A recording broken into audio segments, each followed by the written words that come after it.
Welcome to Billionaire Romance Audiobooks. Please subscribe to this YouTube channel. It helps more than you know and is the best way to stay up to date on our latest releases. When you subscribe, you'll also get notified when we release new videos. No promises. A Bad Boy Billionaire Romance. Dirty Network Series Book 4. By Michelle Love.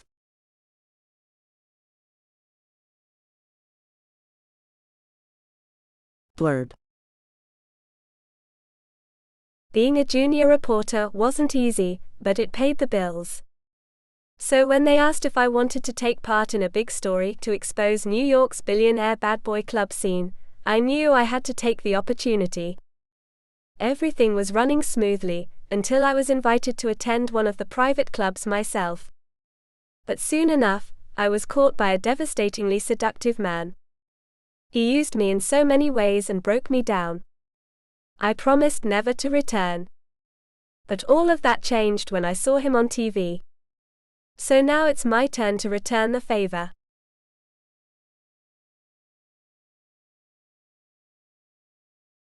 Chapter 1. Long Island, New York. Cristofalo Montecito stared at his father in astonishment. He couldn't be taking Cristo's news this easily. Nah, no way. Dad, you understand what I'm telling you.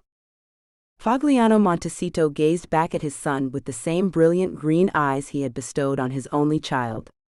Cristo, do I look like an idiot? You want out of my business, that's the crux of the matter, right? Cristo hesitated. Right. Look, Dad, it's not as if I haven't mentioned this before, and I'm almost 40 now, and it's time.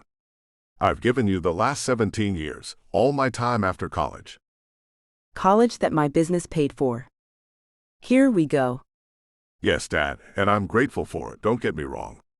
But I need to make my own way, and some aspects of the family business don't sit easily with me. Fagliano held up his hands. Enough. Cristo, you must do what you think is right, what is appropriate. He sighed and pushed back from his desk, standing and clapping his son on the back. Now, you'll still be coming to the meal tonight? Cristo, still stunned, nodded. Sure, Dad. Good. Now, I have to get back to work. You can see yourself out? Of course. See you later. Cristo nodded to his father's personal assistant, Mandy, who simpered at him. Cristo tried not to roll his eyes and instead gave her a polite smile. At 38, with his father's Italian good looks and devastating smile, Cristofalo Montecito had turned heads since he was a teenager. Wild dark curls, long legs and a body to die for meant that Cristo had the pick of any women he wanted. And he took full advantage. Lately though, the constant stream of ready women was tiresome. Where was the challenge, where was the fight?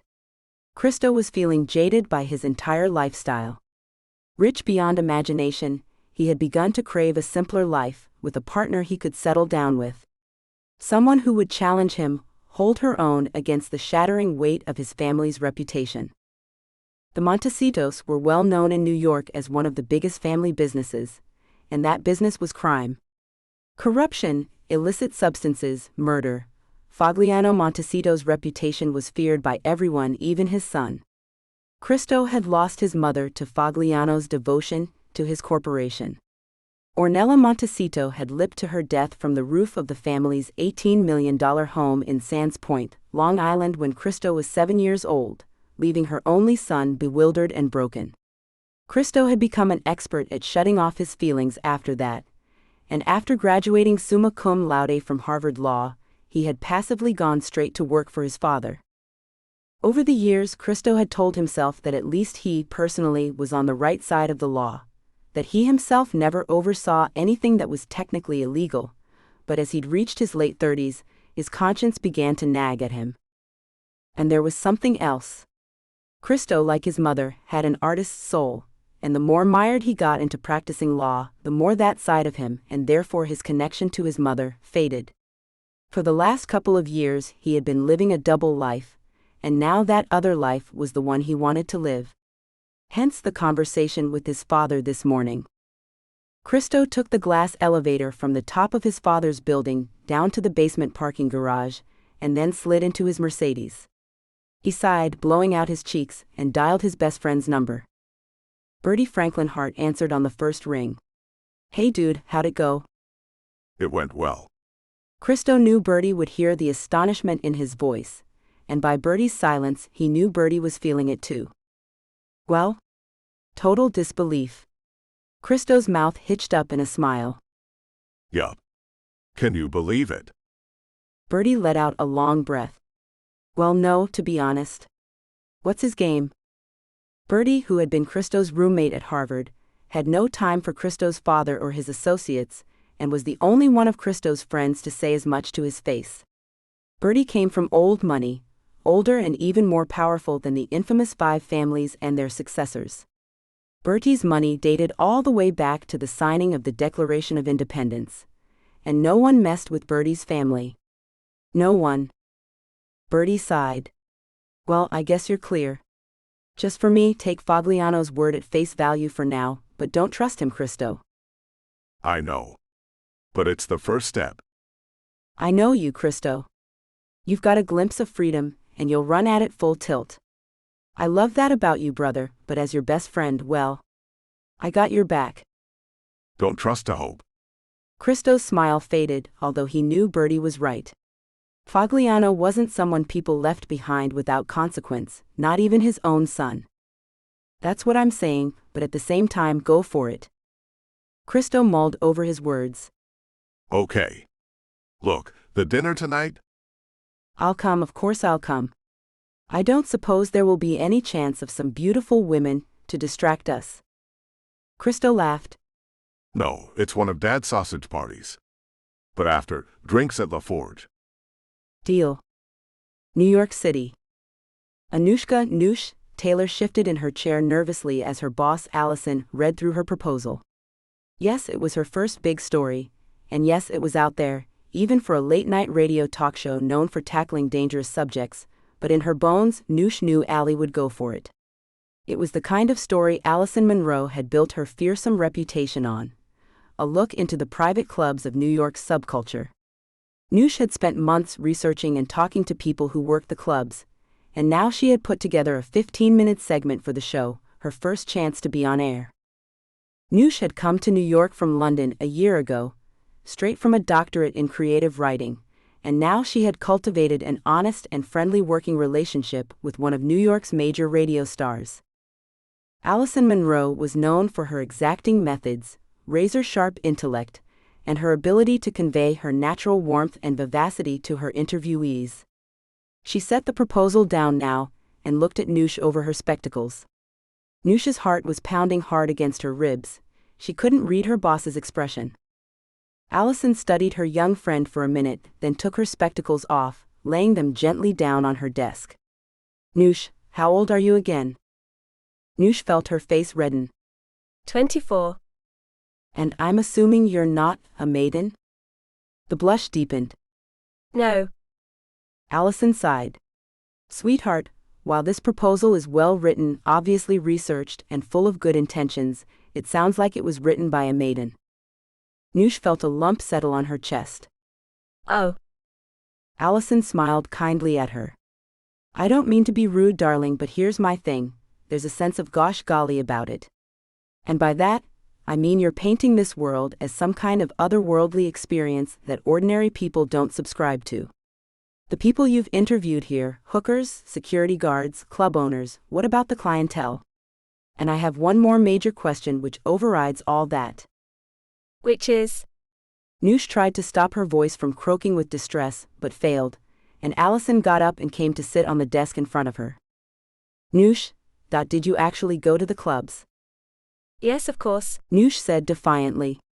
"Don't sulk, you're not a teenager." Allison smiled. "I mean at night, as a client?" Noosh was horrified. No, of course not. See? How on earth can you expect to convince our listeners you're an expert on this subject, if you yourself have no experience with the places? And Noosh, Just so you know, dom sub practices are no longer a dirty secret. With safety in mind, it can be a thrilling experience if that's where your particular peccadillos find their home. She sat back down behind her desk. I'm not saying you have to go out and sleep with a ton of men. I'm just saying you should go, sit at the bar, have a drink, and see what happens. Watch the interactions between people and talk to them. But don't tell them you're a journalist. Pretend you're the clientele for the night. You might surprise yourself. Noosh's face was burning. So keep working on it. There's promise, but it's not quite there yet. Allison handed the proposal back to Noosh. Darling, it's coming along. I just think you need to go the extra mile. I'm pushing you because I believe in you. I believe you could be a rising star. I just want your debut to be as perfect as it should be. Noosh was still thinking about Allison's words as she took the train home to her studio apartment in Queens. The 7 train was crowded and sweaty, and by the time she opened the door and dropped her bag on her floor, Noosh was exhausted.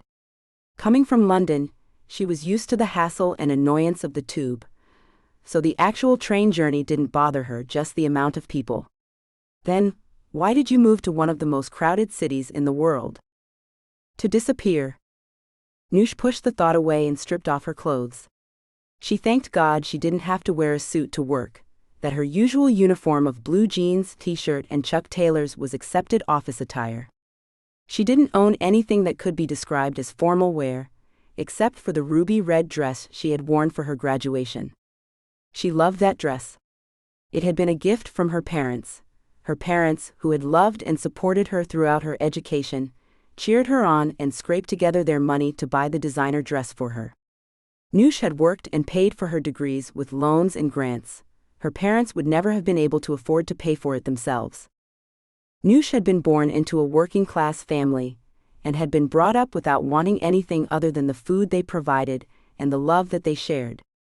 In a modest 2-up, 2-down house out in the suburbs, both her parents worked as bank clerks and made sure that even without the material things some of her classmates had, Noosh wanted for nothing. To their credit, she had grown up with a strong work ethic, and their pride in their daughter knew no bounds as they watched her graduate with top honors from one of London's most prestigious universities. Then it all came crashing down. Noosh had been targeted by a powerful man who had set out to make her his, whether she wanted him or not. It had almost destroyed her. Now she could hardly stand to think of his name. Noosh stepped into the shower and turned on the hot water, enjoying the feel of the spray cleansing her tired skin. Her whole life now was work. Maybe Allison was right. Maybe she should get out there and experience a little more of what this beautiful, vibrant city had to offer. Supper was a bowl of cereal, and then she fell asleep on the couch, not bothering to pull a blanket over herself. It was early fall in New York, still stifling hot on some days, and Noosh wriggled uncomfortably in her sleep until she awoke at 3 a.m., sitting bolt upright. The thin drape at her window was billowing in. She'd left the window open. Gosh, she never did that, ever. Not since. Noosh skittered over to the window and slammed it shut, forgetting about the hour. She sent a silent apology to her neighbors upstairs. If only this studio weren't on the first floor, but the rent had been perfect for her budget, and beggars couldn't be choosers. And baking in the heat of the non-air-conditioned apartment was a small price to pay for her safety. After moving to her bed, she found out she couldn't sleep. She tried to read, but by 4 had given up on that and was cleaning the apartment again. She called it her Monica time, after the character from Friends. Cleaning relaxed her, gave her time to think, to try and order her life a little better. She thought back to what Allison had said. She should check out one of those clubs. The thought both scared and excited her. Next week, she told herself. Next week, I'll go and see what happens in those places. She blew out her cheeks. Yep, it would take a week to get her courage up, but she was determined to do it now. Finally, as the city began to wake, she fell asleep again and slept in until mid-morning. Senator Destry Paps always woke at 5 a.m. sharp to begin his day. A 6-mile run was followed by a shower, then a breakfast of oatmeal and a protein shake, and then he was down in his office by 7:30 a.m. It had been his routine for at least a decade now, waking up in his Georgetown townhouse, a block from his office. At 53, Destry, a native of New York, had lived his entire life in politics. Following in his father's footsteps, he became the senator for the district at 38, and remained in office for nearly 2 decades. He'd carefully planned his ascension through the party ranks, and now he was at last going for the big job. There was nothing Destry wanted more than to become President of the United States, and for the last couple of years he had been clearing house, ironing out anything that could stop him from realizing his goal. People were paid off and offered roles in his cabinet. His sweethearts, of which there had been many, had been vetted, and even his ex-wife, Telly, had been paid off to keep their dirty laundry private. Destry had no doubt that one day, Telly would come to him with something more that she wanted from him, and it would be understood that whatever it was, Destry would provide it. But that was fine with him. He checked his reflection out now. Tall, stately, with dark hair shot through with silver at the temples, he knew his handsome face was his ticket to getting what he wanted and had always used it. His patented aw shucks charm worked on the voting public as well as it did with his bed partners. There was only one part of his life, as yet a private part, that he reflected on with anger and resentment. The time in London, the time he'd seen her and felt his whole world shift. That dark, thick, wavy hair, those large chocolate brown eyes, that full mouth. Destry Paps had pursued Anushka Taylor with the subtlety of a wrecking ball, and even his closest advisors had been scared by his passion for the girl. She was 30 years the senator's junior, a grad student, and an unknown quantity. What Destry knew and no one else did was that Anushka, his Noosh, had resisted his charms at first and had expressed doubts over their relationship. At least, she did until he wore her down, first by love-bombing her, promising her that he would give it all up for her, and then when she showed signs of independence from him, he'd shown her in an entirely different way that had nothing to do with love. She'd escaped him, finally disappearing from London entirely. He tracked her down, though, to a cottage in the north of England. Destry had made sure Noosh knew how angry he was. He thought of her now, how she'd cringed away from his rage, and he smiled. He could still feel her skin under his fingertips, her mouth on his as he took her. He told her then, "If you ever leave me again, I'll kill you." And he had meant it. Then, Noosh did the unthinkable and tried to commit suicide. Her parents, those seemingly weak fools, had spirited her away from the hospital in the middle of the night, and Noosh had disappeared, for real this time. But she was there, out in the world somewhere, and ready to use his behavior against him at the most critical moment. That couldn't happen, obviously. Which is why he had sent his best men out to scour the globe for her. There had been sightings, in London, in Mumbai, where her mother hailed from, in Sydney.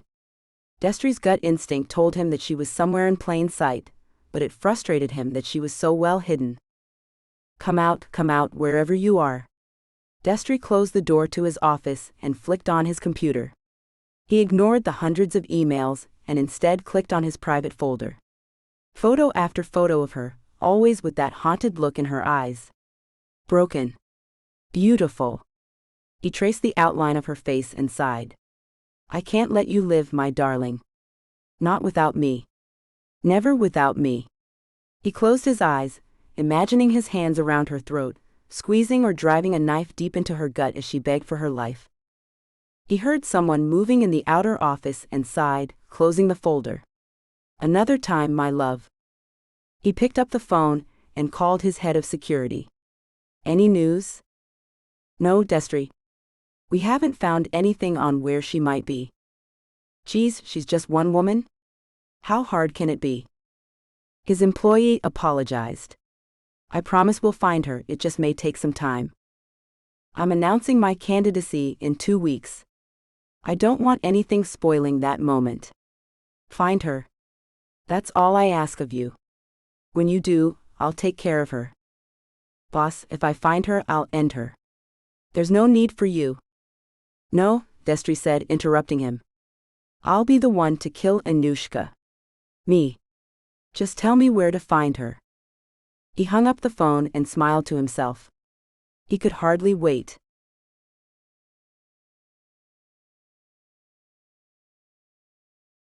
Chapter 2. Christo pushed his food around his plate, not hungry. He was all too aware of the brooding figure of his father at the end of the dining table. His father's business associates, some of Christo's uncles and cousins and Bertie were all there as well, but Christo could feel his father's scrutiny.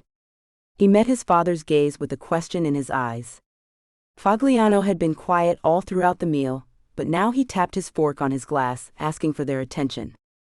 "Friends, family, thank you for coming this evening on what to my surprise is quite an auspicious night."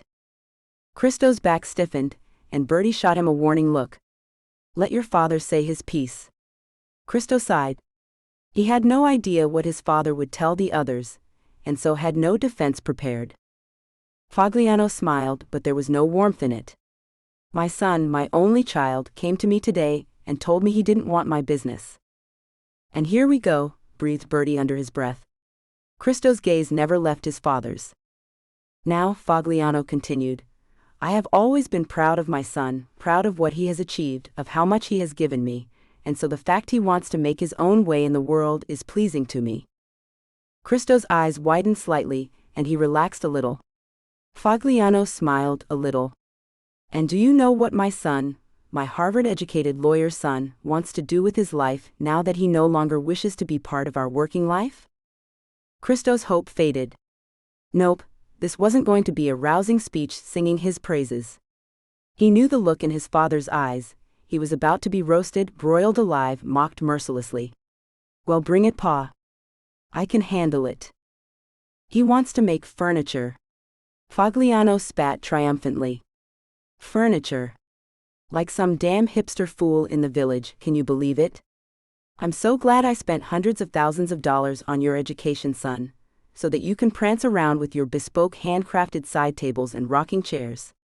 Such a privilege to be able to say that my son, who I raised as my heir to the business I have given my life to create, wants nothing to do with it. How is it I have raised such an ungrateful child?" The room was silent, the atmosphere thick and unsettling as Fagliano got up and moved down the table to his son. Christo gritted his teeth. This was going to be one of Fagliano's rants, clearly. "I should have known," Christo thought. "I should have known he wouldn't take it well, that he was waiting to humiliate me in front of everyone." He caught Bertie's eyes. Bertie's expression was angry but watchful. Christo shook his head. He knew Bertie would stand up to his father in defense of his friend, but Christo felt numb. "So be it," he thought, "bring it on, Dad. Do your worst." The anger that had been building inside him for years now was almost at its peak. As Fagliano bore down on his son, Christo got to his feet. "What's up, Dad? Can't bear the thought of someone making an honest buck for a change." Fagliano stopped. "An honest buck? I've had just about enough of your moralizing, boy. My money was good enough to feed you, clothe you, put you through college, and now you're too good for it?" Christo squared up to his father. "No, Pa. I'm not good. I'll never be good, but I can try to redress the balance. For Mom as well as myself." He knew mentioning Ornella would set his father off, but Christo didn't care. He wanted to push Fagliano, and wanted that fight to happen so he could feel good about making the break. He didn't have to wait long. Fagliano cold-cocked him, and he slammed into the table, crashing against the plates and cutlery. The men around the table shot to their feet, as Fagliano hauled his son up and hit him again. Bertie lunged forward, but Christo shouted for him to stop. Fagliano beat his son again. The room was silent as Fagliano let Christo go, his own breath ragged. "Get out of my house," he growled, his face a mask of pure rage. Christo got unsteadily to his feet, and looked his father in the eyes. "My pleasure." He let Bertie steer him out of the mansion and into Bertie's car. Christo gazed up at the house as Bertie drove him away from it, knowing he would never see it again. He was free. "Dude, let's get to the club," he said. "I need a drink or 7. It wasn't until, very drunk, he went home to his apartment that night that Christo let himself break. 2 weeks later, Noosh still hadn't summoned the courage to go to the club. She had quietly pushed her story aside and helped out with Allison's punishing schedule, hoping her boss would simply forget about it, But then, one Thursday night as they shared pizza late in the evening, Allison studied her. So? Noosh feigned ignorance. So what? Allison rolled her eyes. Noosh. Noosh sighed. So it's on hold. Until I can persuade myself to go to the club. I mean, you're right. I need to experience it, it's just, I'm not sure if that type of club is my thing. Do you suppose journalists who go to war-torn countries like what they have to see? The story's the thing, not your personal preferences. Besides, I never said you had to try out any of that stuff. Allison shoved a piece of pizza into her mouth and studied Noosh. When was the last time you got laid anyway? Noosh laughed, half shocked, although it was exactly the kind of thing Allison would come out with. A while, Noosh answered honestly, then grinned at her boss. And you? Last night. A delectable lawyer from Midtown. Nice guy. Noosh almost spat her soda out, laughing.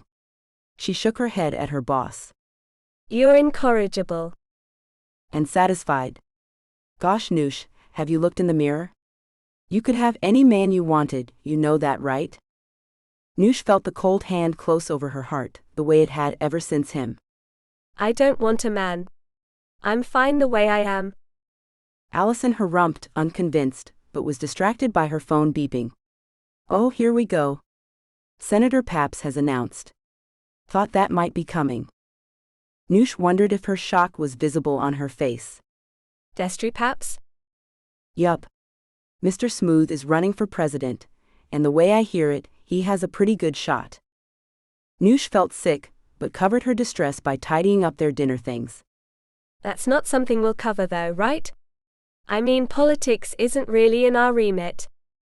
Allison brushed crumbs off her pants. Not directly, but Paps is popular with women. Good-looking guy. Noosh felt her face burn. Not my type. Allison, missing Noosh's red face, chuckled. Well, he's a bit too polished for my taste too, but each to their own. Hey, are you okay? Finally, she noticed that Noosh was looking sick. Noosh nodded. Just tired. Well, let's get you a cab. Gosh, it's way past 11, Noosh, why didn't you say? You must think me a real taskmaster. She smiled at her young friend. Sweetheart, take tomorrow off and Monday. Have a long weekend and get some rest. I don't think I have noticed how much work you put in here. It is very much appreciated. I don't often say this, but these last few months, you really have made me excited about this job again. As she sat in the back seat of her cab on the way to her apartment, Noosh concentrated on Allison's compliments. It felt so good to hear her heroine, her idol, her mentor say those things to her, but still, the evening had been tarnished by the thought of Destry. Gosh. Noosh felt like throwing up, imagining him as president. Of course, if anyone could stop that, it would be her. She could tell 1,000 stories of his hateful, vicious personality. His violence, his threats to kill her. But even if anyone actually believed her, going to the press or the police would be as good as signing her own death warrant.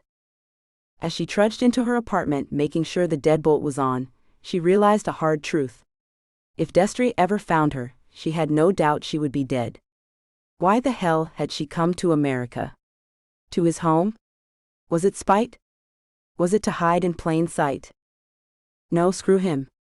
It was to pursue her dream of being a radio journalist, to work with Allison, to have something for herself.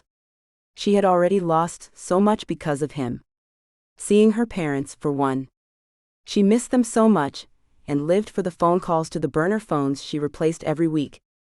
Her friends back in London, and her extended family in Mumbai. All of them were out of bounds now, because of the chance Destry might use them to find her. Even at work, she used a pseudonym for her writing credits, Sarah Marsh. Something completely unconnected with her real name. Noosh lay on her bed, staring sleeplessly at the ceiling. To live under a death threat was still unreal, and yet all too real to her. It made her angry and full of sorrow. She rolled onto her side. You know what? I will go to the club, and maybe I will sleep with some random guy there, because I can Destry. It'll be my choice. Screw you and your political ambitions. If I hear just one story, of you treating another woman like me, I'll go public and hang the consequences. I will bring your house of cards down, even if it costs me my own life.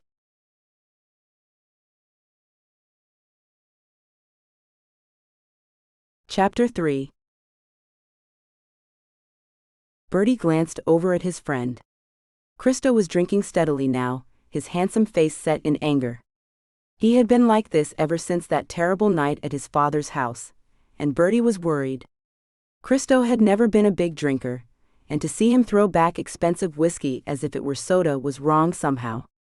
Between the two of them, Christo was usually the down-to-earth one, the one who would prop up Bertie after a night out, the one who would stop drinking before the hangover set in. Now though his friend was on a knife's edge, and Bertie didn't know how the hell to pull him back from it. He sat up as Christo lurched from the bar stool and staggered towards the door. "Dude, where the hell are you going?" To get laid. Christo shot back darkly and Bertie sighed. That was the other thing. Endless women, a different one every night for the last few weeks. Christo waking up in a stranger's house every time, from which Bertie had to pick him up. "Christo, I'm flying to LA in the morning. I won't be there to pick you up." Christo stopped at the door, turning to give his friend a sad smile. You've been picking me up too many times, my friend. It's time you let me fall where I need to, even if it's the gutter. Bertie was surprised at how lucid, if depressed, his friend sounded. He got up and went to him. "Come on, Christo, let me take you home instead. Get some rest." Christo considered but then shook his head. It's okay, Bertie. I'll go to my club. They know how to put me in a cab. I need to get this rage out somehow. Bertie sighed. The women are okay with that? They just want to have intimacy, too. Christo, his green eyes sad, looked away from his friend's scrutiny. Let me go, Bert. I need to do this my way. I'll come out of it, I promise. Bertie watched helplessly as Christo walked out of the bar and hailed a cab. Christo was right, the only person who could pull him out of this slump was himself. Bertie almost couldn't believe this was the result of Christo finally freeing himself from his father. He was so sure that his friend would be celebratory, not depressed. He'd gotten what he wanted, right? So why was he so self-destructive? Had his father's beating really messed with his head that much? Bertie shook his head and went back to collect his jacket. One thing he knew for sure was this: Christo was right. Bertie had to let him fall before he could begin to help him get back on his feet. He just hoped it wouldn't be too late. Noosh was debating whether to walk into the club confidently or to simply just throw up. She shivered in the night air despite it being very warm, and then smoothed her dress down for the 14th time. Option 1, she told herself and lifted her chin, stepping into the club's entrance. The security man at the door nodded politely to her and opened the door. Noosh thanked him, making sure her voice didn't shake before walking in. A wash of music came over her, and as she walked into the bar area, 1,000 different thoughts invaded her mind. Her vision was bombarded by the sights to her left, where a small stage showed people writhing and dancing. Okay, she told herself, you expected this. Don't freak out. Don't look like a rookie. She walked steadily to the bar and sat down. The bartender greeted her. Everyone was so polite, and she ordered a cosmopolitan. Sipping her drink, she took her time to look around. At a table in the corner, a woman dressed entirely in latex was blindfolding a man who was stripped down to his jeans. When he couldn't see, the woman picked up a candle and dripped hot wax onto his chest, slowly smiling. Other people watched them, but the connection between the two of them was so palpable that Noosh couldn't look away. The woman caught her eye and smiled. Noosh smiled back. The atmosphere of the club surprised her. Unlike the sweaty, handsy feel of the usual Friday night clubs, here was a relaxed, open atmosphere that astonished her. After an hour, she was even enjoying watching what was going, which seemed to be okay by everyone, even if she didn't join in. Noosh had to admit that the overtly open atmosphere was titillating, and when a beautiful woman came up to order a drink at the bar and turned to her, surprising her with a soft kiss on the mouth, Noosh went with it. You're beautiful, the woman said, stroking her hands up Noosh's thighs, but overdressed. First time? Noosh nodded shyly. The woman, a gorgeous, voluptuous blonde, nodded her head towards the opposite side of the bar, grinning. There's a man who has been gazing at you and you alone for an hour. He's sensational. Go enjoy. Noosh looked over to where the blonde nodded, and her stomach gave a strange lurch of pure desire. Sensational didn't begin to cover it. The man met her gaze. His eyes were bright green, contrasting to great effect with his dark hair and beard, and they burned into Noosh's. Her body reacted to him immediately. She couldn't catch her breath. The man slid from his seat and walked towards her, and Noosh couldn't move. He was tall, at least a foot taller than her, 5'5", and as he reached her he stared down at her, not speaking. For a moment they just gazed at each other, then he bent his head and his mouth met hers. The kiss was soft at first, but as Noosh gave into it, his lips became hungry against hers. Finally, breaking away only because she ran out of oxygen, Noosh felt her entire body tremble uncontrollably. Who was this man? She opened her mouth to speak, but he shook his head, taking her hand and leading her deeper into the club. Noosh went with him, because not doing so was unthinkable. They walked for what seemed like miles until they reached a locked door. Her companion unlocked it and drew her inside. He didn't pause as he locked the door before sliding his hands around her waist, kissing her again, pressing his body against hers. Noosh tangled her hands in his hair, pulling on the dark curls as she kissed him back, her mind swirling with pleasure. After a moment he sat up, breathing hard. Noosh pulled her dress up and sat by him. After a long moment, when she thought he would never say anything, he turned to her. Gosh, he was so beautiful. As he opened his mouth to speak, Noosh couldn't help but touch his face. It seemed to take him by surprise. She cupped his cheek in her hand, stroking her thumb gently over his skin, taking in every detail of his face. If she never saw him again, she wanted to remember everything. The atmosphere changed between them then. No longer did he look like a glowering, dangerously man, but someone vulnerable, tired, sad. He closed his eyes as she stroked his face, leaning into her touch. Then he pulled away, pain creasing his handsome face. Don't. Stung. Noosh withdrew her hand. I'm sorry, it's just. We're here to be intimate. This is all I do now. His voice was hard and he no longer looked at her. Did I do something wrong? Geez. He hissed out the word. Look, I'm not into schooling newbies. I come here to release my stress, not to deal with a maiden. He got up and Noosh scrambled to her feet, her heart pounding. How had things turned so quickly? I'm no maiden, she managed to say, her voice only slightly shaking. She glanced around the room and saw a cabinet of paddles, ropes, leather crops, and other toys. She swallowed hard and looked back at him. He was watching her again, glowering from beneath his long, thick lashes. She lifted her chin and deliberately dropped the shoulder straps of her dress, exposing herself. Come sleep with me again, and I'll show you just how far from a maiden I really am. No. Gosh, that hurt. She wouldn't beg this man, this glorious man, whose pain she could see etched across his gorgeous face.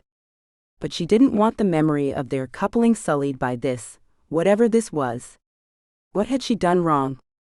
She pulled the straps of her dress up, taking a deep breath in. She stepped towards him, saw he didn't back away.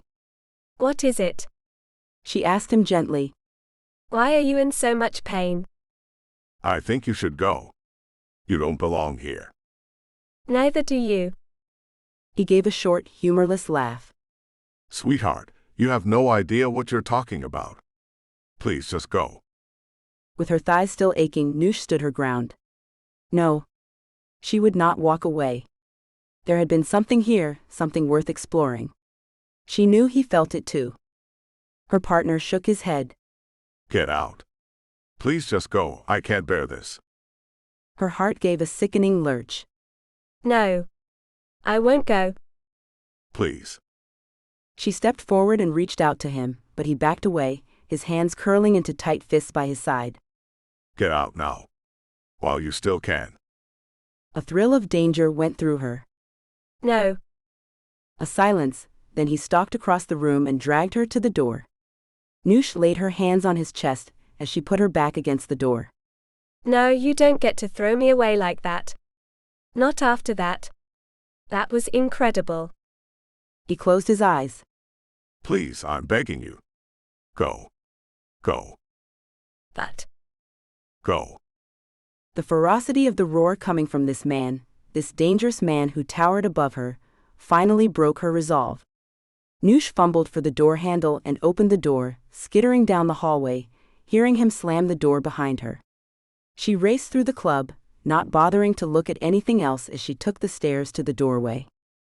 It was only when she stepped, barefoot, out onto the streets of New York City that she realized she was crying. The man sat in the car parked opposite the club and smiled to himself. He wondered if he should go over, say hello, help her get home, but that wasn't why he was here. He had been tasked with finding Anushka Taylor, and after a tip he had finally found where she lived. He had to confirm the address was right before he contacted the boss, however, and after seeing her at the club he'd followed her here. Who knew the girl was into kink? But now, seeing her in tears, he realized she must be new to the scene. He snickered to himself and pulled out his cell phone. Destry Paps answered on the first ring. The man in the car watched Anushka Taylor hail a cab and smiled into the phone. Yeah, it's me. I found her.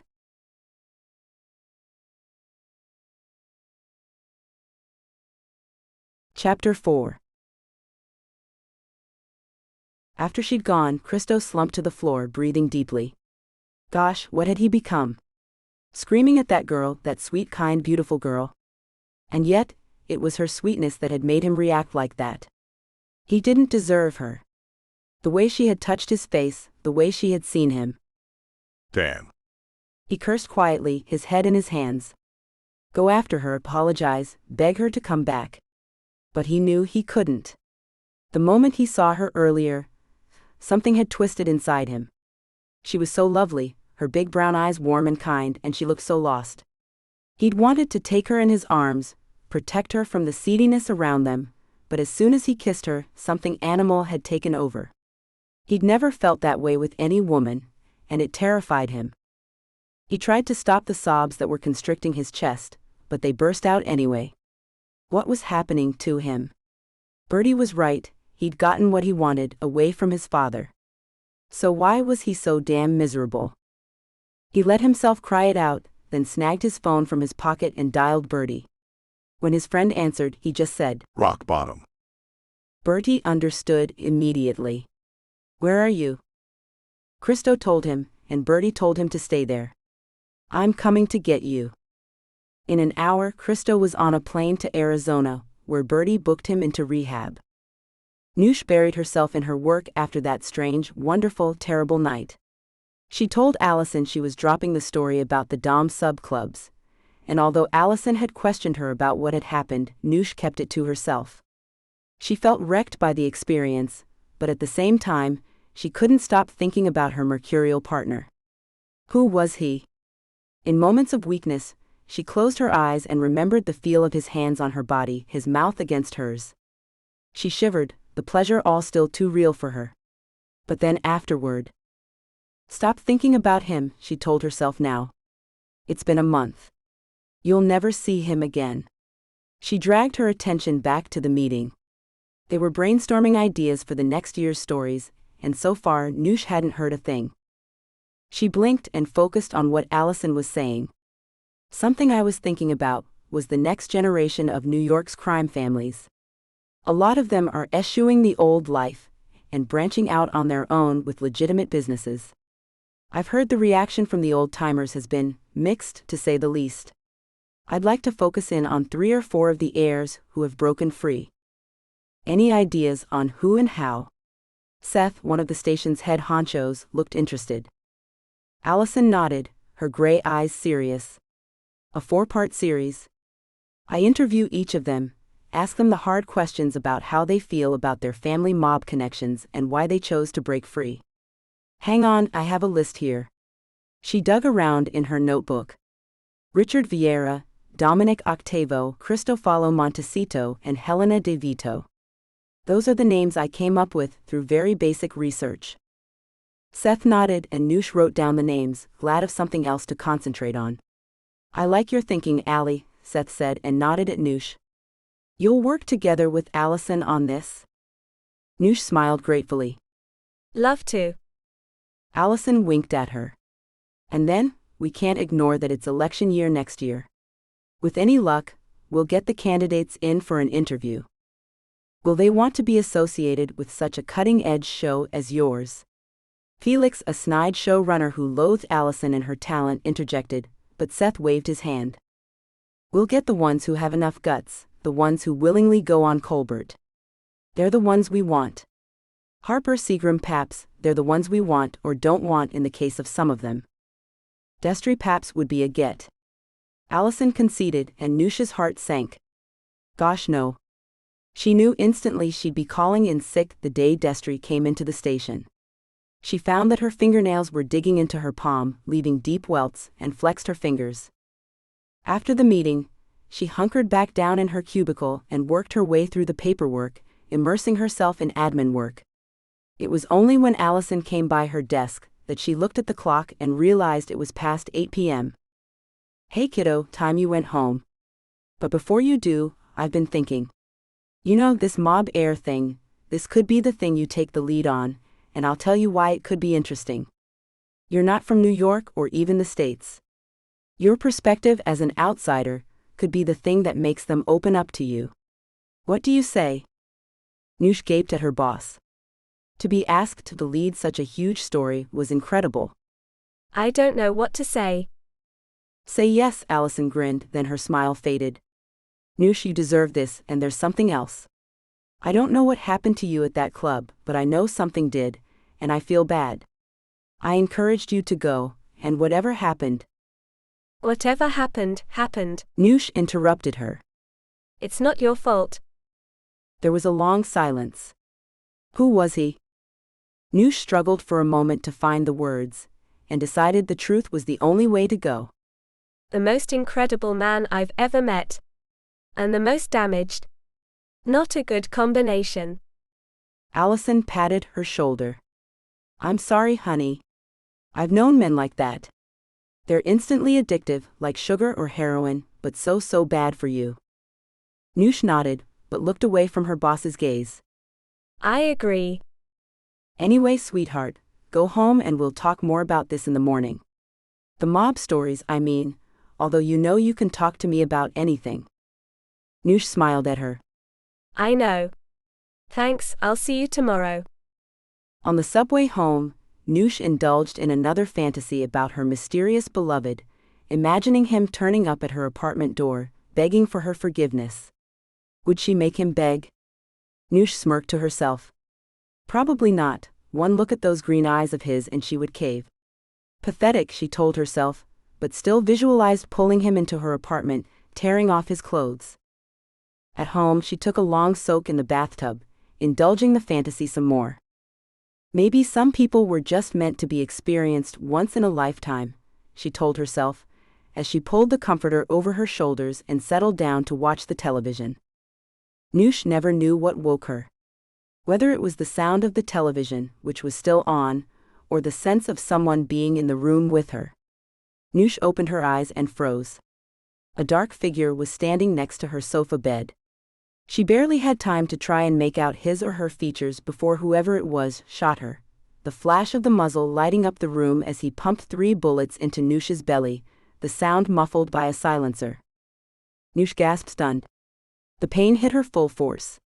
She knew one thing for sure as she lay bleeding out. Destry had found her.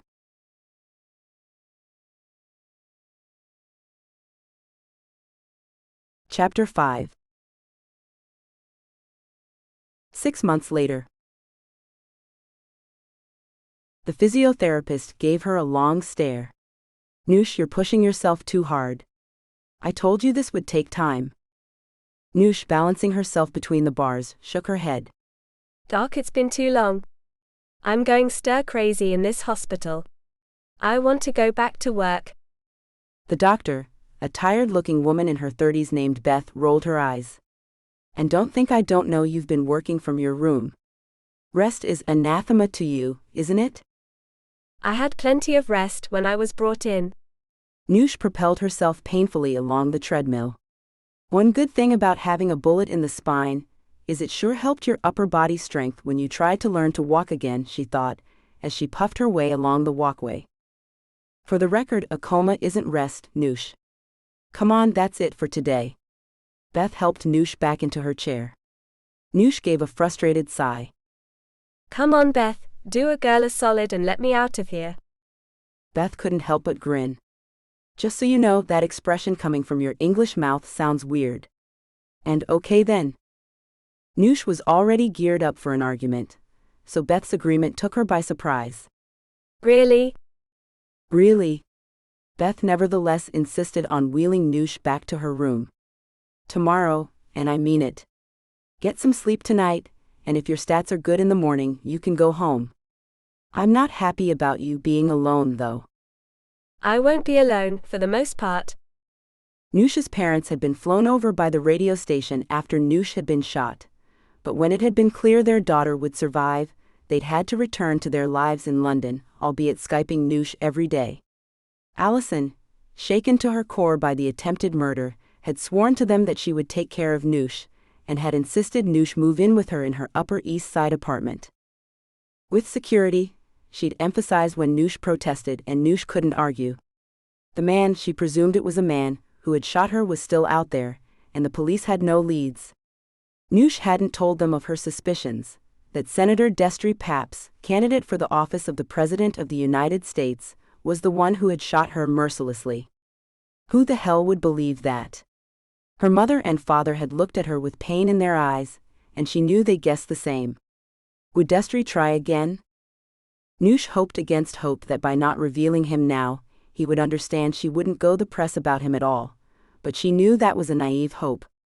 So the promise of being secure, at least at home, was appealing. Allison had been to see her every day, and Noosh knew from the topics of conversation on her radio show that the shooting had affected her usually unflappable boss to the core. Allison had persuaded the station to run an anti-firearms campaign, and by sharing Noosh's, or rather, Sarah's story with her listeners, Allison had managed to both bring awareness to the subject and Noosh hoped to broadcast to the assailant that she was now going to be protected. Noosh knew Destry had heard the program because the day after, a huge bouquet of red roses had arrived for her with a card just saying Sarah on it. Funny how threatening just that one word could be, she mused, as she dumped the flowers into the trash can. Allison insisted on coming personally to pick her up from the hospital after Noosh was discharged, and she settled Noosh into the back seat of the limousine, fussing around her and making Noosh grin. You really have gone full-on mama bear, haven't you? Quiet, child, Allison said, hiding her grin. Now, your mom and dad packed all your things and sent them to me, so I took the liberty of unpacking some non-personal stuff just to make your room feel like home. Noosh sighed.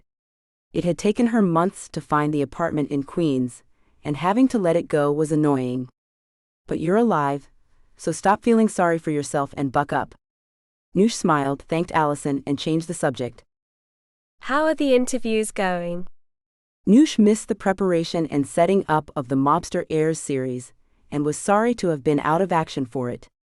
From what Allison told her, it had been an eye-opening experience. Good so far, but we have one holdout, at least we did. Cristofalo Montecito called the day after our firearms campaign and your story got coverage on the national news. Said he wanted to help out with that, and if he could, he would give us the interview we want. That's good news. What's his story? Hard to say. We know he's broken away from his family's business, but what he's been doing, what he plans to do, is a mystery. Try researching someone who doesn't want to be found. There are no photos, no gossip about the man at all. Unheard of these days, but the man's a ghost. Noosh was surprised. That is unheard of. Allison grinned at her. I know what you're thinking, that you can find something on the internet even if an old coot like me can't, but there's nothing. The man's a private guy. So, him coming in to see us. Noosh groaned. Tell me I can be there. I've missed out on everything, Allie. Allison sighed. All right, you can be there, but, and I mean this, You are not to do anything but watch and say hello to the man. Noosh grumbled but agreed. When is he coming in? Thursday, and as part of the deal, until then you rest. Fine. Grumpus. Shut up. Christo walked out of his bathroom to find Barty waiting in his kitchen, helping himself to Christo's coffee. He smiled at his friend. How do I look? Bertie looked him up and down, snickering. Ugly but smart enough. Thanks, dude. Christo laughed. He knew he looked good in the navy sweater and dark jeans, but he was nervous as hell. Bertie studied him. Dude, relax. This will be a breeze. All you have to do is talk about your new business. Christo rolled his eyes. We both know that's not true. Bertie grinned, unrepentant. You got me. Look, just stick to the truth, it's easier to remember. Mr. Montecito, did you ever knowingly participate in illegal activities? No. But you knew your father's business was linked to organized crime? Christo sighed. Yes. Don't sigh. Just say yes. Look, buddy, of course they're going to ask you the hard questions. You knew this, and agreed to the interview anyway. Christo nodded. I listened to the other interviews. He began to smile. Helena really met her match, huh? Bertie clutched his heart dramatically. Do not speak ill of the lovely Helena. Christo laughed. Bert, you know what would actually make your fantasy real? Asking Helena out. Come on. He grabbed his keys, and Bertie followed him out of the apartment. That, Bertie said sniffily, would involve me speaking to her, which I am not. Because she beat you at squash? Bertie grumbled under his breath, and Christo snickered. Dude, let it go. Trust me, Helena is a head-turner. Gosh, you've slept with her, haven't you? As they got into Christo's car, Bertie sounded half angry, half admiring. Christo shook his head. No, I promise you I haven't. Not Helena, not knowing how you feel about her. I'm glad I didn't sink that low. Bertie clapped his friend's shoulder. Good boy. Bertie sat back as Christo pulled the car out into traffic. Christo had always insisted on driving himself, even when he worked for his father, and Bertie watched the streets flow by. After a while, he turned to his friend. So? Yeah. You still obsessing over the club girl? Christo shot him a look. I don't want to talk about her. But you're still hung up? Christo sighed, then nodded. I can't get her out of my head, Bert. She was so lovely, and I treated her like crap. I would be damn lucky to find a girl like that, and I blew it. All I think about is finding her and apologizing. One of your 12 steps. Christo grinned despite himself. You're such a douchebag. True dat. They drove in companionable silence for a while, and then Bertie cleared his throat. How about putting a private detective on the case? See if he can find her. Christo rolled his eyes. Yes, dude. Because invading her privacy just so I can feel better is the way to go. Fair point. Thought about going back to the club? Christo shook his head. No. Look, can we change the subject? Of course, brother. 10 minutes later, they were pulling into the radio station parking lot, and Christo hesitated. Bertie waited until Christo nodded. Let's do this. They were greeted by a bubbly blonde intern, Liam, who was flirtatious and fun and made them relax a little. Now, once you have your studio ID, take the elevator to the 3rd floor and follow the hallway around to Studio C. Noosh will look after you from there.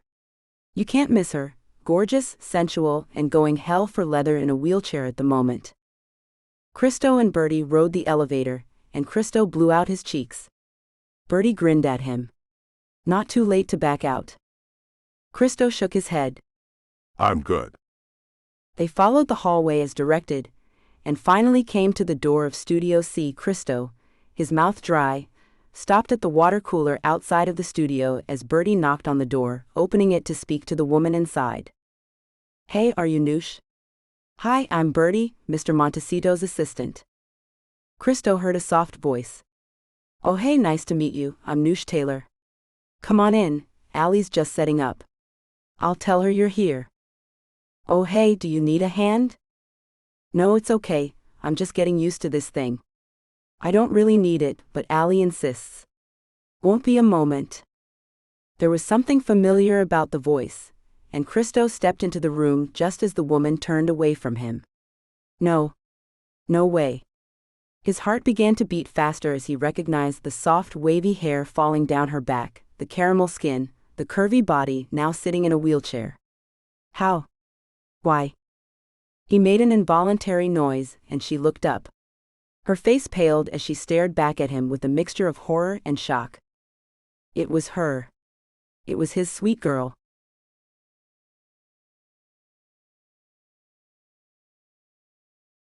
Chapter 6.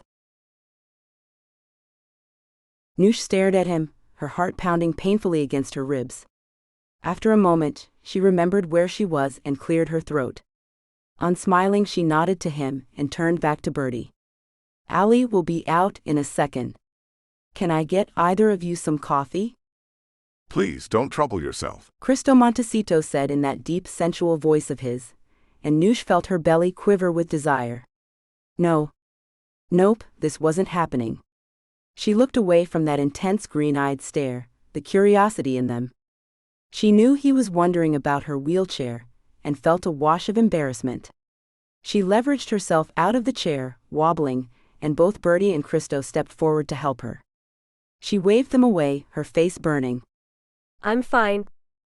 Allie opened the door at that particular moment, damn it, and made a frustrated noise. Again, Noosh?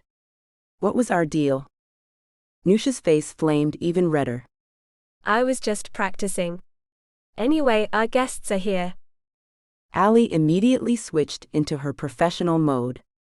Bertie, how nice to see you again. Bertie winked at her. You too, Allie, looking good. Can I introduce my friend, Cristofalo Montecito? Allie shook Christo's hand, and Noosh could see her boss sizing him up. She risked another glance at the man. If it were possible, he was even more beautiful than she remembered, and he looked better, healthier than when she'd met him in the club. His olive skin was smooth, his beard neatly trimmed, his dark curls freshly washed and brushed neatly. Noosh longed to run her fingers through them. Stop it. You're hardly in any condition to think about any intimacy. She realized Allie was speaking to her, and dragged her attention back to her boss. Allie was hiding a smile, obviously having noticed her preoccupation. Sorry, Allie, I missed that. You'll be sitting in on this interview today, Noosh. Oh, damn it. She could barely stand the tension between them as it was, and to have to sit by him for the next couple of hours. Even worse, once they got in the small studio, Allie managed to sit Noosh beside Christo where she could feel his body heat and breathe in his scent of fresh linen and spice. It drove her senses wild, and she struggled to maintain her composure. Just before the interview began, Christo looked around at her, and she met his gaze, feeling something shift in the air. She could see he was nervous, and weirdly she sensed he was looking to her for confidence. She gave him a small smile and a nod, and she saw his shoulders relax. It was such a small moment, but it made her feel. How did she feel? Flattered? Happy? She couldn't tell. Christo made for an honest, interesting interview. He told Allie about his plans to go into the bespoke furniture business, discuss the stark change of direction, and when Allie questioned him on his father's business, he was honest and forthright. I don't pretend that I don't know what my father's business is, and yes, for a long time, I took his money and turned a blind eye. From now on, I'm going to try and make up for that. For a lot of things. Allie nodded. Do you regret anything? Christo was silent for a long time. Yes, one thing. One thing I regret very much, but it has nothing to do with my father. Noosh felt a jolt. He was obviously talking about her or what happened afterward. Whether by accident or by design, Allie bore Bertie off to talk to him after the interview, and Christo was left alone with Noosh. Gosh, he'd forgotten how beautiful she was, how sweet. For a few minutes, they stared at each other, then he smiled at her. Hi. Hi, Her voice was wary but soft. He wanted to touch her so badly, stroke her face the way she had his, and tell her he was sorry. Instead, he touched the arm of her wheelchair. What happened? Noosh looked away from his gaze. An accident. I'm sorry. Noosh gave a strange laugh. Me too. Another long silence. Noosh, that's an unusual name. It's short for Anushka. I like it. She met his gaze, and all he wanted to do was kiss that sweet mouth of hers, hold her in his arms. Christo felt his blood pumping hard through his entire body. He reached out and stroked her cheek. Noosh. As I say, Birdie, I'd be most grateful if you would think about it. Christo dropped his hand as they heard Allie and Birdie return, and Noosh, her face red, looked away from him. Allie and Birdie finished talking about whatever they were talking about, and Christo was saying goodbye. Noosh shook his hand and he bent down to kiss her cheek. So close to her he could barely stand it, but then goodbyes were said, and he was back in the car with Birdie, feeling bereft now that he was out of her company. Birdie shot him an amused glance. I see you were quite taken with the lovely Noosh. Christo said nothing but gave him a look. After a moment, Birdie's mouth dropped open, having made the connection. No. No way. That's the girl from the club. Christo nodded. She wasn't in a wheelchair then. Something happened to her. An accident, she said, but I had the feeling there was more to it. But she's the one. Christo sighed. Yes, she's the one. Allie didn't mention Christo again until they were at home that evening scarfing down pizza. She studied Noosh, who could feel the questions looming. So, I take it you've met Cristofalo Montecito before? Noosh sighed. I have. When? Because it seems like, well, the tension between you was pretty smoldering. You sleep with him? Allie. Come on, give me details. Allie was grinning. The man is gorgeous and clearly into you. How come you're not dating him? Because how we met. It wasn't like that, and he wasn't the same man we met today. And besides, I have been occupied with other things. Like almost being murdered, for example. Allie's smile faded. Of course, darling, I didn't forget. She put down her slice of pizza. Listen, Seth and I were talking. I'm sure our listeners would love to hear about how Sarah is doing now. Noosh chewed her food thoughtfully. I'm not sure I'm cut out to be on the air, she said slowly. I've been doing a lot of thinking since the shooting. Maybe my future lies with being your researcher, your best researcher, obviously. She grinned, but Allie didn't smile. Anushka Taylor, you were born for this job. Hell, I've been grooming you for my job since that first day. I've never met anyone with such raw talent, curiosity, and tenaciousness. Cards on the table, Noosh, you're scared. Noosh swallowed her pizza. Yes, she said honestly. I am. I'm scared as soon as I wake up in the morning that whoever tried to kill me will finish the job. I'm scared that everything I've ever worked for is out of reach because of it. Allie got up and wrapped her arms around her young friend. Nothing is gone, baby girl. And we'll keep on pushing the police to find out who hurt you. It's okay to be scared, just don't let it rule you. Noosh wondered if that went for how she felt about Christo Montecito as well. Later, when she was in bed, she couldn't help recalling the way he looked at her, remembering his body heat as he sat next to her, maddening her senses with his fresh, clean scent. The way he touched her face just before they'd been interrupted.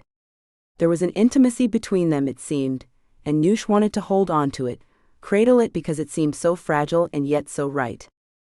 Part of her wished she could call him right now and talk, that there was something more between them, that they actually knew each other better so she could reach out. She would give anything to be in his arms right now. You're being ridiculous, painting him as your knight in shining armor, especially after the way he treated you. But she indulged in the fantasy a little more anyway, thinking back of his mouth, his sensual soft lips. She groaned and rolled over, pushing away the thoughts. Her back throbbed with pain, and she used that to distract her from Christo, finally falling asleep just before midnight. When she woke, All thoughts of Christo vanished when she heard the news that Destry Paps was now his party's official presidential candidate.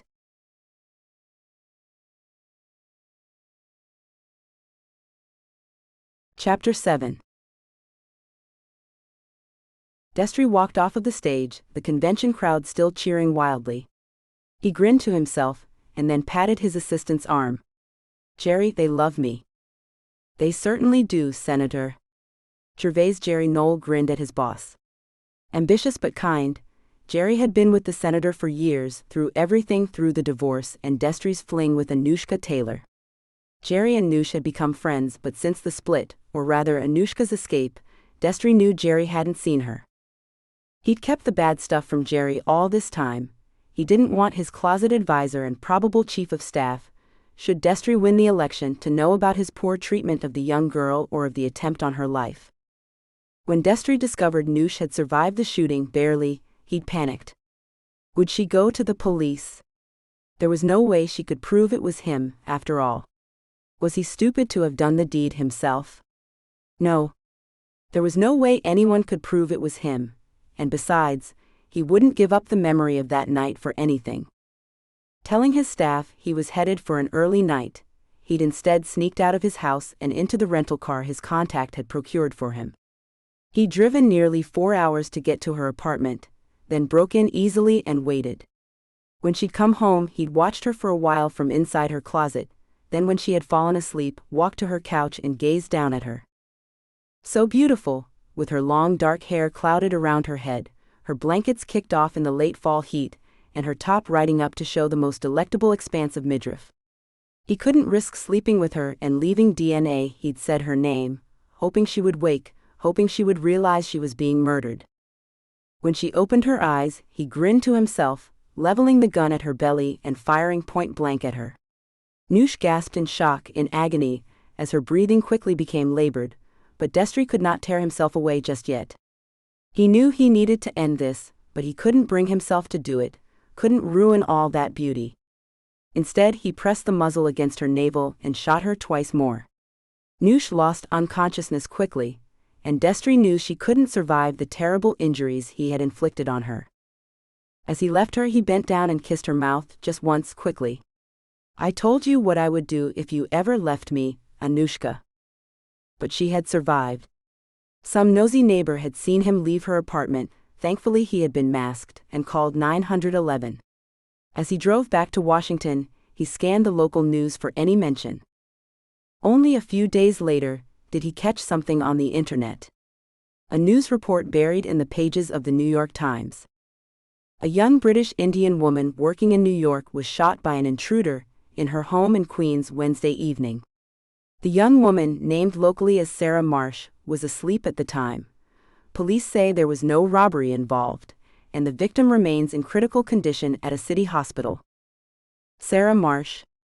So that's the name you gave yourself to escape me, Destry thought, but it irked him that she had lived even if she was in critical condition. This is what comes of not using a professional, of making it personal. He should have had his guy kill her, he knew, but then again. Since the shooting, he had stayed far away from her. His star was rising in the political world, and any scandal was out of the question if he wanted the big job. That Noosh hadn't told the police about him, well, he could see why she hadn't. Who would believe her? Even her parents, who hated him with a passion, and who must have guessed it had been him, had said nothing to the British press either, and Destry knew Noosh must have forbidden it. Destry was deep in thought. When he was president, and he knew he would be come November, then he could make sure she was silenced forever. But any whiff of controversy now, no. He'd let her think he wouldn't try again. Let her think she was safe. Then he'd take it all away, like she'd done to him. "I'll make you suffer, Anushka. Make the most of the time you have left, my beautiful girl." Noosh saw the note on her desk as she wheeled herself into the office the next morning. "It came with these," Liam said, following her in. In his hand he held a vast bouquet of dusky pink peonies. Noosh took them from him. "Gosh, they're beautiful."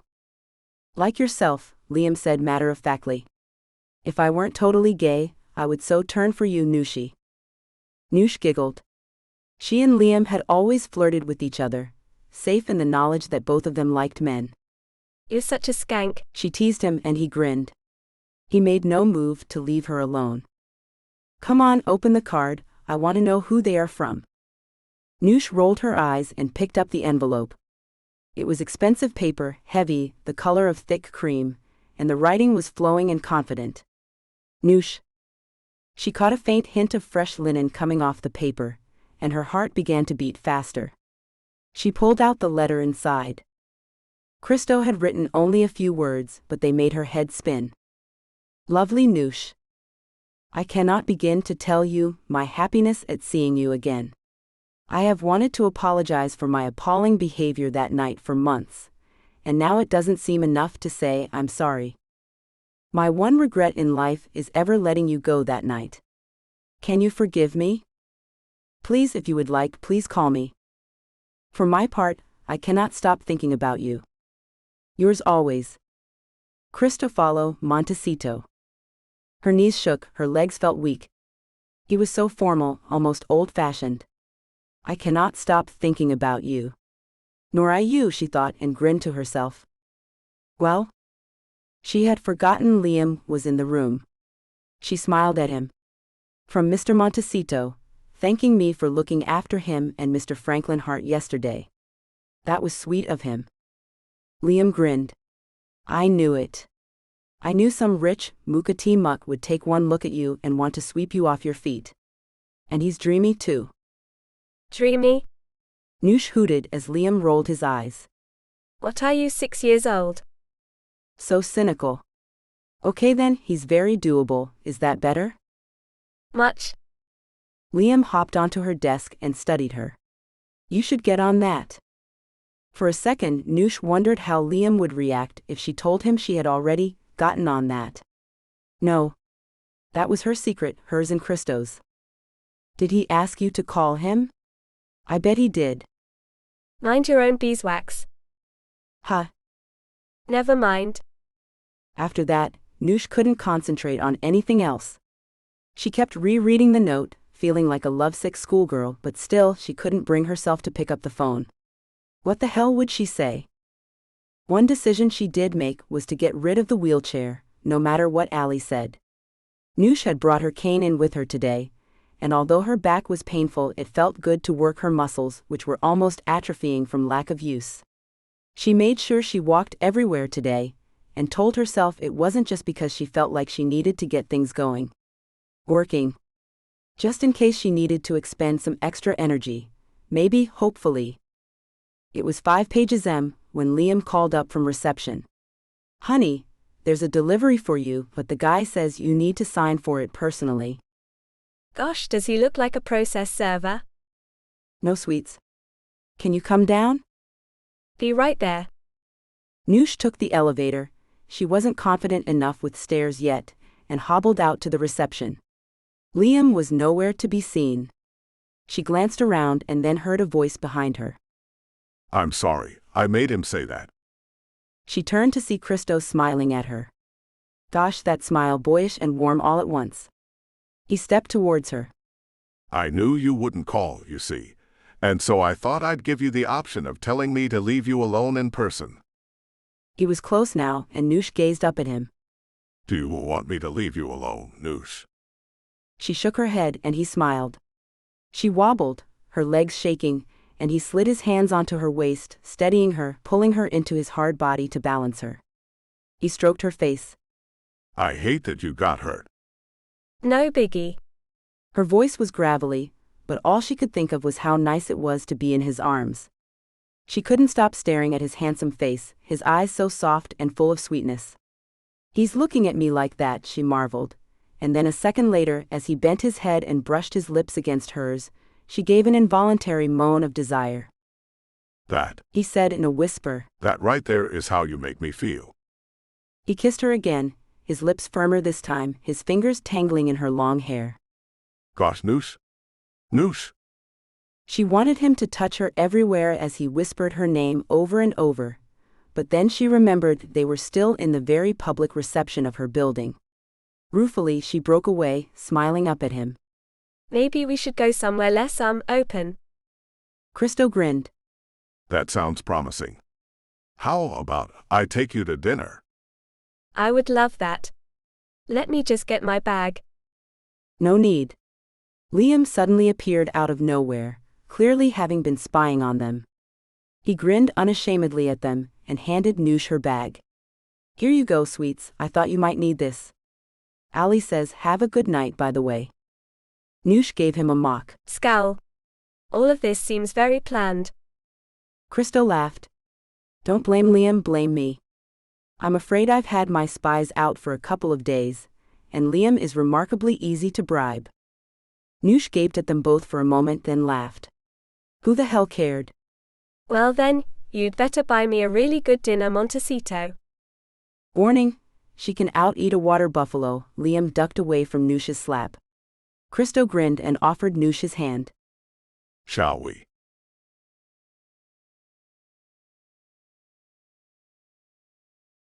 Chapter 8. Christo led her to his waiting car and helped her in. Comfortable.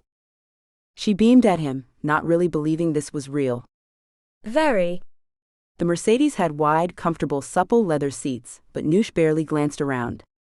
She only had eyes for the man sitting next to her. He held her hand as he drove, probably breaking a myriad of laws, but he didn't seem to care. Where are you taking me? Well, I thought somewhere quiet, somewhere we could talk.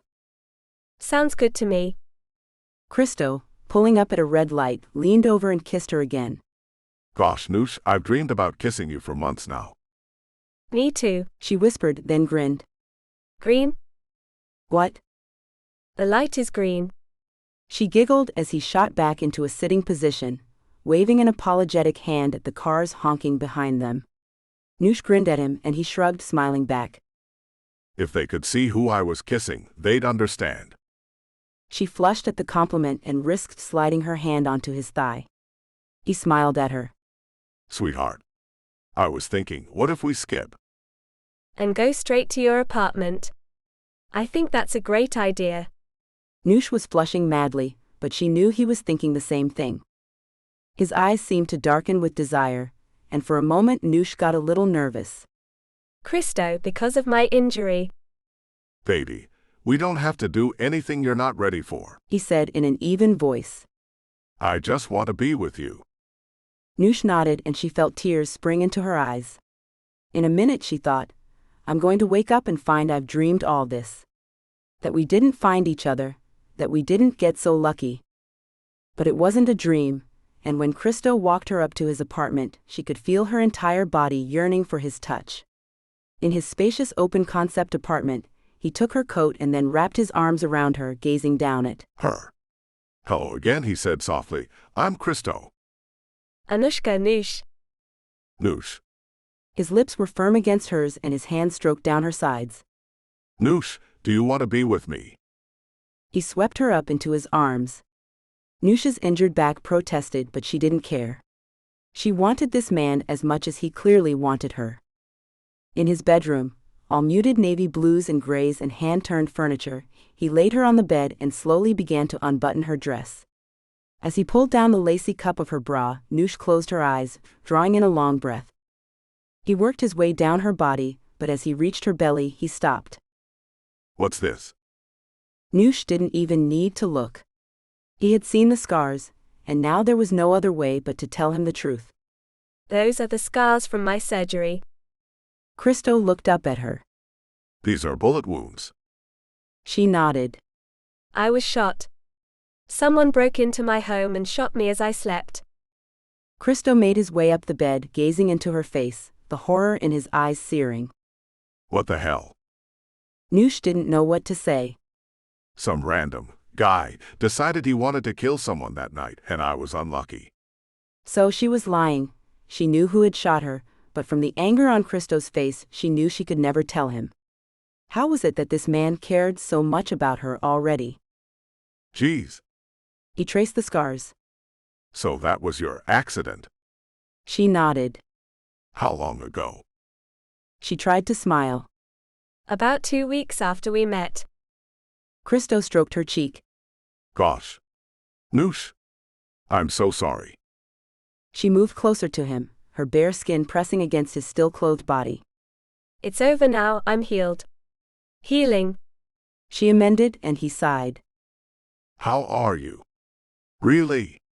Because I don't want us to go too far and risk your health. She sighed and nodded. I am still getting there, and I still have problems with my back. The docs have told me it will get better, but yes? I told you we didn't have to do anything, that I'm happy to wait. Christo pressed his mouth to hers, his kiss leaving her breathless.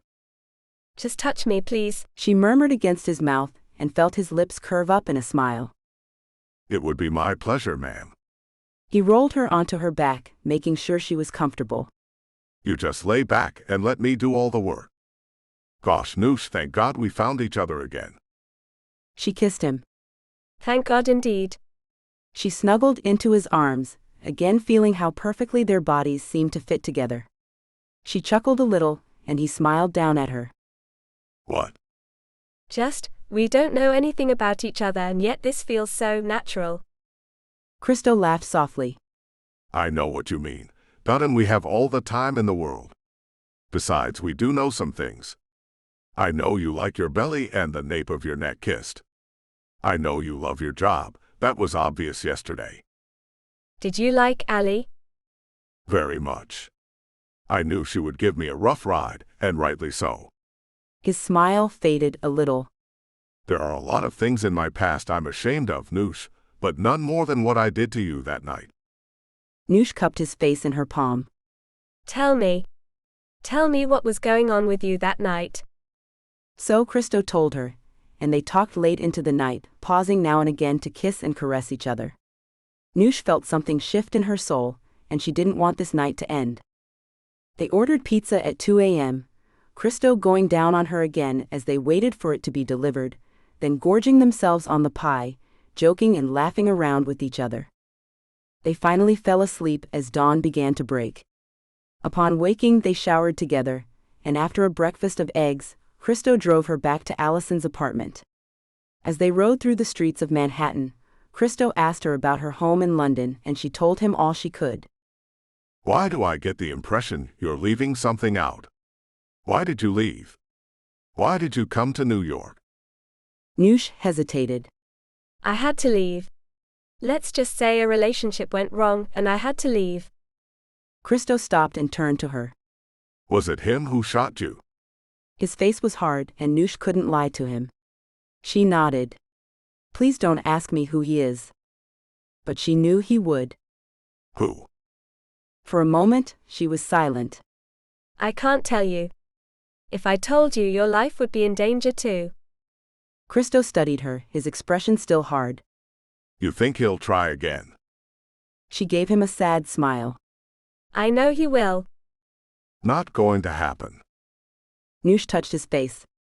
You're sweet to care, but I survived once. The police know, right? She nodded. They can't do anything. There's no proof. Christo gave a frustrated hiss. Noosh.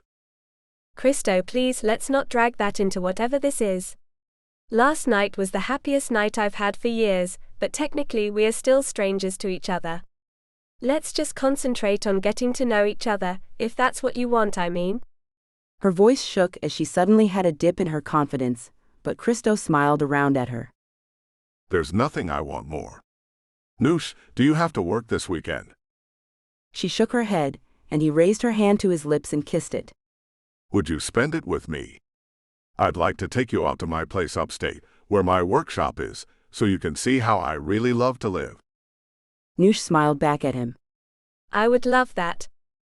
At the entrance to her building, he kissed her, and then leaned his forehead against hers. I hate to leave you, but I know you have to work. Can I call you later? I can't wait, she whispered, and he smiled. Until later then. They said goodbye, and Christo waited until she was safely inside before he drove away. Noosh waved goodbye, then got into the elevator, feeling bereft at the parting. Suddenly she realized something else, she had left her cane at his place. Grinning to herself, she tested her legs again, hopping gently from one to the other. Yes, her back still protested, but she felt different, better. maybe it was just the shot of confidence that last night had given her. In the apartment, Allie had already left for work, leaving Noosh a note not to worry about coming in late.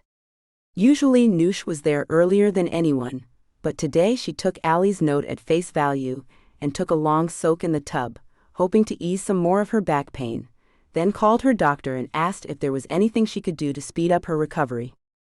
"Well, this is a good sign," Beth said cheerfully. "You sound more motivated than ever." "Well, it's been almost 7 months, so you should have started noticing improvements regularly. But yes, I think you could help yourself along, maybe a yoga class or 2 a week and swimming. Don't try running yet, that may be too much." Noosh laughed, cheered by the thought of improving her situation. I hated running before I got shot, so that won't be hard. But yoga and swimming, there's no problem there. In fact, my building has a pool, and my boss does yoga, so I can piggyback on her class hopefully. Wow, Beth chuckled. What happened? Not that I'm not over the moon about this change in attitude, but what gives? A gorgeous man who is magnificent in bed. Noosh thought about saying it aloud, grinning to herself, then merely laughed. Just want to get my life back. Good for you, Spud.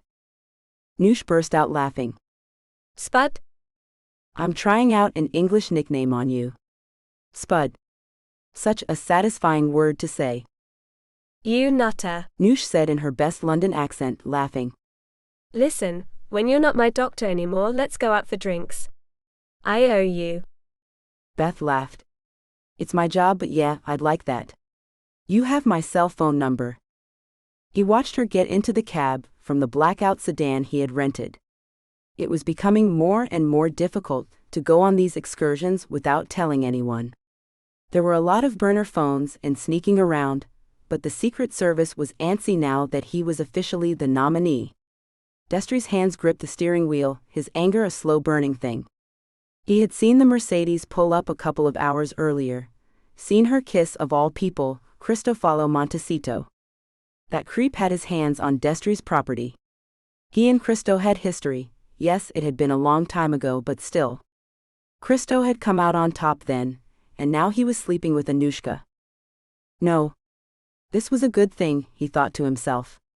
Let them have their moment, let them fall in love. Because at the end of it all, Destry would have a double victory when Christo mourned the death of his Anushka. Yes, that was it. But Destry wasn't satisfied with just that. He wanted Noosh to be scared, to know he was watching. He wanted to test her. And he knew exactly how to do it.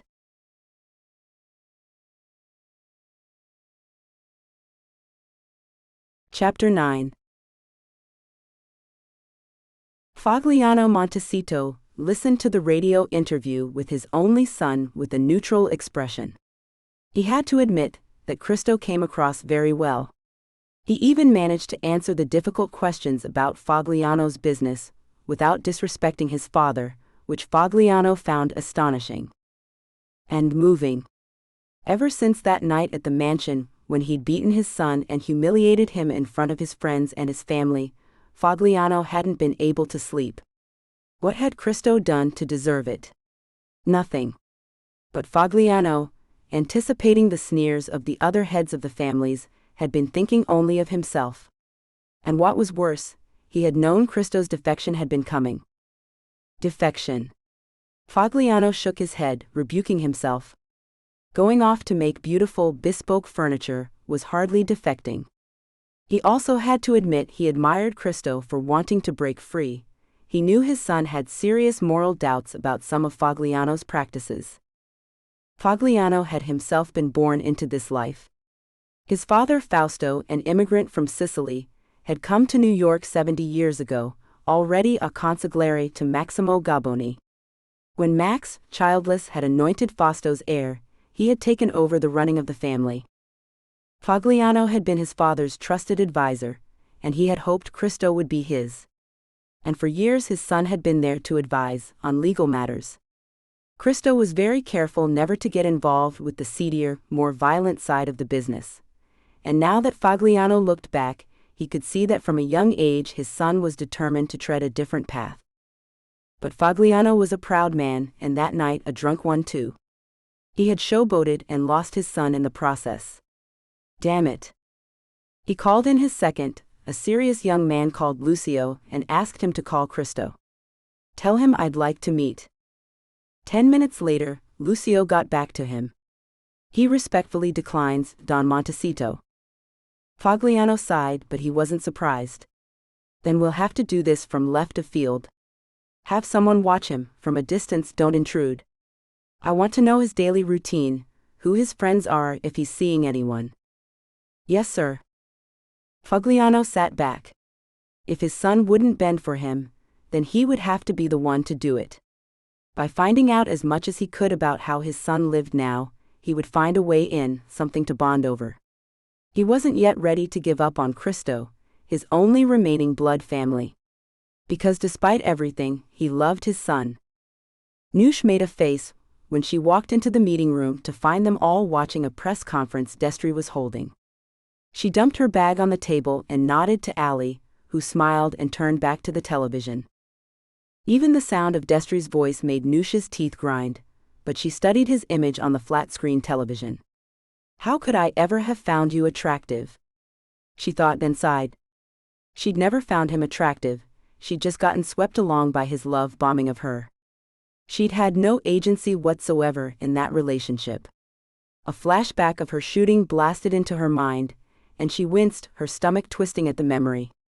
She knew it had been him, knew he hadn't sent a hitman, that he had wanted to do it himself. She remembered the pain of that first bullet slamming into her stomach, then the cold muzzle pressed against her belly, and the fire that exploded in her as he shot her again so coldly. Noosh felt sick. You okay? Liam nudged her, but she nodded, looking back at the television screen. Destry was playing the role of the benevolent nominee, his face set in a serious but caring expression. My hope is this, that this initiative will once and for all open up people's hearts and minds to this spiraling situation. Vomit. Noosh leaned over to Liam. What's he talking about? A new campaign to stop violence against women. He's specifically talking about gun crime against women. Noosh stared at Liam as if he were mad. Are you kidding me? Shish. Noosh gaped back at the television screen. Destry had contorted his face into one of sorrow. Disingenuous creep. Noosh's hands, sweating, curled into fists under the table. Too often, because of the prevalence of privately owned firearms, we see domestic situations escalate to murder twice as quickly when a firearm is involved. Because it's not so bad when they just beat, stab, strangle, or otherwise hurt their partners, is it? Noosh said bitterly. Allie shot her a strange look, and Noosh realized she'd said too much. Impartiality. A journalist's mantra. She wanted to stand up and scream that this man had subjected her to horrific things even before he'd broken into her home and tried to kill her. That he was the last person on earth who should be bloviating about violence against women. Her nails dug hard into her palms. But still, she knew no one would believe her. And if he ever caught wind of her talking about him, Noosh knew Destry would come back to finish her for sure, and make her suffer even more this time. Noosh dragged her attention back to the screen. Destry paused and looked around at the audience. In these cases, there are too many victims, too many people who deserve to hear their names heard, and it seems wrong to highlight any one case. But I was listening to a late-night radio show here in New York a few evenings ago, and heard the story of a young woman who was shot and almost killed in her home. No. This couldn't be happening. He wasn't really going to call her out on live television, was he? He wouldn't dare. Noosh realized everyone in the room was looking at her. Destry smiled kindly into the camera. Sarah Marsh was almost killed by gun violence 6 months ago, and has been kind enough to share her journey with the listeners of Alison Monroe's Late Night with Allie over the past months. I understand that the perpetrator has never been found. What must it be like for Sarah Marsh to know that her would-be killer is still out there? That whether or not he is known to her, he could try again? Noosh felt as if a wrecking ball had been slammed into her chest. So, not only was he calling her out, but he was also threatening to kill her on live television. The shock was constricting her chest, and she couldn't breathe. She stood, staggering as she pushed her chair back, and stumbled from the room. She heard Liam and Allie come after her as she moved towards the restrooms.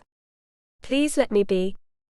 Allie, of course, didn't listen, and steered Noosh into the bathroom, ordering a startled woman out. The woman took one look at them both, and skittered away in alarm.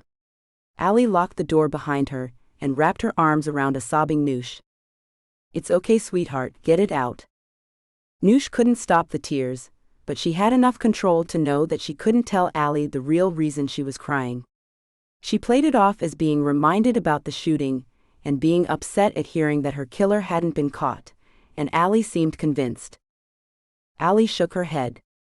I was all ready to give the guy a parade, until he said that. He'll lose some of the ground he gained by saying it. Insensitive jerk.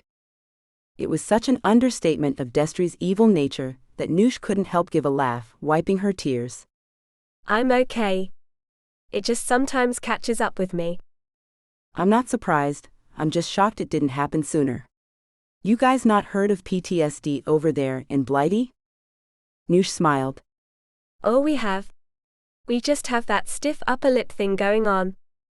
Allie smiled and let her go so she could splash water on her face.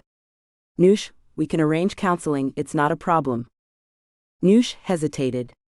I just don't know if I'm ready, Allie. Not yet. I'm trying to get back on an even keel. So much has changed. Allie grinned. Like a certain handsome Italian-American. Even the mention of Christo made her whole body relax, and she smiled shyly at Allie. He is very sweet. The sweet mafioso's son. They both laughed. Come on, details, are you seeing him again? Noosh nodded. We're going to his place upstate this weekend. Allie's eyes widened. Wow. Noosh chuckled, some color returning to her face. I want to say it's not like that, and for the moment it isn't. Sort of. Because of my back. Plenty of things you can do without, straining yourself. Noosh giggled, her cheeks now burning pink. Oh, I know. Allie hugged her. He's gorgeous, and he clearly likes you a lot. I'm glad, honey. You deserve a good one. Noosh returned to her desk, ignoring the curious stares of her coworkers, knowing that only Allie and Liam would be brave enough to question her. She checked the time.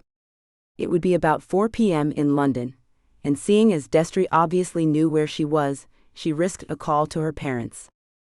Hello, love, how are you?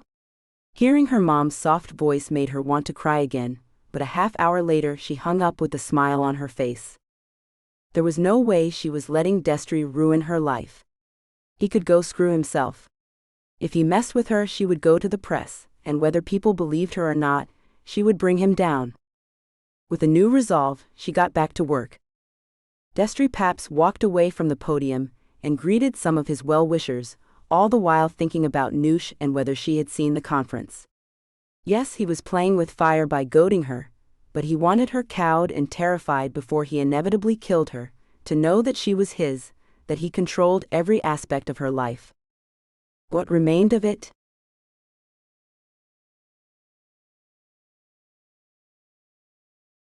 Chapter 10. So, Christo said, steering the car out of the city. why on earth was a girl like you at that club that night? I mean, not that there's anything wrong with that club. Noosh grinned at him. Well, you were there, so there really was nothing wrong with it. But I was doing a story on BBSM culture in New York, and that was a research trip. She reached over to touch his face. And no matter how it ended, I'm glad I did go there. Christo kissed her hand. Me too, sweetheart. So, what happened to the story? I canned it. She said, uncomfortable, and smiled wryly as he turned to frown at her. I didn't feel I was qualified to write it. Amazing intimacy doesn't count as BBSM. But I'm more interested in why you were there. Christo hesitated.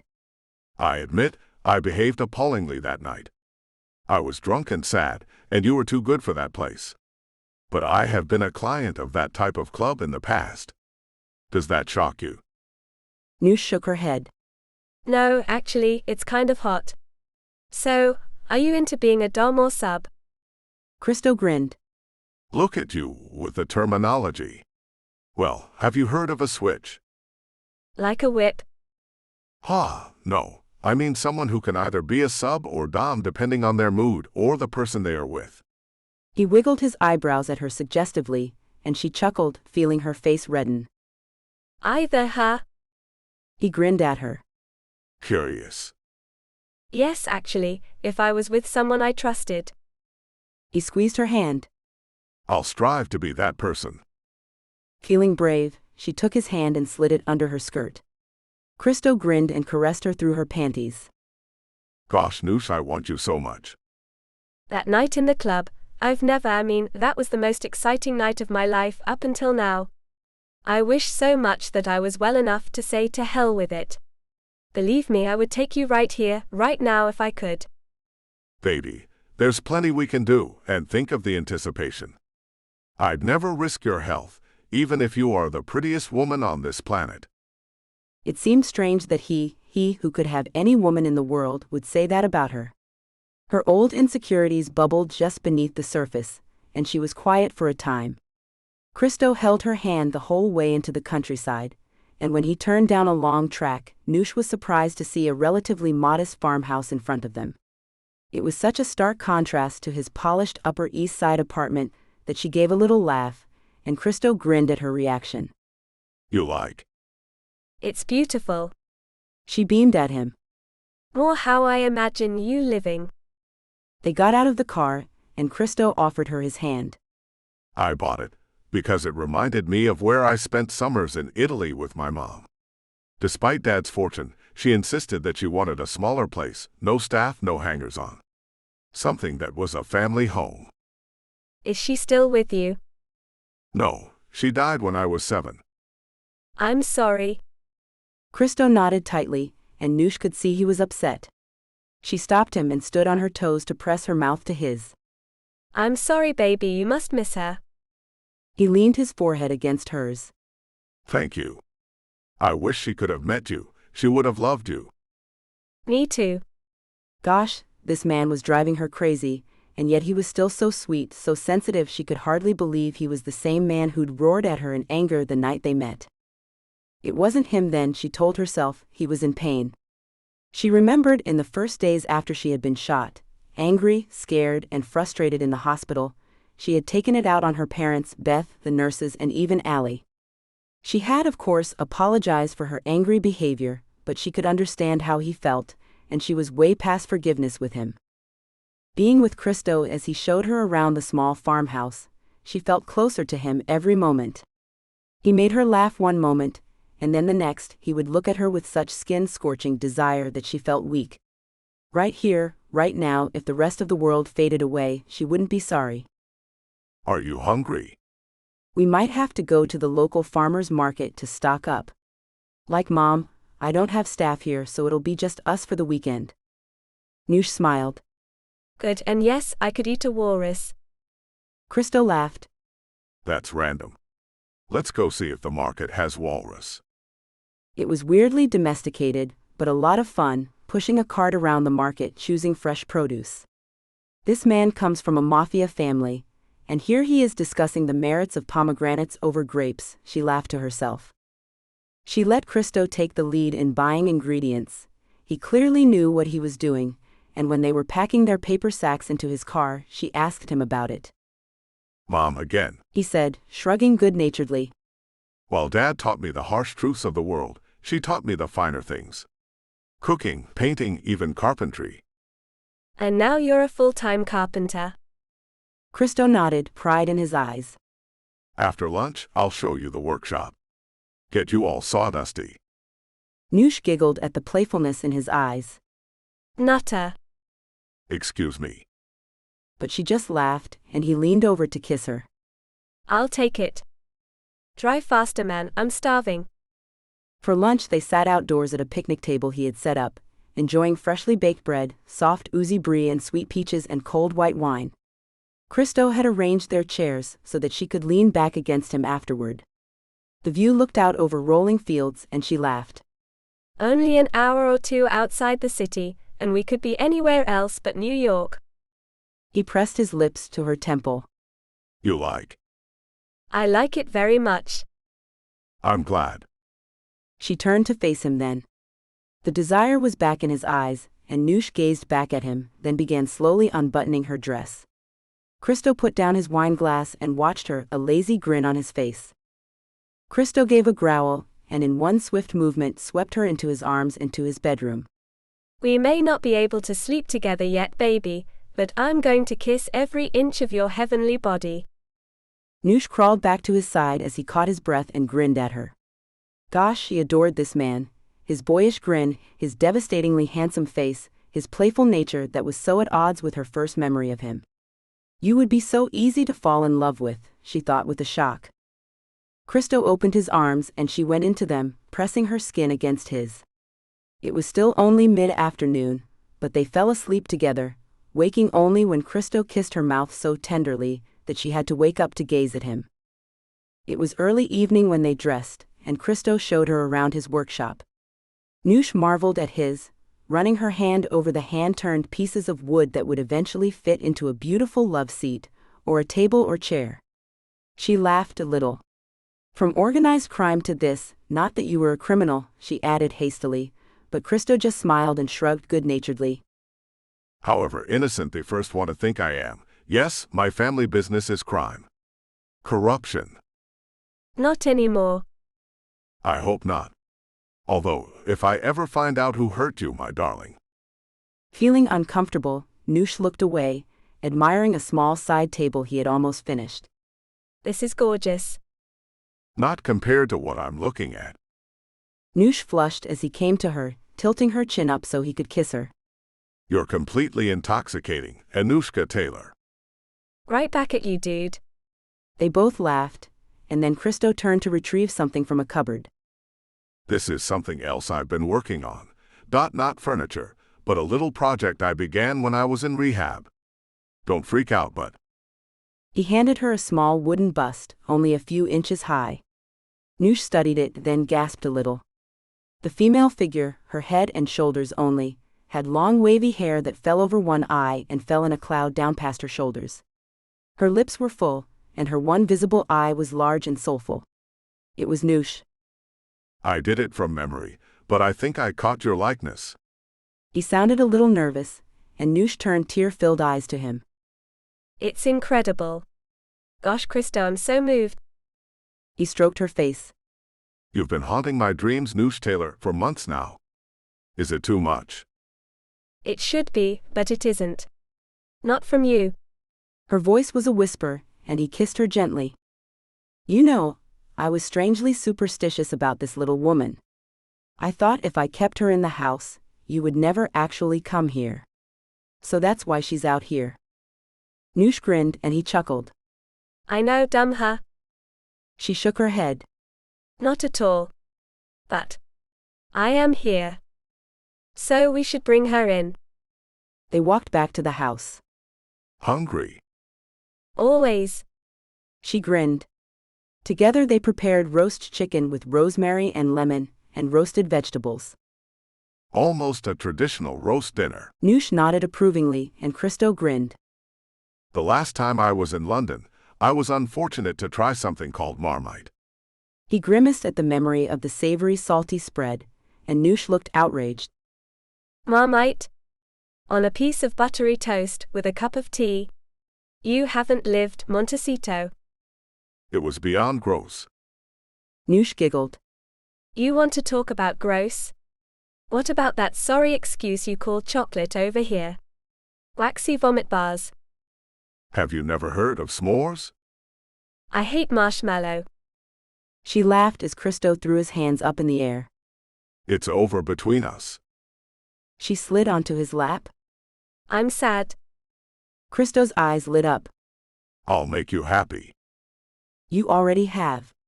She kissed him, the intensity growing between them until he laid her gently on the floor. He slid his hand under her t-shirt and stroked her belly, making it quiver with desire. Noosh traced the line of his full lips, and then brushed her fingertips through his thick dark eyelashes. You are so beautiful. She whispered almost incredulously, and he chuckled. You stole my line. Noosh smiled at him, but her eyes were serious. I keep waiting for something to ruin this perfect day, but it hasn't. How cynical is that? After what you've been through in your young life, it doesn't surprise me. Not that young. How old are you? Noosh grinned. I'll be 25 in a month. Old woman. Hey. She mock-punched his jaw and he laughed. Then how old are you, Crumbly? 39. His smile faded. Does the age difference bother you? She shook her head. My mum always told me I was an old soul, and I am. The guy's my age? Good God. She shuddered and he laughed. I'm serious. When you're 40, I'll be nearly 60. And still the most devastating man on the planet. She countered, a thrill running through her when he talked about the future as if they would be together. If destiny doesn't kill you first. The thought came out of nowhere and she faltered. She tried to hide it, but Christo, watching her closely, noticed. What is it, sugar? Honestly, nothing. She wriggled closer to him. Everything's perfect. Christo looked unconvinced, but she was relieved when he seemed to let it go. Wanna watch a movie together? Love to. Later, after they'd gone to bed and Noosh was asleep, Christo slid from the bed.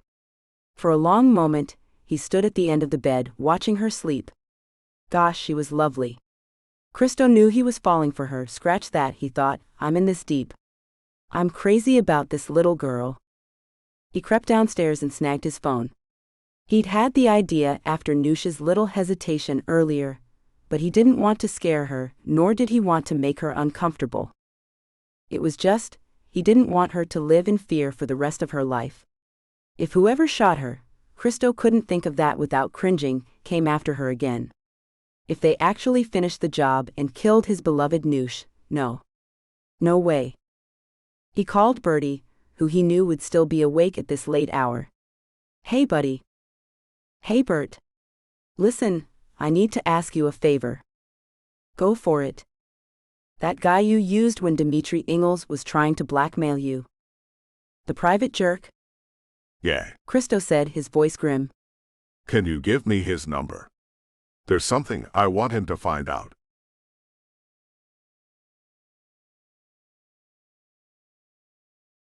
Chapter 11. Anushka Taylor, have you been taking some wonder pill I don't know about? Because the progress you've made since we last met is incredible.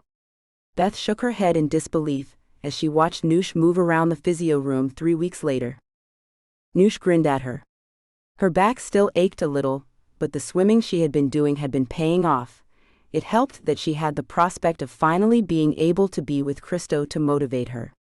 Tonight he was flying them to Europe, to a small island off the Italian coast, and Noosh was determined that they would finally be together, if not for the first time, then for the first time since their reunion. And gosh, she couldn't wait. Every waking moment she thought about him. A permanent smile etched on her face of late. She had spent every weekend at his farmhouse, and every weekday, he picked her up from work and took her back to his apartment. Allie complained that she never saw her roommate, but Noosh could tell that her boss and friend were delighted for her. Now Beth, laughing, signed off her charts. Well kiddo, you did it, I'm so proud of you. I couldn't have done it, couldn't have survived without you, Beth. I'm serious. You made this so much easier than I thought it would be. Aw shucks, Beth grinned and Noosh laughed. And I meant it about keeping in touch. You've become a real friend to me. And you to me, honey. Let's get together soon. In the cab back to work, Noosh called Christo. It's on, baby. Thrills ran through her body when she heard his low, throaty laugh. I can't wait, baby. And those toys we talked about? I've ordered a bunch. Her body quivered and she lowered her voice. I'll be thinking about you inside me all day. The same, my darling. Later. Later. It was on the tip of her tongue to tell him she loved him, but she held back. She wanted to be 100% sure of her own feelings and of his as much as she could. The last thing she wanted to be seen as was a silly little girl with a crush. Christo had a gravitas about him, even with his fun-loving side, that made her feel as if this were a real adult relationship that she needed to be wholly mature about. At work, she was distracted and actively nudged her during a staff meeting to attract her attention. "This is us, the base cakes. You might want to get your mind out of Montecito's pants for this bit." Noosh colored as Allie chuckled softly. Seth was talking. "We've been granted full access to Destry Paps's campaign team and the candidate himself. He has asked that Sarah Marsh be his liaison. That's a coup for you, Noosh, so congrats." Noosh felt her heart sink as the others gave her a little round of applause and waited for them to stop. "With respect, Seth, being shot doesn't make me qualified for this. I feel that the candidate would be taking advantage of my situation to further his own cause rather than to help women. I'd rather not have anything to do with it." The room was silent, her work colleagues looking at her in astonishment. Seth was the first to recover, clearing his throat, his shock and a little annoyance clear in his eyes. Noosh's heart thudded uncomfortably. She could feel the tension rolling off her boss. "Well, that's something you need to work out with Allie, but it would be a big get for the station. But if you're uncomfortable..." He trailed off, but his meaning was clear. She was letting the team down. Noosh felt like crying. Allie asked her to come into her office as soon as the meeting was finished, and Noosh knew it wouldn't be an easy conversation. She sat opposite Allie, wishing it was 6 o'clock and that she was on the plane to Europe with Christo's arms around her. Allie didn't mince her words. "What's your problem with Destry Paps?" Noosh clenched her fists in her lap. "I find him fake, disingenuous, and a creep." That was the strongest way she could find to express how she felt without giving anything away, but she could see Allie wasn't convinced. "Noosh, you're not a child and I'm not an idiot. There's something more." "No. He just gives me the impression that he wants to use my story for his own personal gain. And besides that, he was the one who shot me." If only she could say that aloud and have Allie believe her.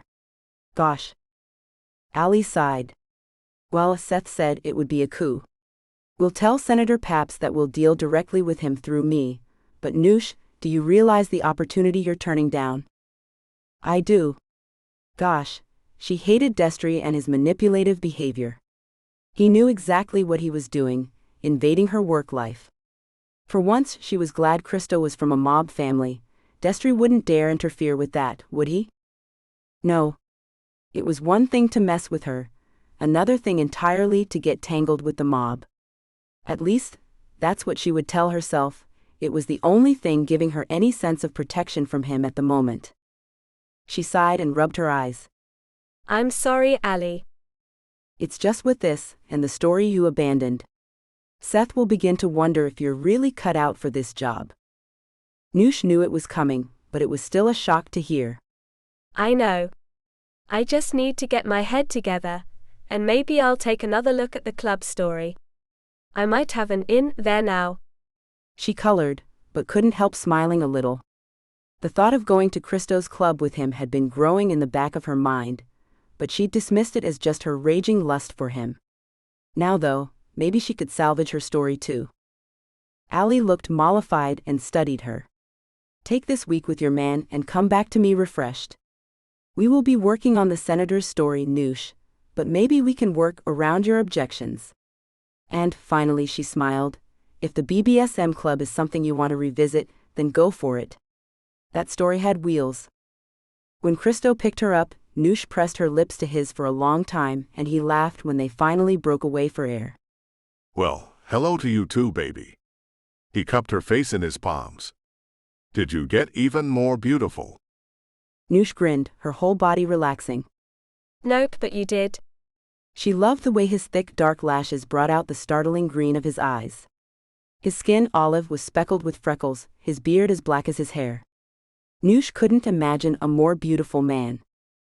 He drove them straight to the airport, and she admired the deft, friendly way he dealt with passport control as he and Noosh arrived on the runway. The private plane borrowed, he told her, from Birdie, was an Embraer lineage with 5 cabin areas with every luxury, and a master suite with a king-size bed and a walk-in shower. Noosh's eyes were huge, and she didn't know whether to approve or disapprove of the opulence. Christo was watching her, his eyes amused. For your information, this thing cost $53 million, and yes, it's completely over the top and ridiculous. Usually it's not my thing. I'm a little more environmentally conscious, but just this time. For this occasion, I thought it was fitting. He bent his head to kiss her, then nuzzled her neck, finally whispering in her ear. I don't know about you, Noosh, but I'm not going to be able to wait until we get to Italy.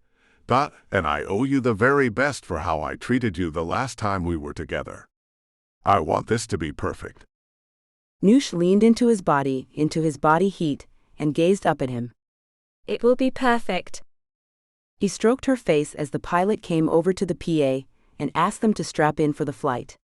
Christo slid his hands around her waist and fixed her seatbelt in place, even making that simple move so suggestive that Noosh thought she might explode. Christo never took his eyes from her as he belted himself in next to her, and as they took off he leaned over and they kissed. Noosh strained against her seatbelt in her need to be next to him, but when the seatbelt warning light clicked off, Christo put his hand over the belt fastener, stopping her from opening it, grinning as he released himself. He sank to his knees between her legs and smiled up at her. I'm in charge now, beautiful. Christo gathered her to him, holding her tenderly. Are you mine? Noosh smiled. I'm yours forever. Bertie sat in the bar, considering ordering another shot of bourbon, when his associate, a private detective called Alan, clapped him on the back. Bertie greeted him, shaking his hand warmly. Alan had been a business connection his family had held for many years. Alan's tenacious work ethic and utter professionalism were second to none in the business. Bertie ordered them both a drink, then raised his eyebrows at his friend. So Noosh Taylor. Anything? Alan picked a folder out of his case. Anushka Eleanor Taylor, 25 next week. A graduate of a high-end college in London, left with top honors. Masters in Communications and Media. Came to New York just under 2 years ago, after she was offered a trainee position with Ali Monroe. Been at the same place ever since, but you knew that. A few boyfriends, nothing long-term. Until 3 years ago when some friends of hers told me she was practically stalked by someone until she gave in and had a tentative relationship with him. That lasted for about a month, before she was hospitalized after trying to kill herself. Seems the boyfriend, and I use the term loosely, was a psycho who beat her. When she tried to leave him, he threatened to kill her. Son of a gun, Bertie spat. He had grown very fond of Noosh since she had started seeing Christo. Both of them had the same silly sense of humor, and they both adored Christo. That was enough for Bertie. Who was he? I assume we think he's the man who shot her. That's just it. Alan took a sip of bourbon. When I tried to find out, I was shut down. Completely, Bertie. Police, lawyers, friends. All of them shut up. That's unheard of. There's always a leak, always. Bertie took this in. So whoever it was has money, power, influence, enough to show his teeth if anyone spilled. Someone who would kill. Yup. One thing confuses me. I don't think this guy, if he is the one who shot your friend, has ever killed before or at least gotten his own hands dirty. Why? Because he left her alive. A professional would have put a bullet in her head or her heart, would have made sure. This was a thrill kill. Shooting a woman in the belly means you want her to know she's being murdered. She has time to bleed out, maybe even identify her killer before she dies, or survives, thankfully in this case. Which means Noosh Taylor probably knows who shot her, and is scared enough to keep it to herself. I saw the records of her police interviews in the hospital. She swore up and down, but she didn't see who it was. Bertie winced. Poor kid. Imagine living with that fear. Alan nodded sympathetically. And she is a kid too. 25, Bertie, and she'd already seen so much horror. At least she's with Christo now. He'll keep her safe, and he won't be scared off by anyone. I know Christo, if he finds out who this is. Bertie's voice tailed off, his face grim, and Alan nodded. I would give him some advice. Don't get Fogliano involved. Bertie gave a humorless laugh. I don't think that's going to be a problem. Why do you say that? Because Fogliano has spies out on Taylor too. Bertie was astonished. What the hell? How do you know? Because we private investigators sometimes cross paths when we're following the same subject. Bertie considered for a moment. Any chance you can find out why? I'll try, but I won't ask another detective to break his confidentiality code. That's fair enough.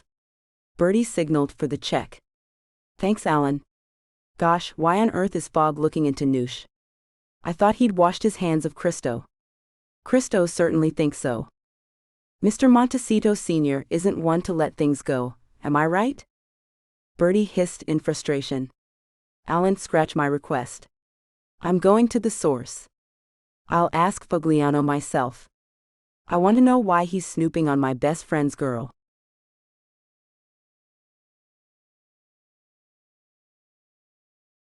Chapter 12. Christo walked through the quiet villa, feeling the warm breeze blow through the stone hallways. This place was a find, and he wondered idly how much the owner would sell it to him for. It was perfect, quiet, secluded, and nestled on the side of a cliff overlooking the Mediterranean Ocean. The last few days had been perfect too. Here, with Noosh making love or joking around, cooking simple meals together, walking along the beaches down below, it was heaven as far as Christo was concerned. No staff, no one else to interfere with their little haven. Here they loved and laughed, and Noosh was safe. Christo had no doubt that this was what he had been looking for all his life. He had never been so happy. He went to look for Noosh now, and found her in the living room, looking out of one of the windows. All she wore was one of his shirts, which fell to her mid-calf, her long dark hair tumbling in waves down her back. Christo stopped at the doorway and watched her. Hey. She turned and gave him the most devastatingly beautiful smile when she saw him. The white shirt was open, revealing her spectacular body, flat belly, long legs. Utterly bewitching. Christo went to her and took her in his arms. Gosh, you're beautiful, he murmured, his lips against hers, then he kissed her, feeling her soft lips respond. Christo gazed down at her. Noosh, if this is too soon, then please say no, but when we get back to New York, would you consider moving in with me? Noosh grinned at him. I'm practically living with you anyway, so yes, Christo, I would love to. Elated, Christo kissed her until she laughingly protested that she couldn't breathe. Noosh stroked her hand down his chest and then smoothed his cheeks with her thumbs. I wish we could stay here forever. Just you and me. Say the word and it's done, but you have your career to think of. He smiled, then frowned when he saw her expression cloud over. What is it, baby? Noosh hesitated for a long moment. I'm a bit persona non grata at work at the moment. Christo was surprised. They adore you. Not at the moment. I turned down an opportunity, and it could affect the whole station. Christo sat up and Noosh followed suit. Christo pulled his shirt around her. Why would you turn it down? Because it would involve working closely with someone I dislike. Intensely. Christo's eyebrows shot up. Who? He noticed the tiny hesitation before she answered. A politician. Destry Paps. Christo felt like he'd been slapped, and his anger roiled inside him. That creep. It was Noosh's turn to look surprised. You know him? She checked herself. Of course you know him, he's a presidential candidate. No, I've known him for years. Or rather, I knew him years ago, but I don't expect he's improved in the end. He was cut off as Noosh pressed her lips to his, fiercely, and he tightened his arms around her, laughing softly when she broke away. What was that for? Noosh grinned. Because everyone else seems to think the sun shines out of his ass. I can't stand the bloke. Christo smiled, but he had the feeling she wasn't telling him everything. So why don't you like him? Apart from his obvious douchebagginess, what? That's a word.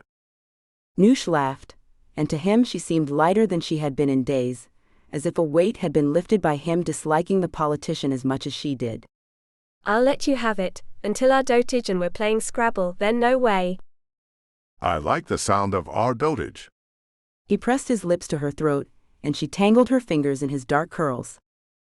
Of course he Deadpanned. You'll get there way before me. Christo wrestled her back to the floor as she shrieked with laughter. Just for that, you ain't getting the any tonight. He drawled in a dreadful New Jersey accent, and she grinned, reaching down. Oh yeah? She was already wrapping her legs around his waist. Yeah, this is you not getting any. Gosh, he loved this woman, but he was terrified of scaring her off. Which was why instead of telling her he would die for her, he kissed her until neither of them could breathe.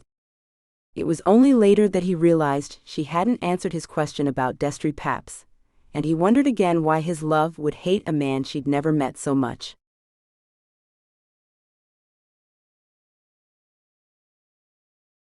Chapter 13. Simple, She told him the next morning at breakfast. She waved a piece of melon around as she spoke. He wants to use my shooting to shill for his half-assed campaign for stopping gun violence against women, and I don't believe for a second he's genuine. Arrogant wanker. So he isn't going to get to use me to help him. Us. Ho.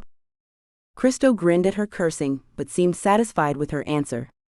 Noosh felt a wash of relief. He believed her. She'd known he hadn't been satisfied with her answer yesterday, and mind-blowing passion could only distract him for so long. She loved that he cared enough to be angry for her, and the gratitude and relief she'd felt when he sided with her about Destry had been overwhelming. She wondered about Christo's past history with Destry, but didn't worry about it. She just enjoyed the fact that Christo felt the same way she did. She smiled at Christo now. He was wearing a simple cheesecloth top, which highlighted his golden olive skin and green eyes. His dark curls were wild about his head, his beard growing wild too. She leaned over and rubbed her chin against it. Sensual. Christo laughed. I know you are. Ha ha. How the hell were you single when I met you? You? Have you seen yourself? Christo rolled his eyes. Because I hadn't met you yet. Good answer. She cupped his cheek in her hand. I'm doggone crazy about cha. Christo burst out laughing. Was that your attempt at an American accent? Noosh pretended to sulk. No. It was. It totally was. Noosh started to laugh with him. Well, let's hear your British accent then, smart ass. Christo grinned widely. Pleasure to meet you, Miss Taylor. I'm Christopher, and I too am crazy about you. His accent was flawless, and Noosh gaped at him. Christo smirked. Chip chip chipper. Noosh made a mock disappointed face. You ruined it. I took it too far. You did. Christo sighed. Perhaps then, some sort of punishment is probably in order. Noosh squirmed in excitement. For me or you? Although they had talked about experimenting with BBSM, they had yet to try it, reveling instead in making love as often as they could between talking and getting to know each other. Now though, Noosh was excited about the thought of being bound by him, whipped or paddled, or doing the same to him. She wanted to explore everything that made him happy. Christo's smile widened. Well, I'll flip you for it, but the beauty of being a switch is that you can change your mind like that. He clicked his fingers, but then his smile faded. He leaned forward and took her hands. But if you say stop, we stop. That's what a safe word is for, baby. I hope you trust me to stop if you ask, but I will always insist on the safe word. It removes any doubt. I have no doubts about you, Christo. Not one. Her voice, already a whisper, shook a little, and she was afraid he'd think she was scared, but instead he pressed his lips to hers. We take this slow, baby, so you can get a feel for what you like or what you don't. She swept a hand through his curls. What do we start with? Some light bondage. I could simply tie your hands behind you to start. Noosh felt her body tighten with excitement. Maybe you could use a crop on me. On my bum. You are adorable. Yes, I will use a crop on your bum, if you like. Christo offered her his hand. One last thing, the safe word. Noosh thought for a second. Dragonfly. Christo nodded approvingly. Nice. Remember, if you're ever scared and you need me to stop or need my help, just say it. I want you to enjoy what we're going to do. Noosh pressed her lips to his. Yes, sir.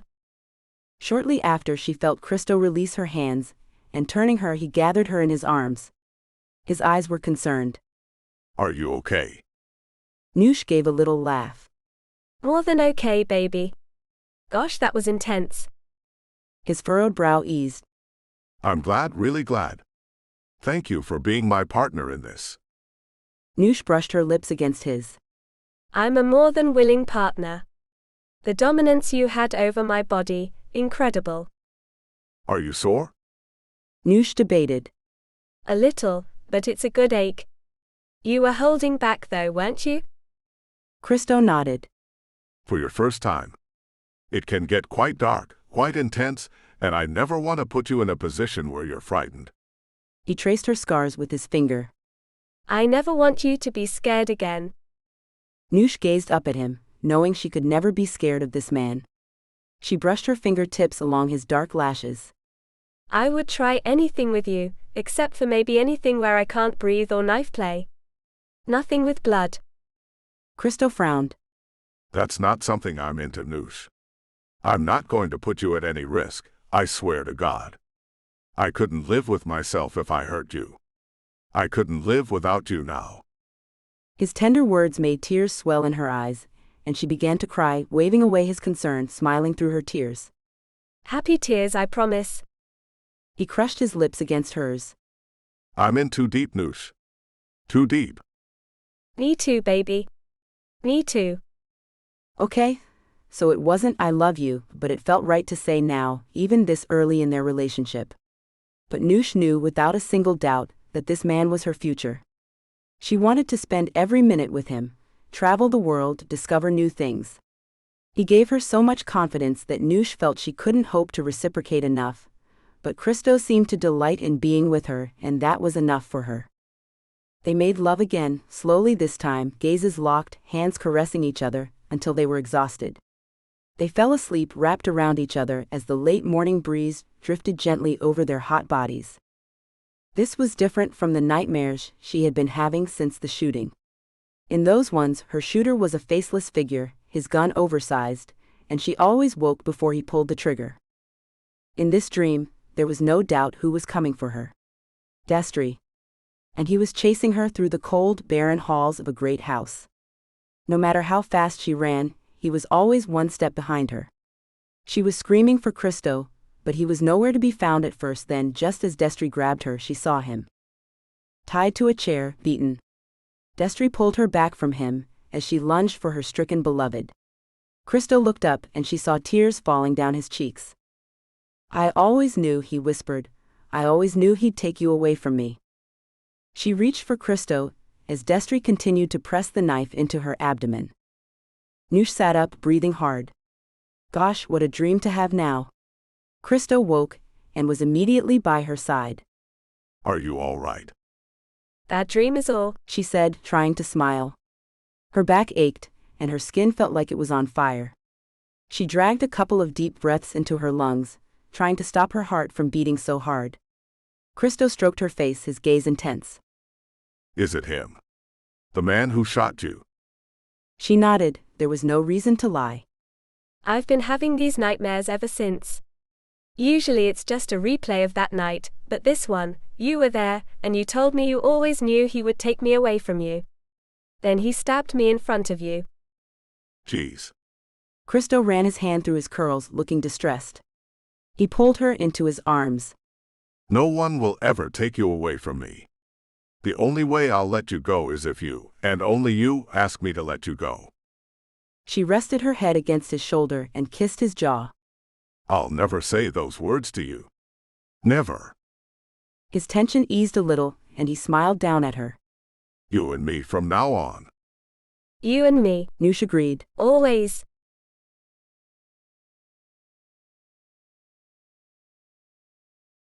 Chapter 14. Christo smiled over at her in the car as they drove back into Manhattan. You have a sulky face. Noosh grinned. Just thinking about our little piece of heaven. That week went too quickly. He touched her cheek. Say the word, and we'll go there forever. Italy has radio stations too. So tempting. She sighed. But I still owe Ali so much, and I need to fulfill my obligation to her. She's really helped me so much, and she's become like a big sister to me. I can't just up and leave. She leaned over and kissed his cheek. Ask me again in a year. Christo grinned. Don't think I won't. She chuckled as he pulled the car into the parking garage of his building. I'm getting way too used to living in luxury. No more than you deserve. Well, you see, I need to make my own money, so we can have some kind of parity. Some kind, she added when he rolled his eyes. I know I can't compete with Mr. Moneybags, but I need to contribute. I'm no gold digger. I know that, Christo said as they got out of the car and walked to the elevator. They kissed on the way up to his penthouse apartment and were fooling around, teasing each other as the elevator doors opened. Christo stepped out and stopped. Noosh moved around to his side, confused, and then she saw him. The older man who looked so much like Christo could only be his father. Fogliano Montecito nodded politely to her, and then turned his attention to his stony-faced son. Cristofalo. I've come to talk to you. Then you wasted a journey, Christo said coldly. He squeezed Noosh's hand. As you can see, I'm with my partner, and I have no wish to hear anything you say. Good night. Please, son. His father's voice quivered with real emotion, and Noosh was taken aback to see tears in the older man's eyes. I have come to make peace with you, and your lovely companion. Hello, Miss Taylor. Your beauty has not been exaggerated. Noosh looked with uncertainty at Christo, then spoke. Hello, Mr. Montecito. No, Noosh, it's Don Montecito, don't forget. Sweetheart, will you go inside while I deal with Don Montecito? She nodded, but before going into the apartment she looked back at him. If you need me, I'm right here. She heard Fogliano speak before she closed the door. Your lady is lovely, son. She closed the door and moved away, wanting to give them privacy. Their idyllic vacation seemed a million miles away now. Reality crashed in, she thought, and went to shower. Christo waited for his father to speak. Fogliano studied his son. You look well. I am. Fogliano sighed. Look, Cristofalo, there is no way other than this to say I'm sorry. I'm sorry for my behavior, for striking you. For humiliating me. Of course. Son. I reacted badly to something that was out of my control. It is a failing, I know, and I have no explanation. Your anger issues are long-standing, Dad. Mom knew that. Fogliano's face shut down. Let's not bring your mother into this. Why not? You beat her too. Christo could see his father's anger roiling beneath the surface, and he was glad. He was deliberately goading Fogliano now, wanting to prove his father hadn't changed one little bit. To his credit, Fogliano kept his cool.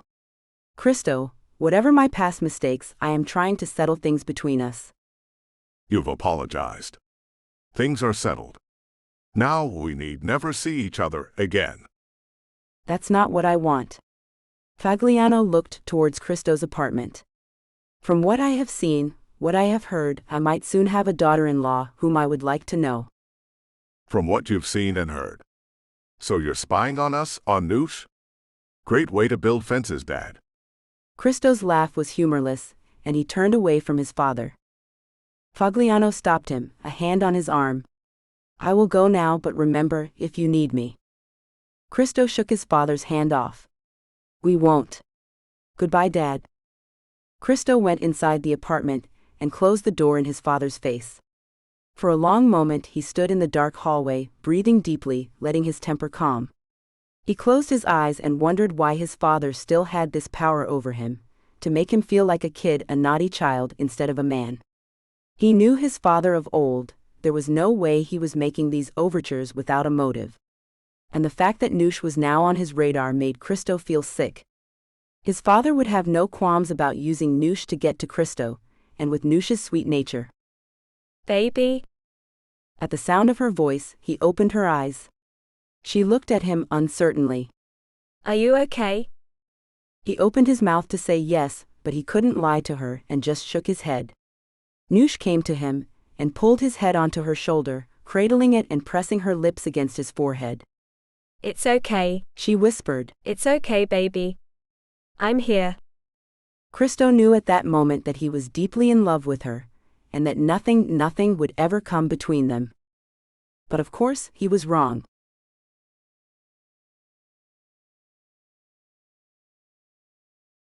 Chapter 15. It began the morning Noosh returned to work after her vacation.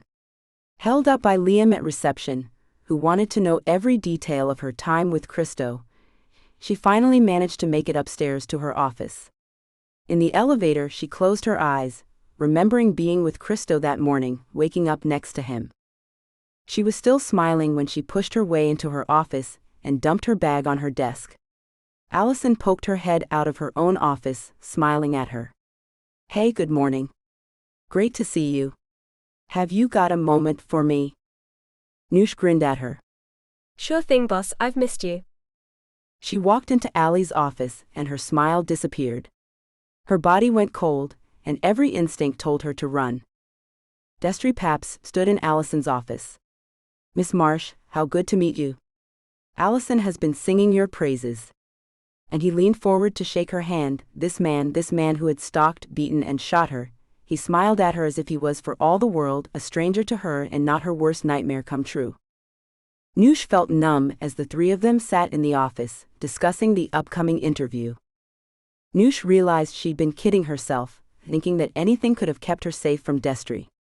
Lying low, trying to act non-threatening, not even the notoriety associated with Christo's last name would keep Destry from her. But still, what could she have done differently these last few months? She still didn't think the police would help her. Hell, they'd been investigating the shooting and hadn't gotten any answers. For all she knew, they had already figured out it was Destry and weren't going to do a damn thing about it. Should she have run away again? No. Even if she ended up dead at the end of this, at least she had gotten the opportunity to spend this time with Christo. She couldn't regret that. Allison didn't notice the tension between Noosh and Destry, or if she did, she was obviously putting it down to Noosh's apprehension about working with the politician. So Noosh went along with discussing the interview.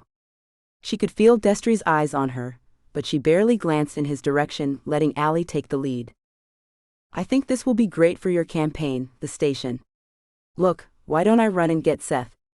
He'll want to see you, Senator. Noosh, why don't you run through dates with the senator and narrow down some windows where we can record the interview? No, don't leave me alone with him. But Allison was already out of the door, closing it behind her. Noosh didn't look at Destry. You're even more beautiful than I remember. Go to hell, Noosh shot back and Destry laughed. I'd much rather take you, Anushka, and in fact before long I'll get to do just that. Noosh gritted her teeth and looked at him. Destry wore a supercilious smile, arrogant, utterly certain. You'll never touch me again, Paps. Ever. Oh, I don't think that's true. I will have you soon, and will remove every memory of that criminal you are with out of your pretty head. Christo isn't a criminal, and I'd rather be dead. But of course you've already tried that, haven't you? Destry laughed. I have to admit, putting that lead in your belly was almost as much of a turn-on as being with you. But you lived. His smile disappeared. Or should I say, you'll get to live as long as I decide to bestow life on you, Anushka. You belong to me, and you need reminding of that fact. Noosh's eye narrowed, his threats merely making her angry. What's to stop me from going to the press about you? From telling everyone that you shot me, after you had assaulted me on multiple occasions? Where would your campaign be then, Senator? He moved so quickly that she had no time to react. He trapped her in the cage of his arms, and she struggled to get away from him. Destry kissed her neck and her cheek before his lips went to her ear. My campaign would be over. But remember this, Anushka, you'd be dead. Noosh felt something cold and hard press into her belly. Something sharp. Gosh. Destry laughed. That's right, my darling, I'll gut you without even thinking about it. When you're living with me permanently by my side, I want you to know that this knife will always be at hand, that I'll kill you whenever it takes my fancy. I'd rather go to prison for life than let you live without me. He released her and she skittered away from him, her eyes wide with horror, anger, and terror. Destry smiled his too white smile at her. I'll leave you alone for now, Anushka, but I'll be in touch with instructions soon. Believe me, my darling, you'll follow them. Noosh couldn't speak. Was this really happening? Allison returned then, with Seth at her side, and they and Destry began to talk schedules. Noosh stayed silent. What was she going to do? Tell Christo. She closed her eyes. No. She couldn't. She didn't want to drag him into this, drag him into something where he could get hurt. But she didn't know who else to turn to. But given his history with Destry, what was his history? She needed to know before she asked him for help. Later at dinner, she asked him. Christo looked surprised. Why do you ask? The dirtbag was at the office today, sucking up to Ali and Seth. He's obsequious, and I realized I never asked you what your actual history with him was. Christo nodded. Before I tell you, he didn't upset you, did he? Because if he did, I'll kill him. No, he just threatened my life again. No, I just think he's a sleaze. These lies were coming too easily. Tell me. Christo sighed, putting down his fork. He came to my college as an associate professor in my last year. Noosh blinked. Paps? A professor? Of what obnoxiousness? Christo snorted with laughter. That wasn't his official title, but yes. Anyway, he and I didn't see eye to eye from the start. He was sexist, misogynistic, and unprofessional. He targeted the women in our class and spent his time belittling them. I took him to task and he failed me. Luckily for him, the faculty reversed the decision. I was, after all, a Fulbright scholar, and my grade point average was 4.0 from the start. Nerd. Christo grinned. You know it. Anyway, if it had just been that, then maybe I could just put it down to egos clashing. I was somewhat of a player back then. Anyway, there were rumors, many rumors, about him working his way through the female students. And then there were the rumors that he got violent with some. Noosh's heart felt frozen. Oh, I believe it. She waited for Christo to continue. Christo sighed. And then there was a friend of mine, Jasmine. She was amazing. Noosh, you would have loved her. Did you and she? Oh no, I wasn't Jas's type. You might have been. Ah, okay. Come to think of it. Christo broke off, staring at her, and Noosh frowned. What? Christo was silent for a moment.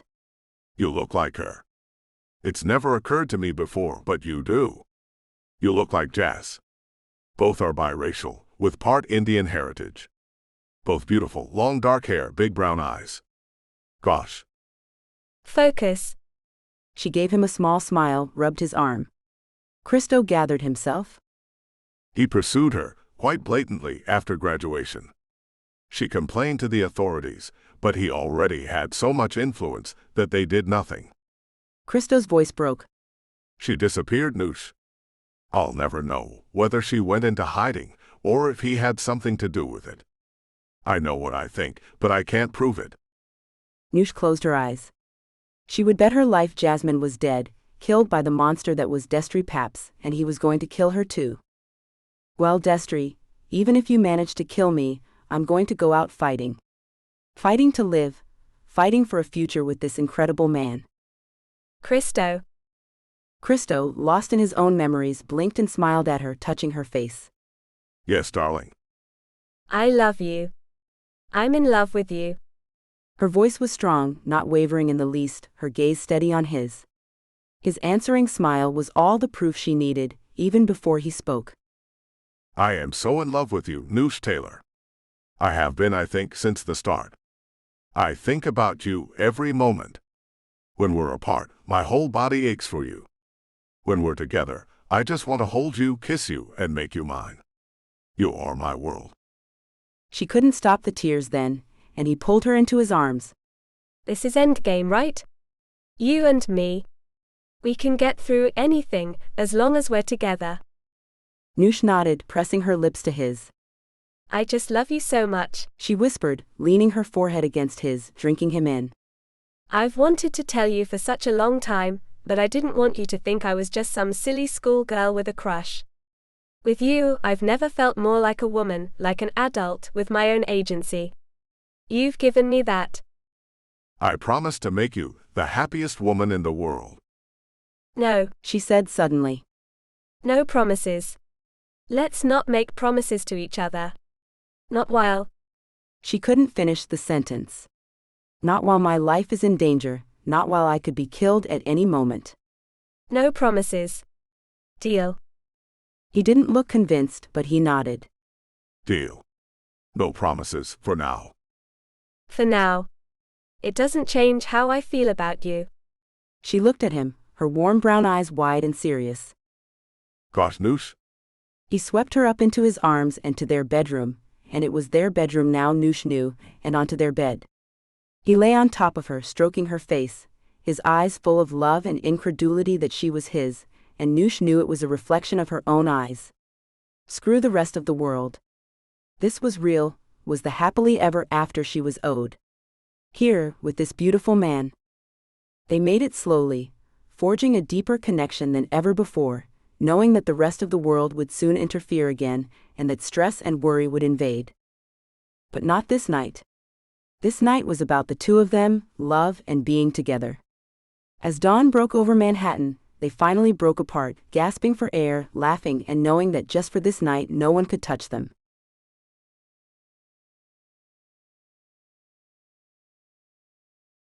Chapter 16. Allison sighed but nodded. If that's how you feel, Noosh, then so be it. I'm sorry, Allie. I just can't be impartial towards the senator. I find him objectionable. If you want to fire me, then it's your right. I just don't feel comfortable working so closely with him. I'm not going to fire you, Noosh, don't be silly. I would never make you work with someone you're obviously uneasy with. To be honest, and don't tell anyone I said this, I'm not wild about the man. Noosh's eyebrows shot up. Then why? Because that's journalism, Noosh. More often than not, we have to deal with subjects and people we're not comfortable with. And getting a presidential candidate, especially a popular one, is a huge coup for the station. Noosh felt a little ashamed. I guess I'm showing I'm not cut out for this job. The story I canned, the BBSM one, what if I told you I was thinking about finishing it? Allison perked up. Really? She grinned. And it has nothing to do with that gorgeous man of yours. Noosh laughed, her chest lightening. Actually, it has everything to do with him. You asked me how we knew each other, remember when I went to that club back then? Before the shooting. Of course. Realization dawned. Oh. He was the guy. Noosh nodded. Cards on the table. He was there and I wanted him. So I slept with him, but then he was in a bad place. He wasn't ready for me. I could see it in his eyes, Allie, he was in so much pain. But he never forgot me. Her voice was soft and Allie smiled gently at her. You love him. I do. So much, Allie. He really is the best man I've ever known. Allie got up and hugged her friend. I'm very happy for you, sweetheart. Christo is the polar opposite of his father, and of someone like Paps. Don't worry, when the senator comes to the station, I'll make sure you're out on assignment or something. You're the best. Allie grinned. I really am. Now let's get to work. In their favorite bar downtown, Christo greeted Bertie with a hug. Been a while. Bertie gave a filthy laugh. And how is the delectable Noosh? Gorgeous, beautiful, wonderful. All the adjectives. Christo laughed. She sends her love, tells you she owes you a butt whooping at poker the next time you're free. She actually said butt whopping. Okay then, ass whooping. How are things with you? Any progress with Helena? Bertie made a face as the bartender brought their drinks over. Helena is seeing a hedge fund director from Paris, he said with undisguised disgust. Bertie darling, you simply must come and meet Holland. He's ex-tour Runaway. Oh dear, Christo said with a grin. someone's jealous. You don't break out the speech impediment unless you're really pissed off. Bertie shrugged grumpily. At almost 40, with short mid-brown hair and a neatly shaped beard, Bertie was handsome and attractive, but had the unfortunate luck of being friends with Christo. Christo's overwhelming physical beauty put everyone else in the shade, but Bertie never held that against his friend. Christo didn't give two craps about his appearance. Anyway, I'm beginning to think there are other fish in the sea. There are, and plenty who deserve you more than Helena. Let's change the subject, bro. Christo's smile faded. What did your guy find out? Bertie filled him in on what Alan had told him. So there's this big gap where no one knows or is telling. Noosh was in a relationship with this man, but whether or not she wanted to be, we just don't know. No one is spilling the tea. No one? And Alan would have found out if they were. Shifty. I'll say. Christo was lost in thought, a horrific idea floating around the back of his head. Okay, if you don't mind, ask Alan to keep digging.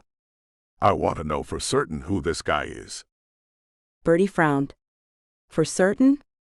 You mean you have an idea? I do, but I'm not comfortable sharing it just yet. If I'm wrong, it could have serious consequences. If I'm right, God help us. Bertie looked alarmed. Christo, are you telling me Noosh could be in danger? Christo nodded grimly. Very much so. But Bertie, I'll do anything to keep her safe. Anything. And for the first time, Bertie saw a bit of Fogliano in his friend's expression, and he shivered. When Christo said goodbye to his friend an hour later, he stepped out onto the street and pulled out his cell phone. He called a number he knew by heart, that he would never forget as long as he lived, and when a woman's voice answered, he identified himself merely by saying, It's me. Can we meet? I need to ask you something. He listened to her answer, then nodded to himself and told her. Okay, an hour. Bethesda Terrace. See you there. Thanks. He had an hour to kill, but he knew exactly where to go. He'd placed an order for something at a high-end store in the city a couple of weeks ago for Noosh, and now he was going to pick it up. It helped clear his palate for the conversation he was soon to have. The flowers came as Noosh was helping Allie polish up a segment for the night show. Liam brought it, and she could see by his face that he was disturbed by something. What is it? Someone sent flowers to you, Allie, and forgive me, you know I can't resist a peek at the card. Only it's not a card? It's a photograph. Allie picked up on Liam's distress and stood, taking the flowers from him and holding onto the photograph. Her face paled and Noosh stood. What is it? Allie hesitated, then handed her the photo. For a second, she didn't understand. 2 blood patches on. Oh my. She thought she might throw up. It was her belly. The first shot an inch above her navel, which was ringed with soot, and the impression of a muzzle. The bullet wounds were framed carefully. Underneath, the caption read, It could happen to anyone. Destry was threatening Allie, creep. Sick man. Noosh was apoplectic with anger. Allie put a hand on her shoulder. I'm so sorry, Noosh. Why are you apologizing to me? Noosh said incredulously. Because he's taunting you through me. We need to call the police. Noosh shook her head, dropping the flowers in the trash. No. Don't give him the satisfaction. But? No, don't engage. Allie disappeared back into her office, and then Liam and Noosh could hear her crying softly. Noosh looked helplessly at Liam, who shook his head, answering her unspoken question. "Well, I'm hanging on to this."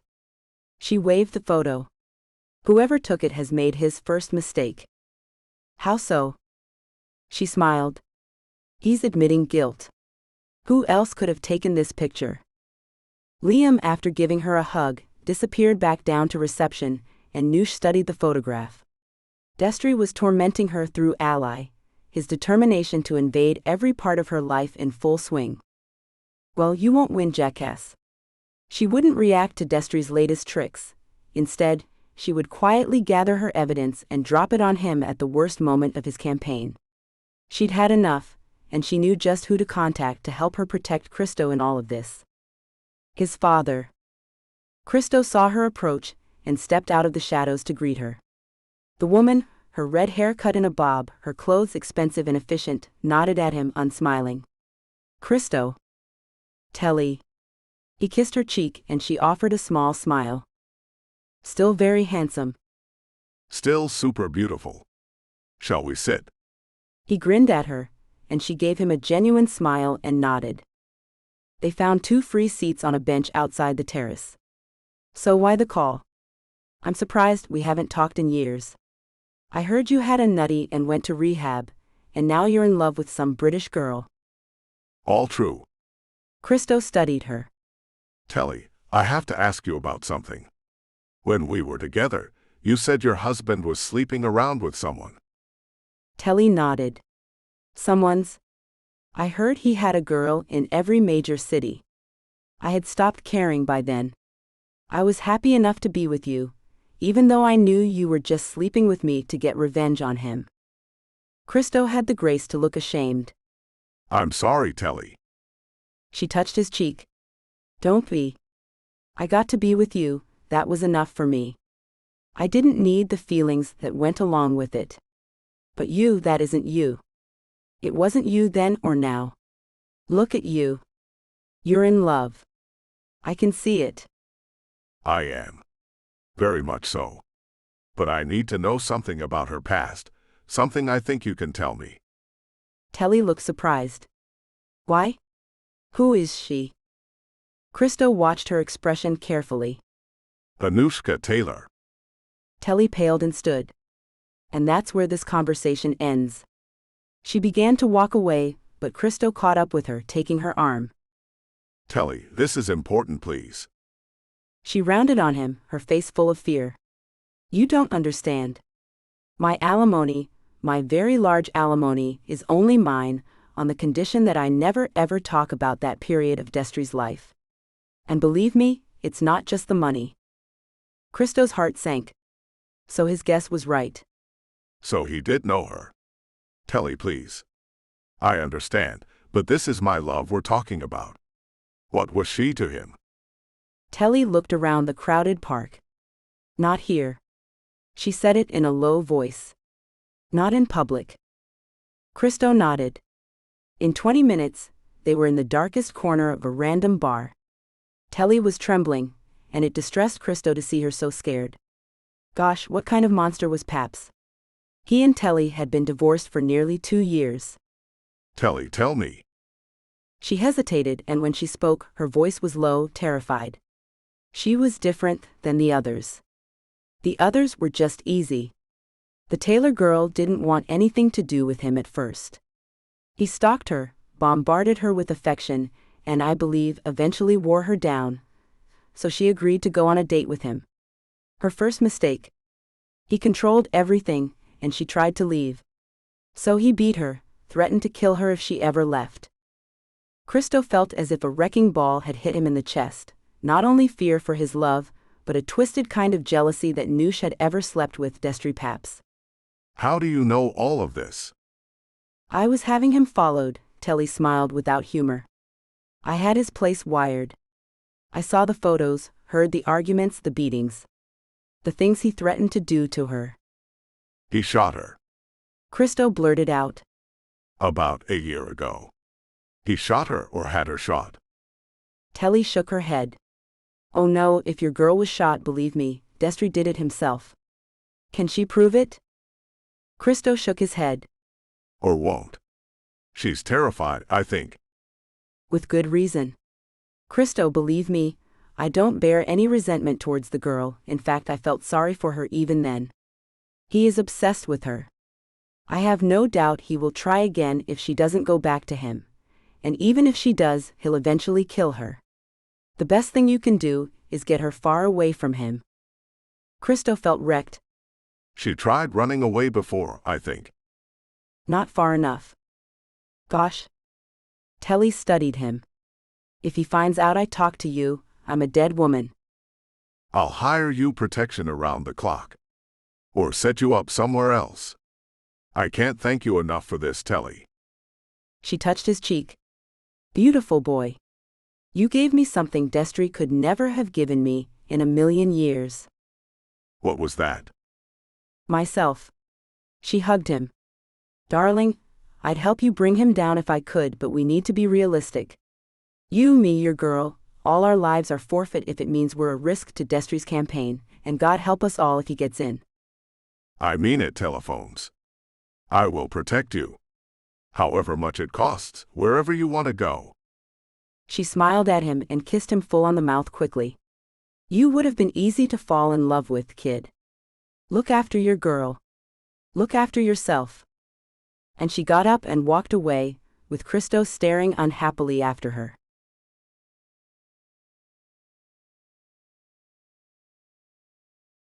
Chapter 17. They were both putting on a performance, Noosh could tell. Something was bothering Christo, but she couldn't reasonably ask him to dish when she had secrets of her own. Instead, they both pretended nothing was wrong, and for now, she'd take it. They shared a meal they'd cooked together, and then Christo asked her to sit with him on the couch in his living room. I have something for you. He brought out a Tiffany bag, and Noosh looked vaguely alarmed. He saw her expression and chuckled. Don't worry, I'm not proposing yet. Noosh looked relieved. But, he added with a grin, it's gonna happen sometime in the near future, so suck it up. She giggled. Close your eyes, beautiful. She felt him fasten something around her neck. Okay, you can look. Noosh opened her eyes. A delicate white gold chain hung around her neck, a charm nestled between her chest. She picked it up. A tiny dragonfly picked out in diamonds. She felt tears in her eyes. Oh, Christo, it's perfect. He swept her hair back behind her ear. I wanted to get you something, but I know you're not into big flashy jewelry. I love you, little one. Noosh pressed her lips against his, and they kissed for a long moment. I love you too, big guy. Thank you for my present. She stroked his face, gazing into his eyes for a long moment, then grinned. She got up. Come on, I have an idea. We're going out. Where are we going? Noosh kissed him again, as she pulled him into their bedroom to change. You'll see. Destry called his detective from the burner phone. You're following her? Yup. She and the Don's son just got in a cab. We're heading in the direction of the city. What do you want me to do? Just follow them, get photos if you can. Destry's gut roiled with jealousy. What's she wearing? Red dress, one of the wraparound things. I gotta give it to you, she's stunning. Mine on the job, please. His detective gave a dark chuckle. Just saying, man. Hang on, the cab's pulling up. He started to laugh. Oh my. What? Destry was getting irritated by the man now. What is it? The detective laughed. Boss, you're never going to believe where they are. Christo's eyes widened when he saw they were back at the club where they met. He looked at Noosh, who was blushing but smiling at him. Are you sure, baby? She nodded. I keep thinking about what we could do here, and I want to try it all with you. Properly this time. What do you say? Christo crushed his lips against hers. I say, He said when they came up for air. let's go for it. He took her hand, and they walked into the club together. The doorman, who had been so polite to Noosh the first time around, nodded again and smiled.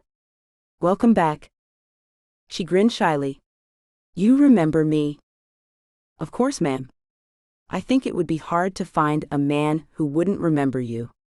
No disrespect, sir. Christo grinned at him.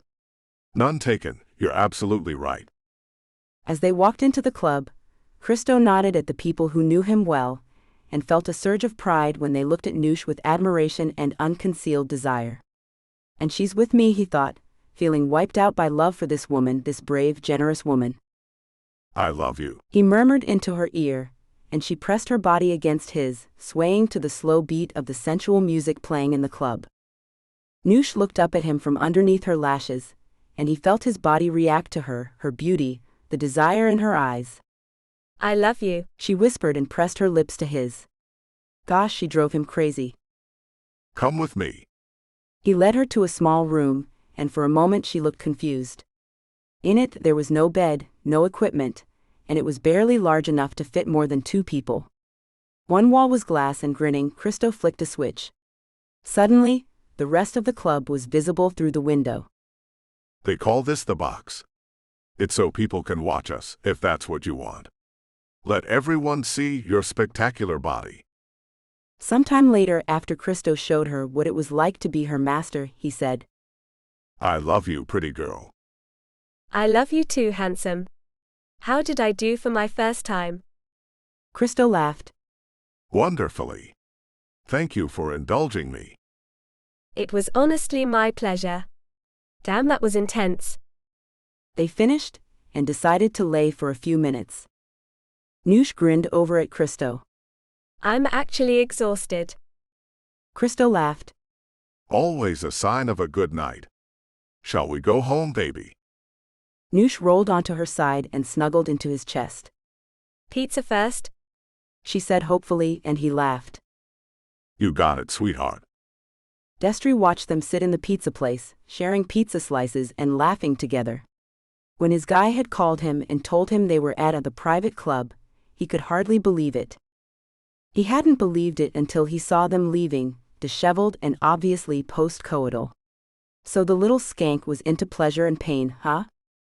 Jealousy twisted in Destry's gut, and he fingered the gun he always carried with him, not the one he'd shot Noosh with, of course. That one was hidden far, far away from here. He could hunt them down now, shoot them both. But it would be disastrous for his long-term plans. No, he would kill Noosh soon enough, but he would do it how he wanted to. Slowly, agonizingly, and now he knew what he would do with the Montecito kid.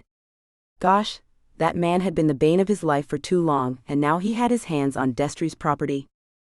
He would force him to watch Noosh's murder, before putting a bullet in that stupidly good-looking head of his.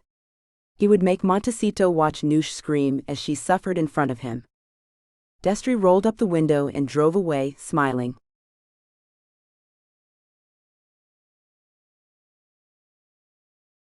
Chapter 18. Noosh felt her face burning as Allison read through the new story she had written, and when Allison gave a hoot of approval, she could have died from embarrassment. Allison took her spectacles off. Noosh, do you know how good this is? Noosh chuckled.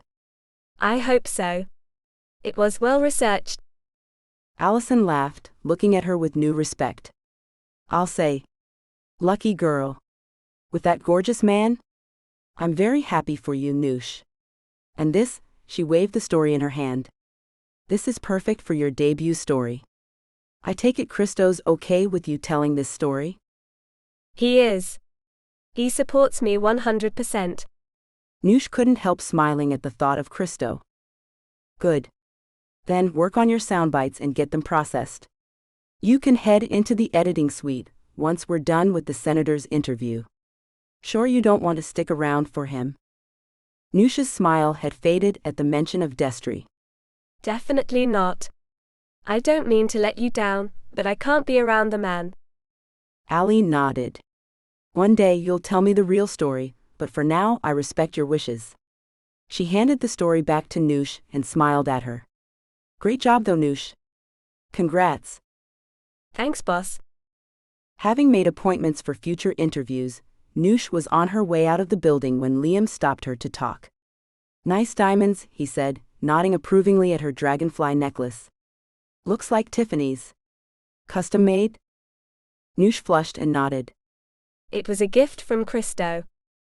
Liam smiled. That man is crazy go nuts for you, Nooshie. And I him. How's your love life? Hectic and complicated, but that's nothing new. You know, we haven't been out for drinks for weeks.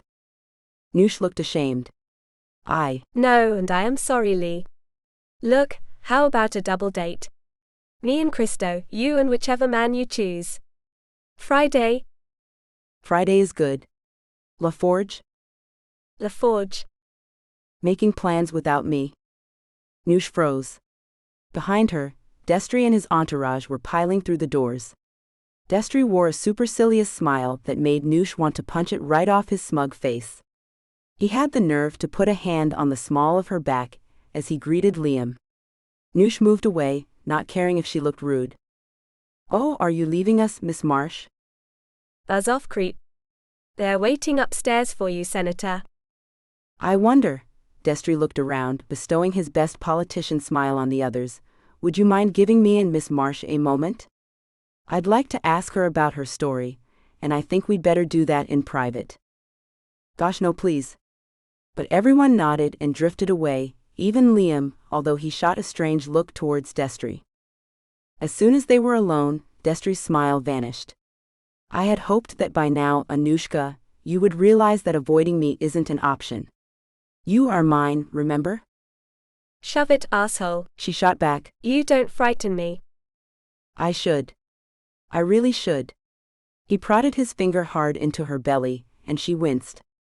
Those 3 bullets I put in you will be nothing to what's coming, Anushka. And who knows? Maybe it won't be only your life that is forfeit. Noosh froze. What?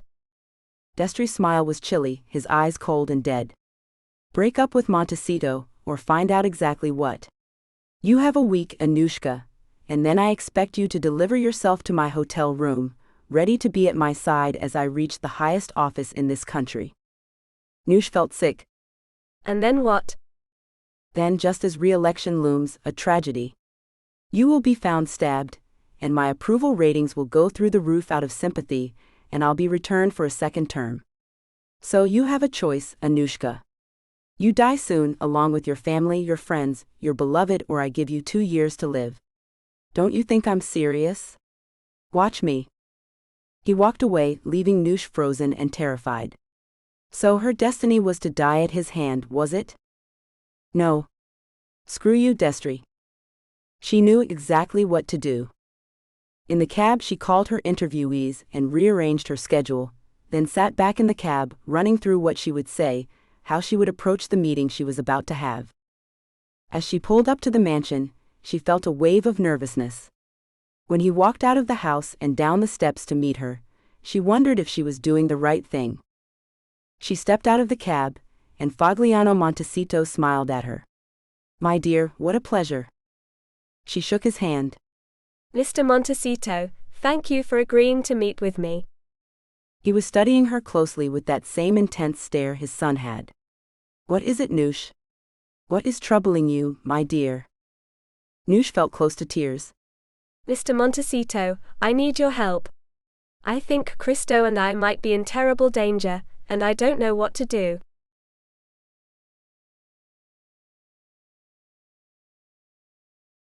Chapter 19.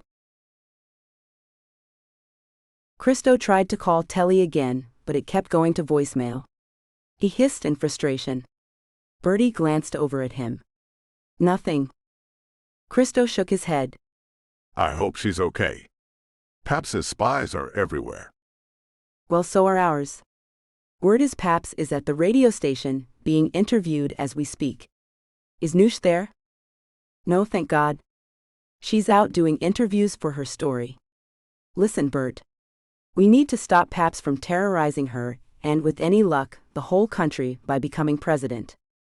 Does she know you know? No, and I want it to stay like that. I don't want her to think I'm snooping on her, or sully our time together with his nonsense. Gosh, what am I talking about? Nonsense. He shot her for crying out loud. He felt sick. Bertie sat down next to his friend. We don't know that for sure, Christo. I mean, yes, probably based on what we know, but we can't go all in on him without proof. We'll lose credibility, and it could put Noosh more at risk. The friend sat silently in Bertie's palatial penthouse overlooking Central Park. Christo stared out at the people below. Some days, he said, I just want to take her and get away from all of this. To find our little piece of heaven where no one knows us. He looked back and saw the concerned look on Bertie's face and smiled sadly. Oh, I know. Running away would be a bad idea. We need to make sure Noosh is safe. She's still young, still has her career, her whole life in front of her. And I never want to be one of those men who shut their love up in an ivory tower. No, you don't. We both know that's just another type of mistreatment. Bertie was quiet for a moment, considering. There is someone we could go to for help. Christo was confused for a moment, then his expression cleared. No. No way. Bringing my father into this would be disastrous, Bert, and you know it. Would it though? Christo turned away from his friend, not wanting Bertie to see the desperation in his eyes. Because he, too, had wondered if his father could do something about Destry Paps. He certainly had the connections. Christo sighed. No. It would mean going back on everything he had ever fought for, all his autonomy, his independence from Fogliano and his business. No, Christo would figure this out. He and he alone would bring down Paps and give Noosh her life back. He turned to Bertie. No, Bert. This stays between you and me. Understood? Bertie nodded, but looked unhappy. What are you going to do, Christo? Christo shook his head, his eyes full of misery. I don't know, Bert. I have no clue what to do. How the hell am I going to save her? Fogliano sat with Noosh, holding her hands as she explained everything about Destry Paps's threats. His eyes were full of sympathy, and Noosh began to feel better as she described her predicament. And my son knows nothing of this. Noosh shook her head. I'm scared that if I tell him, he'll do something brave and stupid and it'll cost him everything. She searched Fogliano's eyes. Can you help me? I wouldn't ask if I wasn't desperate. Fogliano got up and paced around the room for a few moments before sitting down again. My dear. A thrill of hope ran through her. Yes? I cannot help you. The weight of disappointment and grief came crashing down on her. I understand. He smiled a little. I know it's not what you wanted to hear, but hear me out. I cannot help you, while Christo remains in the dark about this situation. I won't lie to him anymore. Lies and secrets have already cost me his love. He reached over and patted her hand. What I will do is provide discreet protection for you. Noosh felt hopeless. But you can't protect everyone all the time. My parents, my colleagues know. It's okay, I'll figure this out. Thanks for your time. Fogliano studied her. You are a very brave woman, except for one thing. You need to trust that Christo will do the right thing for you. Even seeing you together for that short time, the night I came to his apartment, I could see it. You belong together. He loves you with the same kind of intensity that I loved his mother. And I know you feel the same way. If it were just my life, I would never have bothered you, Noosh said quietly. But the thought of anything happening to Christo. Tell him, sweet girl. Tell him, and we'll figure this out together. Noosh half smiled. You want him back? I do. In that way, I think we can help each other. In the meantime, stay safe. I'll try. In the cab on the way back into the city, she reflected. She knew what Fogliano was doing. He was using the situation she was in to try and get his son's love back. Did she blame him? No. In the meantime, he was right. She needed to tell Christo everything. If they were to have any kind of future together, she needed to learn how to trust. It was just, she knew how passionate Christo was. He would fight his way through fields of Secret Service agents to get to Destry if he knew she was in danger, and get himself killed in the process. Damn it. She touched the little dragonfly at her throat, her chest pounding with sadness. Why couldn't the universe give her this happiness? Why was it always tempered with fear or upset? Noosh leaned her hot forehead against the window, and prayed the cab driver didn't see her silent tears fall. When she got back to the radio station, Liam was uncharacteristically quiet. She frowned at him. What's up? Stuff hit the fan, he said, then pulled her aside. The interview did not go well. Allie asked him about the stuff that's been going on in Washington, about the intimate scandals, and he went crazy. Absolutely freaked out on her. Walked out. Allie's in shock and Seth is fuming. Oh my. What on earth did she say to him? Not sure. Maybe you should go up. Allie probably needs to see a friendly face at the moment. Noosh nodded. Are you okay? Yeah, just. What a jerk. You have no idea. She hugged him. Come up in a while when things have settled. Laters. She rode the elevator up to the studio, dumping her bag on her desk. It was too quiet. She went to find Allie. Her boss was in her office, her face pale, but Noosh could see the anger still in her eyes. She knocked tentatively at the door, and Allie waved her in. I want to congratulate you, Allie began, making adrenaline spike through Noosh's system. Was she in trouble? On your incredible judgment of character. Destry Paps is a jerk. Noosh breathed a sigh of relief. Yes, he is. What the hell happened? Allie tapped her pencil on the desk in annoyance. I asked him a question that hadn't been cleared. I always do that. The people who come on my show expect the difficult questions. And the question I asked Noosh wasn't even personally directed at him. I asked the other candidates the same question. The harassment question? That's pretty standard nowadays, isn't it? Colbert, John Oliver, those late-night guys are asking the same thing. Right? And Paps went ballistic. I just don't get it. I do. Ask someone who hurts others, on the record, about harassment when he's running for the highest office in the land. Of course, he's going to flip out. He was arrogant enough to believe you wouldn't dare ask the great Destry Paps about it. Arsehole. You told me he was a nightmare, and I didn't realize how right you were. Allie studied her for a minute, then got up and shut the office door. Noosh, there's more to your hatred of Destry Paps than just instinct, isn't there? She sat down on the corner of her desk, and Noosh met her gaze without saying anything. A strange expression crossed her boss's face, and she drew in a shaky breath as she looked at her young friend. My God, Noosh, what the hell did he do to you?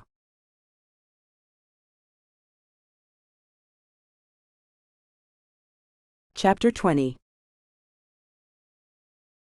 Christo was already waiting in reception at 5 pages M, and suddenly Noosh felt shy. She had gone to see his father without telling him. Would Fogliano have told him? By the sweet smile on Christo's face when he saw, Noosh guessed not.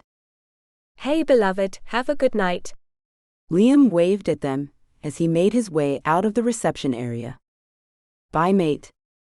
Night, Liam. Don't forget La Forge. Christo looked at her, a question in his eyes. Noosh kissed him, smiling. We have a double date on Friday. Christo grinned. Cool. How are you, my darling? Terrified. But she kept a smile on her face. Better now that you're here. Allie had a difficult day, so I spent most of the afternoon trying to cheer her up. Good friend. And as such, I think you should feed me. She dragged him out towards the car. I am starving. When aren't you? Christo rolled his eyes and she backed up and kissed him. Get in the car and drive Montecito. Minutes later, they arrived at a restaurant. They ate, then went home to sleep. They fell asleep just after midnight, but were woken at 3 o'clock by a call from a sobbing, hysterical Allison, calling them to tell them Liam was dead. Outside, the pre-dawn New York sky was a sickly shade of yellow, but Noosh stared at it unseeing. She felt numb and cold, even Christo's arms around her didn't help. Liam had been mugged, or so the police said, on his way home from work. He tried to fight them off, and they murdered him. Liam, her buddy, her pal, was gone, and in her bones, Noosh knew this was Destry sending her a warning sign. It was too coincidental. For crying out loud, she berated herself. Not everything is about you, woman. It wasn't unheard of, after all, for people to be mugged in this city. Geez. She told herself that a few times before the message pinged on her phone, and with a sinking heart she realized she had been right. 1 down, 6 to go. Days, that is? You know what to do. Creep. She wanted to scream, but she knew he had her. His meaning was clear. Break it off with the man you love and be mine, or I'll kill them all. Another message came soon after. Make an excuse, and meet me in the alleyway next to the hospital in 10 minutes. Be even a second late, and I'll give the order for your mother to be killed. All the air was pushed from her lungs, and reining in all the panic she felt, she turned to Christo. I need a minute. I need some air. It's not safe out there alone. She tried to smile at him. It'll just be for a minute. Reluctantly, he let her go. Like an automaton, Noosh walked down the stairs and to the alleyway behind the hospital. Good. You're early. Noosh walked straight up to him. Kill me. Now. This minute. Because I would rather die than spend a moment longer being hunted by you. Destry smiled. You're under the impression you're in charge here. In case you still think that. He handed her his phone. On it, a video was playing, a live stream. 2 people tied to chairs, beaten. Noosh almost passed out. Her parents. No, please. Let them go. My pleasure. You just have to do one thing. Break up with your boyfriend. But here's the rub, Noosh. You'll be wearing a wire, because I want to hear it. I want to hear you break his heart. I want to hear you tell him you don't love him, that you never did. Noosh gasped. You really are a psychopath. Did you have Liam killed, or are you just using a tragedy for your own purposes? You know the answer to that, Anushka. Destry touched her face and she winced away from him. He looked over her shoulder. Do it. Noosh turned to see one of Destry's goons behind her. Helpless, she let him wire her. This was really happening, and there was nothing she could do to stop it. Oh gosh. Destry's expression was hard as stone. When you go home, tell your boyfriend you're leaving.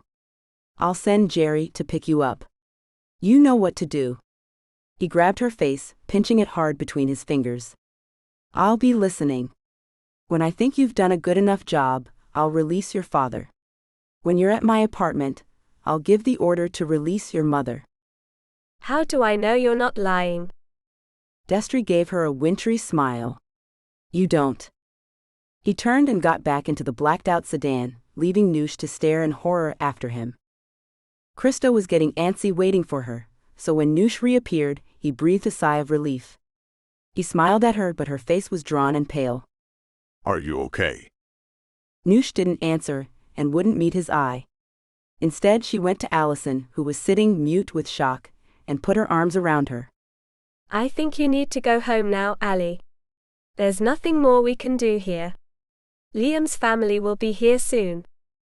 Allison shook her head. I want to wait for them. You and Christo should go. Seth is on his way too. Allison wouldn't take any argument, so 10 minutes later they were back in Christo's car heading for the apartment. Noosh said nothing, just stared out of the window. Christo took her hand with his free one, but she didn't wrap her fingers around his like she normally did. Christo felt a ribbon of unease curl in his stomach, and when they were back in his apartment, he took her in his arms. I know this must be difficult. Christofalo, we need to talk. Her voice, normally so warm with a current of humor in it, was cold and dead. Christo nodded, his heart beginning to beat uncomfortably against his ribs. Okay. Noosh stepped away from the circle of his arms. Christofalo, I don't want this anymore. He was confused. What? She met his gaze. This. Us? It took a moment for her words to sink it. What the hell are you talking about? It's over. It's done. Christo shook his head as if to shake her words from his brain. Noosh, you're upset. Please, let's just calm down and regroup. I don't love you, Cristofalo. It was like a sledgehammer to the heart. Christo stared at her in disbelief. What? I don't love you. I don't think I ever did. This was a fantasy. I don't belong in your world.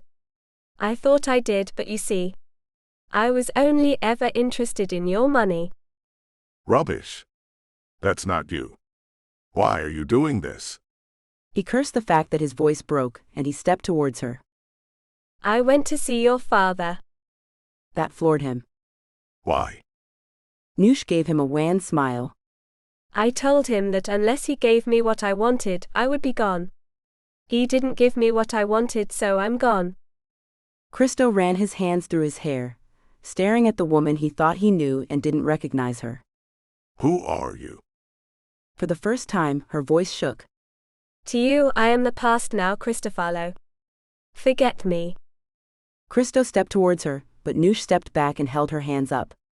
Please, she whispered. Please don't. I love you, damn it, and I know you love me. Whatever this is, it's rubbish. You and me forever, remember. You said that. I lied. No. Noosh turned away from him. I'll get my things. You never have to see me again. Christo grabbed her arm. Don't walk away from me. What the hell, Noosh? Was that not you and me in the alleyway tonight? Laughing, kissing. For crying out loud, I know you love me. Noosh snatched her arm away from him. Forget me, Cristofalo. Forget me. Noosh. She suddenly stepped towards him and pressed her lips to his. She grabbed his hand and drew something on his palm, an outline of something, a cross? What the hell? He could feel the tears on her cheeks, as she rested her cheek against his for a second. Don't follow me. Christo closed his eyes for a long moment, and when he opened them she was gone. Chapter 21. 1 month later. Destry Paps, his face triumphant, spoke to his campaign team as they all raised their glasses. Friends, we're way ahead in the exit polls. When the nation goes to the vote in a month's time, I have no doubt we will soon be having this meeting in the White House. Tomorrow, we begin a week of campaigning in the key states, and I am very excited to introduce the world to my partner in this. Ladies and gentlemen, my fiancée, Miss Sarah Marsh. The room erupted in applause as Destry took Noosh by the hand. She didn't smile or react, how could she? Destry had her pumped so full of sedatives that she could barely function. Underneath the beautiful Ellie Saab dress she wore, her body was black and blue from his beatings. It had almost become a routine. Jacked up from campaigning, he would return to their hotel and use her as a punching bag. Thankfully so far he hadn't forced her to sleep with him, but Noosh knew it wouldn't be long before he grew tired of waiting for her to agree. He'd lied, of course. He hadn't released her parents, but at least the beatings had stopped and they were being cared for, albeit as hostages. They're being kept in a facility where they will be very comfortable. For how long? You can't keep them prisoner forever. Can't I? Destry laughed, then his smile faded. Just until you're dead, Noosh. So if you're good, 2 years. He leaned in and kissed her cheek, nuzzling her ear. Or until I can't wait any longer to slide that knife into your belly. I must admit, it excites me almost as much as being with you would. You're sick. She'd slapped his face and he'd gone to town on her, punching her to the floor, careful not to bruise her face of course, and kicking her viciously in the stomach. That had been last night, and now he was expecting her to play nice with his cronies. He'd obviously expected her to act up, so he had his personal physician prescribe her sedatives. Now, she felt as if she were in a different world. The only faint glimmer of hope was Jerry Knoll. When Destry introduced her to his executive team, Jerry looked surprised to see her, astonished actually. Destry had known to keep them apart, but Noosh had seen the questions in Jerry's eyes. She longed for the day when she could talk to Jerry alone. Maybe he would help her. Because she felt utterly hopeless, on the few occasions when Destry left her alone, she thought only of Christo and how heartbroken he had been. She would never forget that beautiful face broken with grief. "Oh, how I love you. I love you," she thought. "I'm so sorry." She had tried to give him as many clues that something wasn't right during that last conversation, using his full name and drawing on his hand. She hadn't dared write anything down. She didn't know if Destry had cameras in their apartment, but she wouldn't put it past the creep to do so. But she guessed Christo hadn't picked up on her clues. If only she could get a message to him. She figured Jerry was her best shot, but she would have to be entirely sure. Destry was guiding her around the room, introducing her to various people who she barely registered. She shook their hands, unsmiling, and kept quiet as Destry had instructed her to. The silent candidate for First Lady. First Lady, how ridiculous that sounded to her, but Noosh couldn't comprehend that Destry would actually win the presidency. But stranger things had happened. And it's not as if I have anything better to do. Destry had made her quit her job at the radio station, and wouldn't even allow her to speak directly to any of her former co-workers. In the morning, they would hold their first photo call as a couple. Noosh felt sick at the thought of it, knowing Christo, Allie and all her friends would see her at Destry's side and condemn her.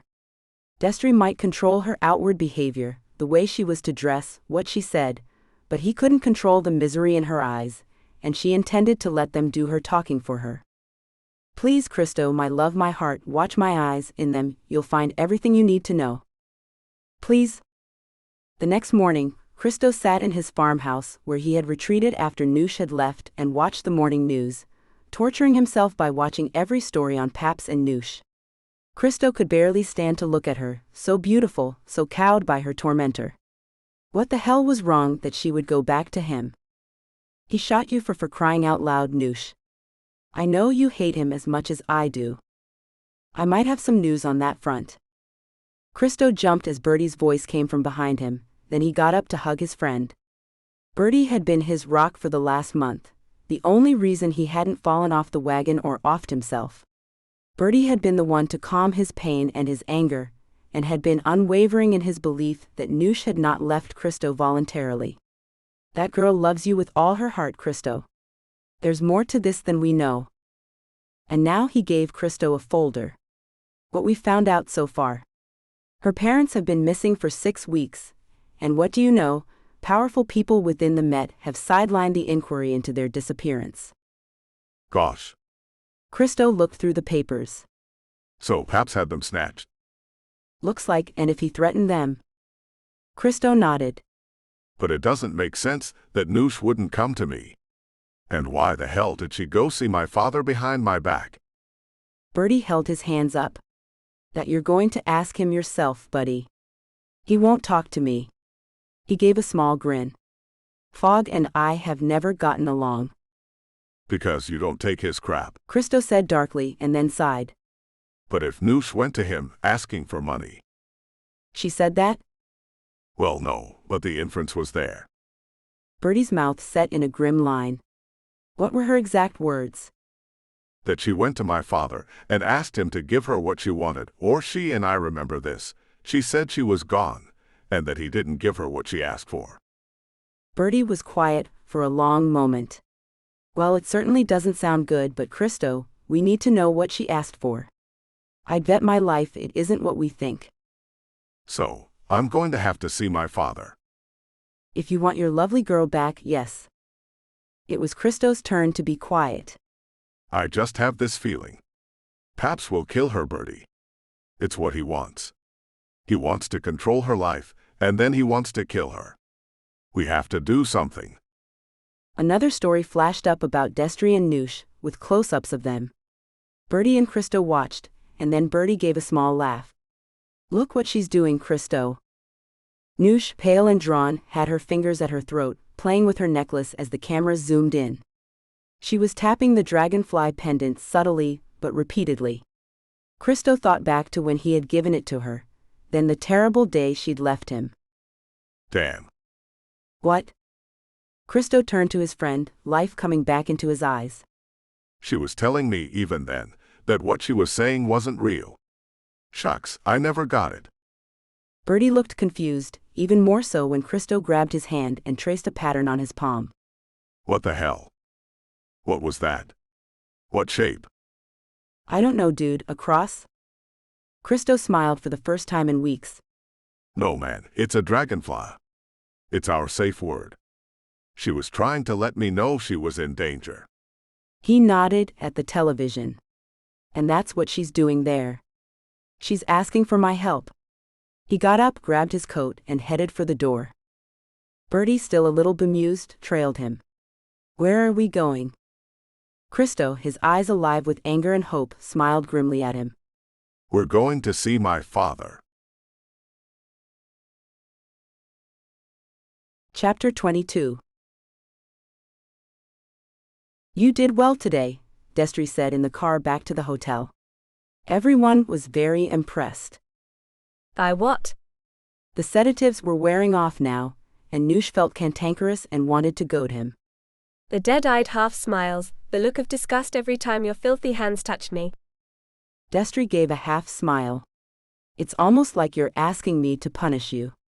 But then again, that's what you and the criminal were into, wasn't it? Tell me, did he spank you? Go to hell. Destry laughed. Well, I think tonight I'll be staying in your room. Noosh froze. No. It wasn't a question.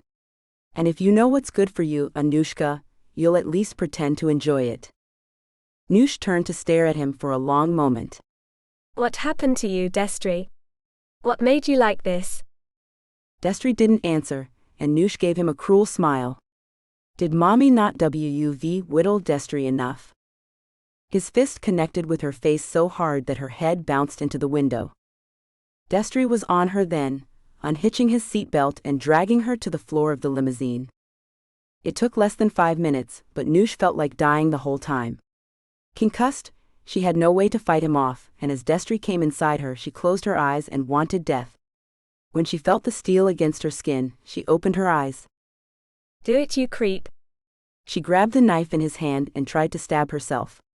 I'd rather be dead than have you ever touch me again.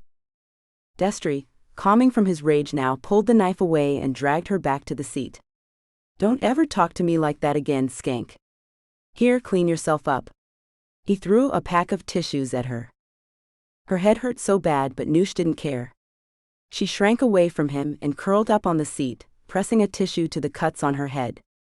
Her anger soon gave way to shock by the time they reached the hotel, and were spirited up to their suite, not through the foyer, but via the goods elevator. A practiced maneuver, Noosh thought. She swayed a little, her head spinning, but Destry made no move to steady her. Noosh stumbled out into the penthouse as the elevator reached Destry's suite. To her surprise, Jerry was there, and he looked up with a smile that faded when he saw her battered face and the blood on her clothes. Noosh turned her head so he could see the damage to the right side of her face. What the hell? Anushka, go to your room. I'll send Dr. Jacobs in to help you. Jerry, shut your mouth, you look like a goldfish. When Noosh didn't move, Destry sighed in exasperation and grabbed her upper arm, dragging her to her room and practically throwing her in. Noosh slammed the door behind him and pushed her dresser across the doorway. Destry wouldn't be getting in here this night. Why would he want to? He'd taken what he wanted in the car. Noosh went to her ensuite and cranked on the faucet on the tap. A second later, she turned it off. Evidence. She should collect as much evidence as she could of what he had done to her, but how? She didn't have a phone or a camera to take pictures of her injuries. She sat down on the cool tile floor, tugging off her shoes, ripping her way out of the dress she had worn for the photo calls and interviews. Interviews. She barely spoke, and when she did, she made sure it was in a cold, dead voice. Still, she had done what she had done from the start of this charade. Dragonfly. Dragonfly. Every time she was on camera, she touched it repeatedly, hoping against hope that Christo would see it and understand. Help me.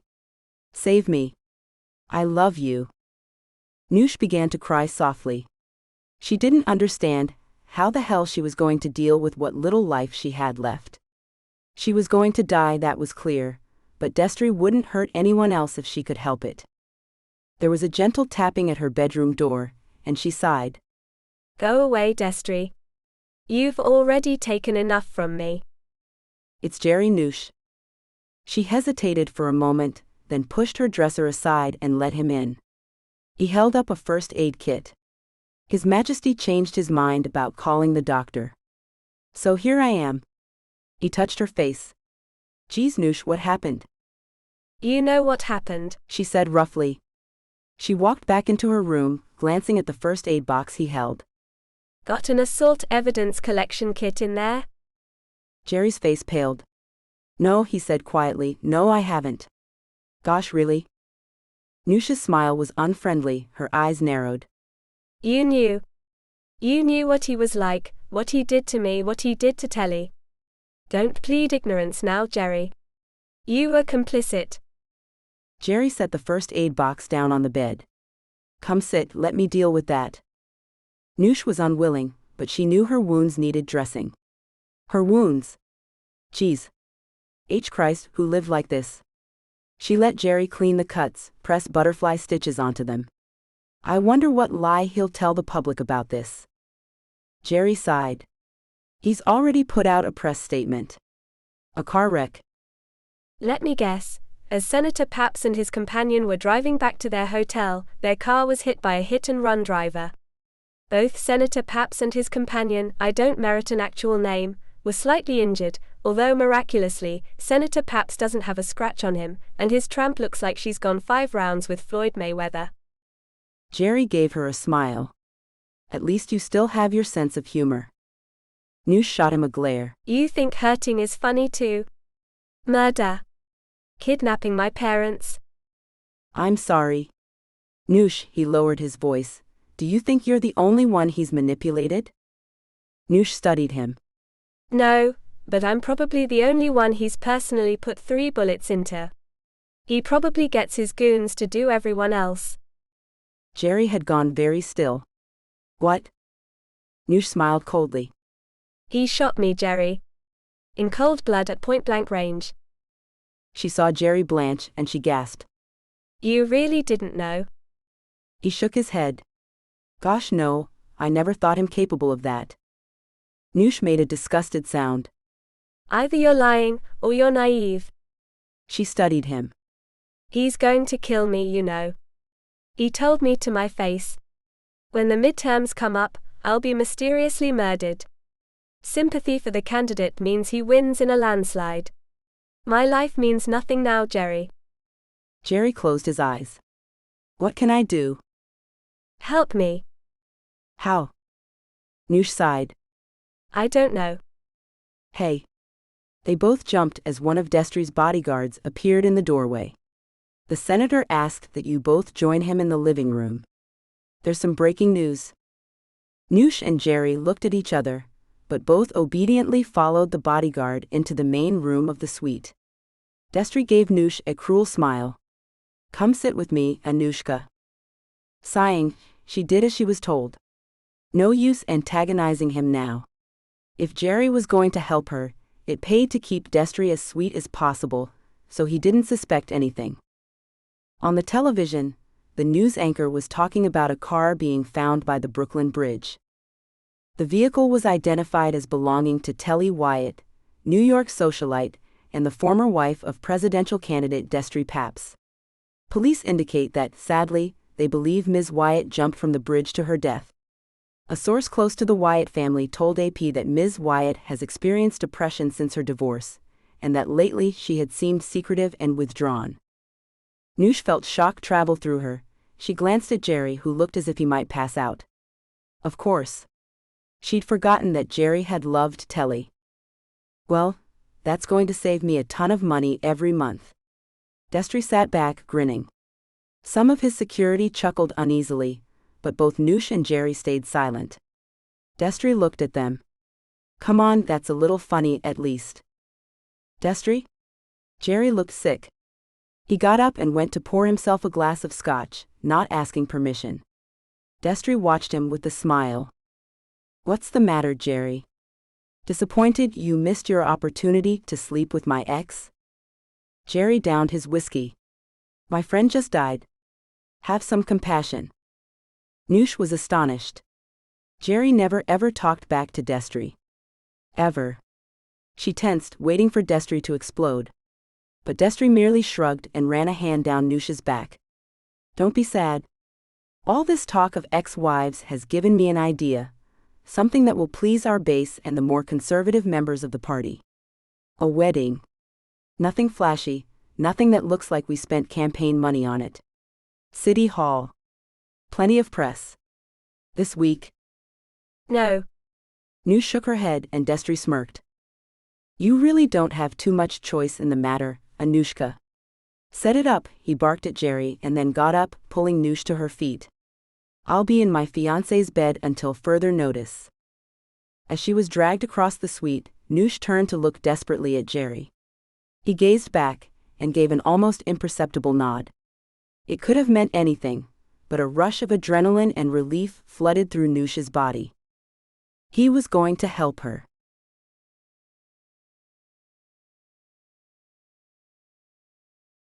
Chapter 23. Christo shifted uncomfortably in the chair in his father's study.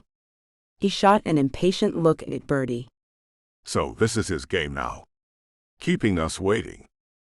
Dude, chill. We're here for your girl. If Fogg wants to play games, let him. If it makes him feel superior, let him. Noosh's life is at stake, not your pride. Suck it up. Christo's eyebrows shot up and he smiled for the first time in weeks. Wow.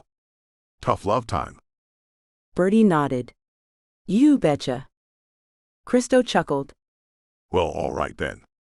His phone beeped with a message and he flicked through it. His smile faded. No. No, gosh. What? Christo dropped his head into his hands. Telly. Telly's dead. What the hell? Suicide. Oh my. I got her killed. Yeah, not so much. Both men jumped and turned to see the very much alive Telly walk into the room, flanked by Fogliano and his lawyer. Christo gaped at her and she laughed, coming to him and hugging the stunned man. Bertie smirked and looked at Fogliano. You behind this? Fogliano inclined his head gracefully. It's just the first move, my friend. As Telly released Christo, he looked at his son. Hello, Christofalo. Christo steeled himself. Hi, Dad. The two men stared at each other for a long moment, then Fogliano put his hand on his son's arm. Why don't we all sit and discuss how we can get your girl back? I went to Fogliano because I didn't know who else to turn to. Destry has people in his pocket in government, law enforcement, and so many other places that you wouldn't believe. Telly looked at Bertie and Christo. I think, and correct me if I'm wrong, that Noosh had the same idea. She did. Christo looked at his father. Dad, I have to ask you something. Noosh, when she left me, she told me she'd been to see you, that she'd asked you for something, and that if you didn't give it to her, she would be gone. He drew in a deep breath. Dad, please tell me. Did she ask you for money? Fogliano smiled at his son. No, Cristofalo, she didn't come to me for money. She came to me for protection. For you. Christo didn't expect the rush of relief to hit him quite so hard, and he bent double, dragging breath into his lungs. Telly rubbed his back, and for a moment they all sat in silence. But you turned her down? Bertie, this time, asked the question he knew Christo wanted to ask. I did, Fogliano said carefully. My experience told me that if Noosh were to believe I was handling it, she would become less careful. As it turns out, I should have told her I had every intention of helping both of you. Cristofalo. Christo. I have done many things in my life, many things I regret, but none more so than the times I have brought pain to my family. You, your mother. I know you blame me for her death, and I blame myself too. I did not see how sick she was. He looked away from his son for a long moment. When we met, the love, Christo, the love we had for each other. I saw it in your Noosh's eyes. She adores you, loves you, would die for you, And I for her. Christo said quietly, and Fagliano nodded. I know that, son. So quietly, I began to reach out to my contacts to see how we could bring Paps down and set Noosh free from his influence. I asked around, especially after she left you, supposedly for him. And what did you find out? Fagliano hesitated. We found where her parents are being held, a small holding on the Scottish borders. My men are watching, waiting for my cue to intervene. Christo looked at him sharply. Why haven't you got them out?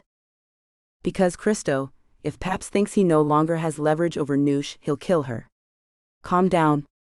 Bertie's voice was hard. Christo sighed. Of course I'm sorry. He looked at Telly. How do you come into this, and why fake the suicide? Telly smiled at him. After you and I spoke at the Bethesda Terrace, Fagliano approached me.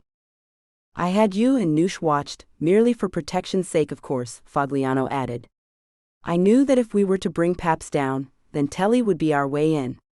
She could testify against him, and ruin his chances in the election. Therefore her life was in danger, so we cooked up the fake suicide. We'll drop her on him at the most crucial moment. How? A press conference, Telly said. I'm going to tell the total truth about Destry Paps. They'll paint you as a bitter ex-wife looking for revenge. Telly nodded. Quite possibly, but I have another ace up my sleeve. What? She smiled. Jerry Knoll. Destry is convinced he is loyal to him, and he is, except for one weakness. What? Me. Jerry and I have been seeing each other for a year or so. I credit him with my staying alive all this time. Destry trusts him, or rather is arrogant enough to believe Jerry won't turn. If I go public, I guarantee Jerry will back me up. Christo shook his head.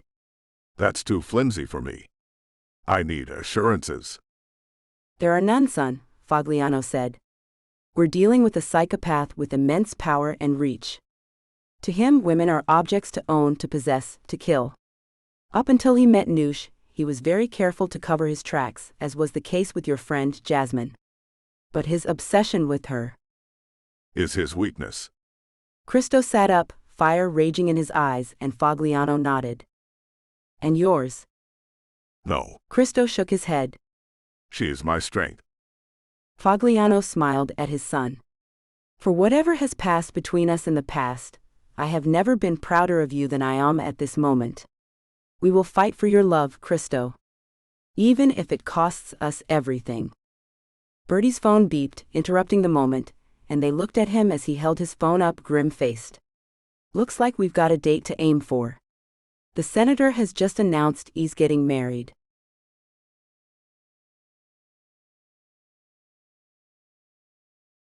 Chapter 24. Noosh lay under Destry's heavy, sweating body as he pumped away at her. She tuned out everything, wishing she could just decide to die, and that would be that. He hurt her every night now, and she had forced herself not to fight him. Keeping Destry sweet was one thing, however, pretending to enjoy being with him intimately was another. After he'd finished, he rolled off of her and got up. Thankfully, he always used protection, and now, as he went into the ensuite bathroom, he gave a long sigh. Anushka, when we are married, I expect you to be a willing partner. I expect you to be present. No chance. Married. Hell no. She sat up, waiting for him to leave the bathroom before she could bathe his stink off of her. He came back but grabbed her arm as she got up and pulled her back down on the bed.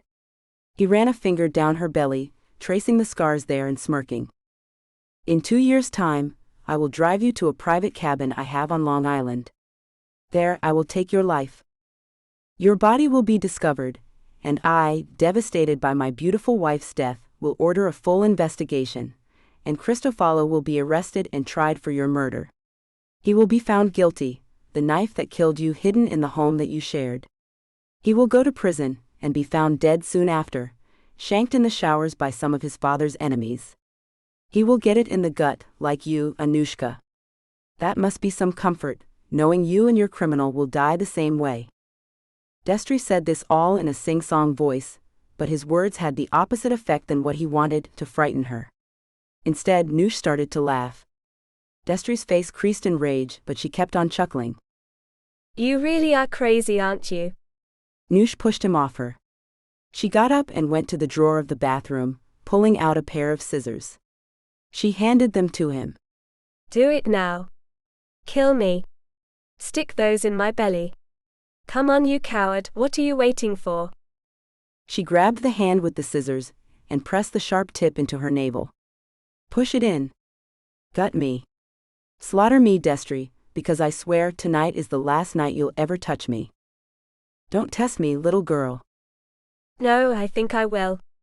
This is it, Destry, this is the limit to my patience. Just who do you think you are? Go on, kill me, Christo, everyone I care about. Because I swear to you, you won't get away with it, you vile disgrace of a human. Destry grabbed her neck and forced her against the wall, choking her. Noosh felt the scissors press hard into her skin. You little tramp. Noosh kneed him hard in the groin. She didn't care now. She wanted him to hurt her, badly. So badly that he couldn't write it off as an accident, that it would be obvious to the world what a monster he was. He let her go, buckling as he rode out the pain he felt. Noosh slid down the wall, panting hard, her throat sore. Finally, Destry stood up, looking down at her with undisguised hatred. You will pay for that, Anushka. But not until we are married. Our honeymoon will be nothing but unimaginable pain for you. Remember that. He left her alone, and Noosh curled up. What had she achieved? Not much. Too late she saw that he had taken the scissors with him. Why hadn't she waited until he was asleep and used them on him? Because he had her parents. If Destry turned up dead, they would be killed immediately. Gosh, he really had her, didn't he? Noosh couldn't cry, she had no tears left. She dragged her robe on and curled up in the corner. She fell into an uneasy sleep, only to wake suddenly when a hand touched her. Jerry put his finger to his lips. He's asleep, I only have a few moments. Noosh stared at him for a moment. You'll help? He nodded. Noosh considered, then took her necklace off and dropped it into his hand. Take this to Christo. Tell him all you can. Tell him I'm sorry and that I love him. I will always love him no matter what. Make sure he gets my parents out safely. They must be his priority. Jerry nodded and got up to go. She grabbed his hand. Thank you. He nodded. For Telly. For Telly. Christo was still awake. He was back in his old bedroom at his father's mansion, which felt weird, and yet, after Bertie and Telly had retired, Christo and Fagliano had talked properly for the first time since forever. They spoke about Ornella, his father's pain at her sickness, her passing, his guilt. He apologized over and over for beating Christo. I cannot pretend to be a good man, he said. But I can try to be a better father. It was almost dawn before his father retired. He tentatively hugged his son, a little awkwardly, but Christo returned the embrace. Fagliano studied his son. Trust in her love. Trust in your love. Dream about her, son. Dream about your future, and the family you will make together. Believe. Christo closed his eyes and imagined he and Noosh were back in their little Italian villa. He remembered how she would love to stand naked, looking out over the ocean. He dreamed that he was with her now, sliding his arms around her waist, pressing his lips down on her shoulders, breathing in her skin, the scent of fresh air and clean linen. I love you, he murmured, and she turned in his arms, pressing her body against his bare chest, her dark brown eyes soft with love as she cupped his face in her hands. I love you too, Christo, so much. Minutes later she was barefoot, wearing the lightest white cotton dress, her belly swollen with his child. Before he knew it, there was a child, a dark-haired caramel-skinned child with his green eyes running in the fields behind the house, he and Noosh chasing her as she giggled and screamed with joy. Another change. A hospital bed, a newborn child, a boy with his father's dark curls. An exhausted but elated Noosh kissing his tiny head, then pressing her lips to Christo's. Finally, as Christo gave in to sleep, Noosh, beautiful in white, tiny flowers in her hair, walking towards him, towards the altar where he stood. Finally, Christo said to her just as the image dissolved and sleep took him. When he woke in the morning, Christo knew that even if he had to kill to do it, he would make that future come true.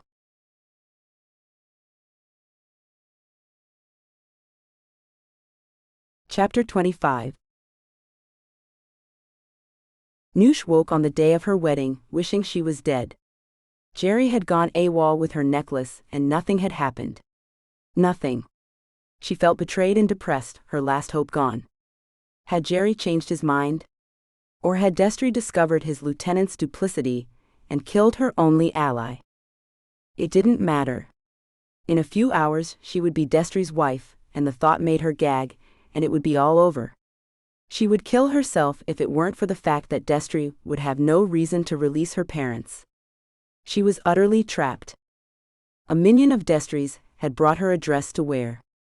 Ivory, clinging to her every curve but still respectable, for the photos of course. The one thing he couldn't make her do was smile. Screw him.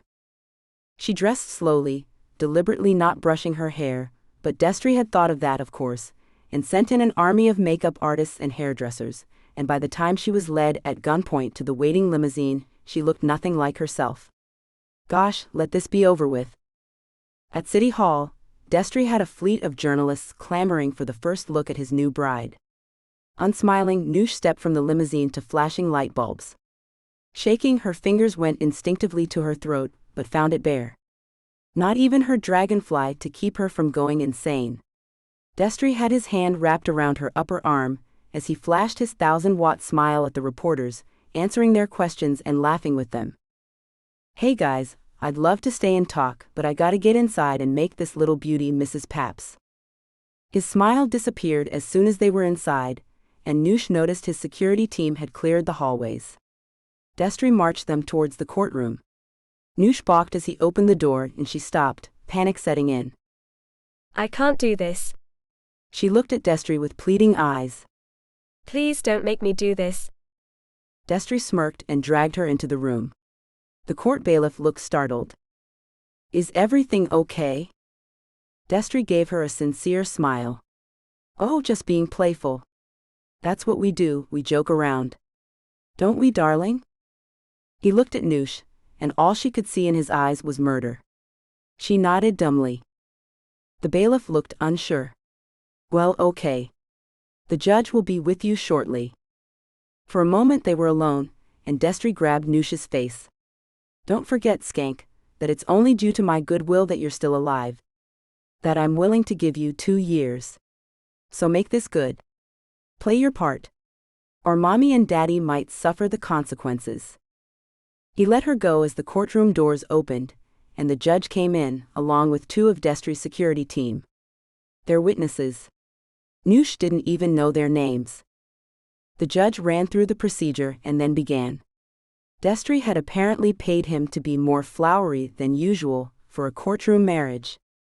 As they got to the "does anyone object" part, Noosh felt the desperate urge to scream out, yes? Yes.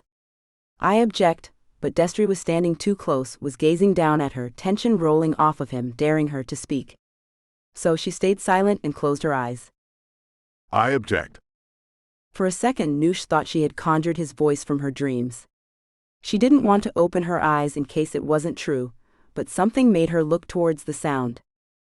Christo. He stepped towards the couple, his eyes never leaving Noosh's face. I object, Your Honor. On what grounds, Mr. Montecito? The judge knew Christo? Noosh was confused. Christo smiled at her and her heart soared. He was really here for her.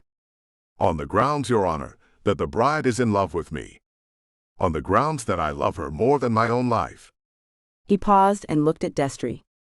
And on the grounds that this man is coercing the bride to marry him, on threat of death. That over the last few years he has tortured, kidnapped, stalked, hurt, and shot the bride because of his obsession with her. That he intends to kill her. Destry, stunned into silence by Christo's arrival, now exploded. Get him out of here. Judge, he's a crazy man, the son of a criminal. Behind Christo the door opened, and a fleet of police officers moved into the room. With them, a pale-faced Jerry. Destry's face drained of blood. "What is this?" Christo cleared his throat. "Judge, in 2 minutes there will be a press conference that you will want to see. The police here will escort us all to your chambers to watch it. I promise you, Judge, I mean no disrespect to your courtroom, I'm just asking, please indulge me." "Judge, order these men out for goodness sake." But the judge was studying Christo, sizing him up, and then he nodded. "I'll allow it, Mr. Montecito, but I must warn you. Should this be merely a ploy on your behalf to stop this wedding, I will hold you in contempt." Of course, Your Honor. Shall we? Destry had no choice but to join them all in the judge's chambers. He gripped Noosh's elbow painfully. "Don't even think about going to your criminal," he murmured to her. "You'll be dead the second he touches you." But Noosh couldn't take her eyes off Christo. "I love you," she mouthed, and he nodded, a small smile playing around his lips. Noosh couldn't help but feel hope for the first time in weeks. "He came for me." But her parents were still in Destry's custody, and there was no way she could risk doing anything until she knew what Christo's plan was. The judge turned on the flat screen in his office. He glanced at Noosh. "Ms. Taylor, would you like to sit?" She smiled at him. "I'm fine, thank you, Your Honor." He nodded and gave her a sly wink when Destry wasn't looking. "He's on my side," she thought incredulously. "There are good people in this world, I'd forgotten." She felt someone move behind her, and knew it was Christo. Discreetly she reached a hand behind her and felt him squeeze her fingers. It gave her strength. The TV flashed on a podium, set up in front of a bank of photographers. It was with a gasp of shock that everyone in the room saw Telly Wyatt, very much alive, step in front of the cameras. Noosh shot a look at Jerry, who was gazing at Telly with undisguised adoration and relief that she was okay. Destry was still, his eyes narrowing as he watched his ex-wife begin to speak. Telly's voice was clear, and she didn't look nervous at all. "Obviously, contrary to recent reports, I am still here, still alive. I apologize to those I hurt by faking my suicide, but as you will see, the ruse was necessary to protect me from my ex-husband. Your presidential nominee, the senator from New York, my ex-husband Destry Toll Hunt Paps, is a monster, ladies and gentlemen. He is a domestic tormentor and a stalker, and will stoop to nothing less than murder to get what he wants. During our marriage, he frequently beat me. I finally was able to escape when he became obsessed with a young English woman named Anushka Taylor, his current fiancée. You might know her as Sarah Marsh. That's the name Noosh picked so that she could hide from Destry, but it didn't work. He hunted her down, and 8 months ago he shot and almost killed her." Telly paused and blew out her cheeks.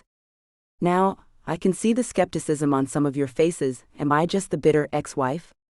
Sure, you could think that I wouldn't blame you. So I ask Ms. Taylor to come forward and tell her story. Except she can't. She is currently at City Hall, being forced to marry Destry against her will. Destry's people, the kind of people you don't see on the campaign trail, abducted her parents. They murdered her friend and co-worker. Noosh, if you're able to see this, I swear to you, this will not go unpunished. Destry, if you're watching, time's up, and not a moment too soon." Telly stepped from the podium, ignoring the barrage of questions coming her way. A man who identified himself as the head of the FBI New York field office stepped up in Telly's place. "I can confirm that a warrant for the arrest of Senator Destry Paps has been issued concerning some documents handed over to us by Gervais Knoll, Mr. Paps's assistant. In these documents, we have found evidence of not just coercion of government officials, but of multiple attempts to stalk, harass, and hurt Miss Anushka Taylor, alias Sarah Marsh." The room was frozen for a moment, and then Destry was up. "This is outrageous. Destry Paps, I'm arresting you for the abduction, assault, and attempted murder of Anushka Taylor." One of the police officers, a fierce-looking woman, stepped forward. "We found the gun, Mr. Paps. Or rather, we were led to it." He glanced at Jerry, who was staring at Destry with undisguised hatred. "You creep," Destry said, "you sniveling little creep." "Christo, seeing Destry was about to blow, reached out his hand to Noosh. She grasped at it, but Destry was quicker. He pulled her back against him, drawing yet another gun from his waistband and pressing it against her throat. His eyes never left Christo's. "I'll kill her without even thinking about it, Montecito." My parents. Noosh, ignoring the pistol pressed to her neck, looked at Christo in desperation, not concerned for her own life now. They're safe. Christo was edging closer to them now, his eyes locked on the gun. My father's men found them and released them. Paps, it's over, give it up. Destry laughed. "It's not over, dirtbag, until I say it is. Do you honestly think anyone will come after me while I have her?" He glanced over at the police officers. "I swear I will kill her unless you clear a path out of here." Christo lunged for the gun, and Destry again was too quick. He shot Christo as Noosh screamed, "No," and struggled to get away from him to go to the injured Christo, who lay bleeding on the floor. Destry dragged Noosh out of the room, shooting his way out, helped by his security team as the police officers pursued them. Noosh was still struggling when Destry, cussing, growled in her ear. "He's dead, skank. He's gone. Don't worry, you'll soon be joining him." As she cried out, Destry brought the gun down hard on her head and everything went black.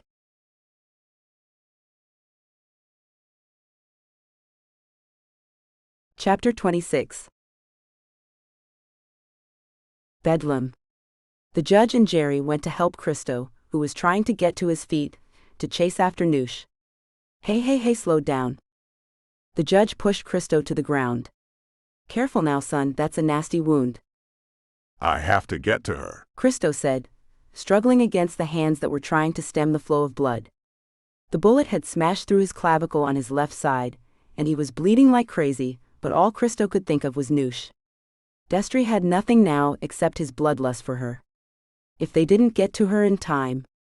Christo's adrenaline was pumping, and he managed to push his way up from the floor. Jerry steadied him, his face pale. Christo turned to him. Please. You know him better than anyone. Where would he take her? Jerry wrapped his arm under Christo's shoulder. "I'll tell you on one condition, I'm coming with you. The second we get Noosh back, you're going to the hospital." "Not without me." Bertie was there then, and Christo felt relief as he was followed in by Telly and Fogliano. Fogliano took one look at his son, and turned to speak to his men. "Find the senator, and kill him. Bring my future daughter-in-law back unharmed." No. Christo gasped. I need to do this. Dad, please. Fogliano sighed, knowing Christo would not be told otherwise. "Judge, do you have someone here who can travel with my son to keep him alive while he looks for Noosh?" In 5 minutes, on Jerry's advice, several cars left New York City in different directions. Christo, his arm and shoulder heavily bandaged, was being driven by Jerry towards Westchester. He has a small place that he thinks no one knows about. Details are buried deep in the documents I handed over to the FBI. If he's going anywhere, it's there, but it's a good idea to have people go to all his places. Jerry looked over at Christo. "You doing okay?" Christo nodded. Why didn't I get between them? Damn it, I thought we'd won. I thought. "Hey, all hope is not lost. Noosh knows you love her. I saw it in her eyes. She had hope again. She survived him once. She'll fight like crazy to get back to you, I know it." Christo looked at him gratefully. "Jerry, I still can't figure out how you stayed with him so long. Would you believe me if I told you that in the beginning, he was a good man?" No. Jerry laughed. "Well, he was. He had vision, intelligence, and compassion. Ironic, that last one, considering what he's become. There was no indication, you see, none. I've asked myself over and over what happened to change him, but I can't figure it out. Hell, I never saw it coming. I was like one of those frogs in hot water." Huh. You put a frog in boiling water, and it jumps out right away, right? But put a frog in cold water and gradually heat it up. It doesn't know it's cooking to death. Gotcha. Christo sighed. Hell, I'm not judging you, man. How could I, being the son of Fogliano Montecito? I knew what my father did for a living. I knew most of what his organization was involved in. Did I technically do anything illegal? No, but I was complicit. Yup, that about sums it up. Jerry sighed. By the time I realized what Destry was, I was in love with Telly. I needed to stay to keep her safe. I at least had influence in that way. He looked over at Christo, his expression guilty. I should have protected Noosh better.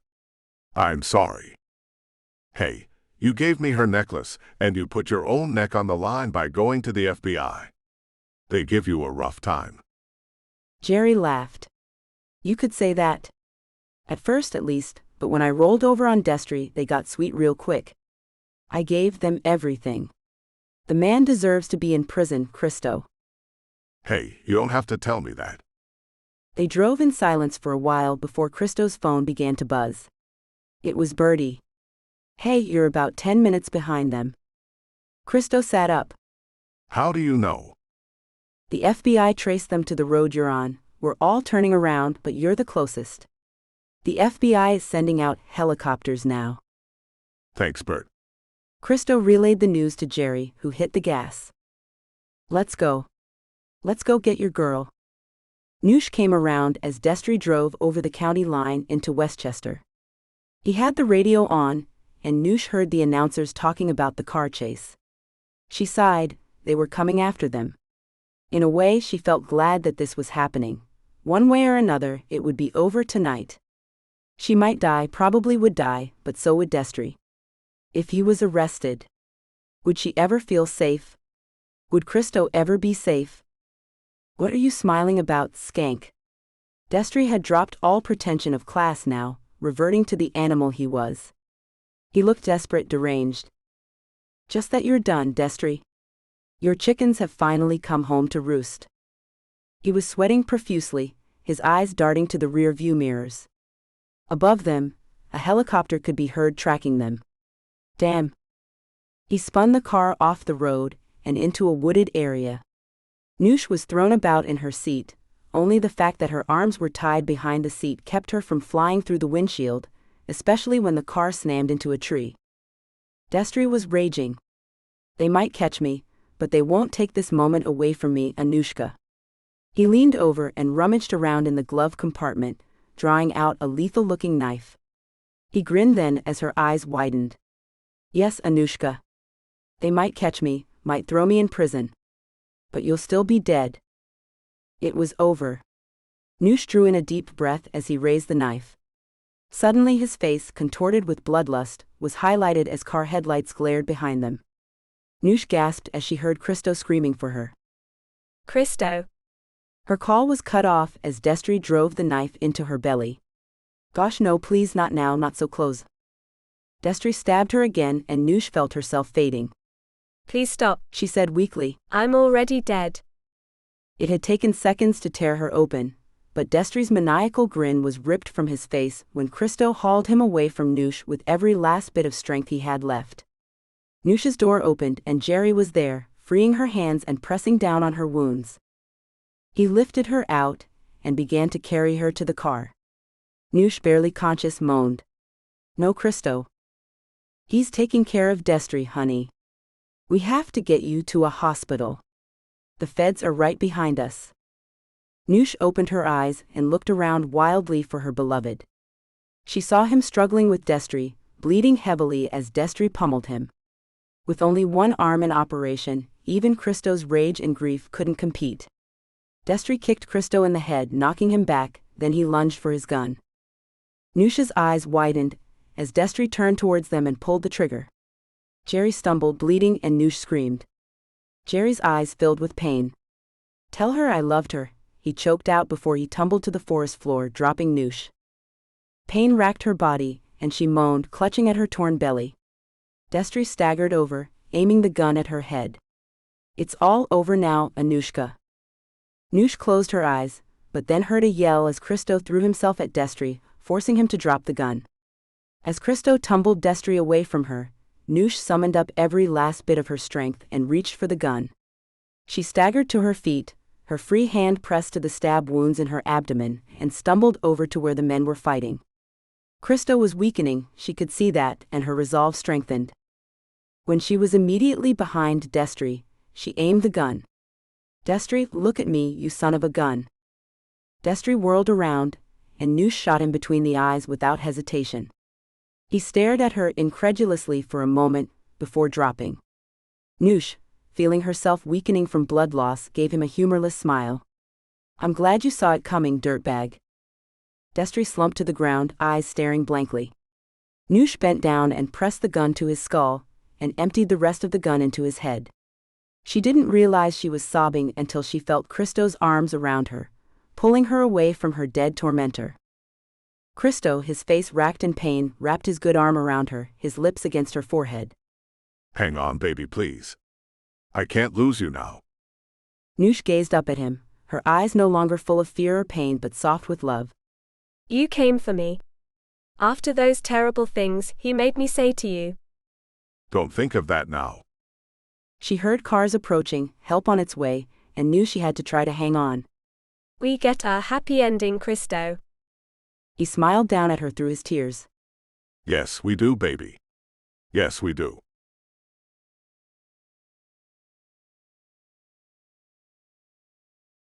Chapter 27. Anushka Taylor, would you please stop getting yourself into these situations? I just repaired you once already. Beth grinned at her patient as Noosh was wheeled out of surgery, dopey from the anesthesia, but still managing to smile at her friend. Beth checked her vitals and swept a hand over her forehead. You, young lady, are a very lucky girl. The knife missed your vital organs and your arteries. The scar tissue from your shooting actually deflected the blade on some of the wounds. Christo, how is he? Is he okay? Beth smiled. He's fine, sweetheart, apart from being worried about you. His surgery went well, and he's back in his room. She chuckled. Damn girl, you know how to pick them. Are my mum and dad here? Beth's smile faded. They are. They've been worried as hell about you. Your boss is here too. I don't have a boss anymore, Noosh said weakly, but Beth smiled. That's not what she says. Anyway, for now, just rest. You'll see all of them real soon. Noosh closed her eyes, the remnants of the anesthesia coursing through her veins, and sank thankfully into the darkness. She felt his lips against hers and opened her eyes. It was nighttime, and the hospital was quiet, but Noosh saw his face in the soft light and thought he looked like an angel. Hey, beautiful. Hey, gorgeous. She reached up and stroked his face. How are you feeling? Shouldn't I be asking you that? I'm okay, more than okay. Is your shoulder broken? My clavicle is fractured, but apart from that, I'm dandy. She giggled at his mischievous smile. Why are you so cheerful? Christo pulled his chair closer so he could lay his head next to hers on the pillow. Because, against all the odds, we made it. Noosh smiled. We did? Her smile faded. Jerry? Christo shook his head. Telly's pretty cut up. Oh gosh, I'm so sorry. Without him helping me. Her voice trembled and her eyes filled with tears. Poor Jerry. Poor Telly. Christo smoothed his hand over her forehead. I will be forever grateful. And speaking of which. He reached into his robe pocket and brought out her necklace. Noosh smiled, holding her head up so he could fasten it around her neck. She touched the dragonfly. Did you ever see? You signaling me? Not at first, but when I did. Gosh, Noosh, at that moment I knew you loved me. I knew you needed my help. Our safe word worked. Noosh pressed her lips to his, lingering over the kiss. Hey, she said, her eyes hopeful. When do you think they'll let us out of here? Christo chuckled. Baby. You need to recover before we even think about intimate times. Don't rush it. We have the rest of our lives to get down and dirty. You're going to marry me, right? Cristofalo Montecito, are you really proposing like that? Noosh faked her outrage, making him laugh and giggling herself, wincing when her stomach muscles protested. Yes and no. Believe me, when we both are out of here and healthy, I'm going to propose properly in our villa in Italia again. Noosh groaned. I love you. Endorphins flooded her system, and Noosh gazed up at her beloved with shining eyes. I love you so much. I love you too, my sweet darling. Rest now, baby. Soon we'll be in Italy. So very soon.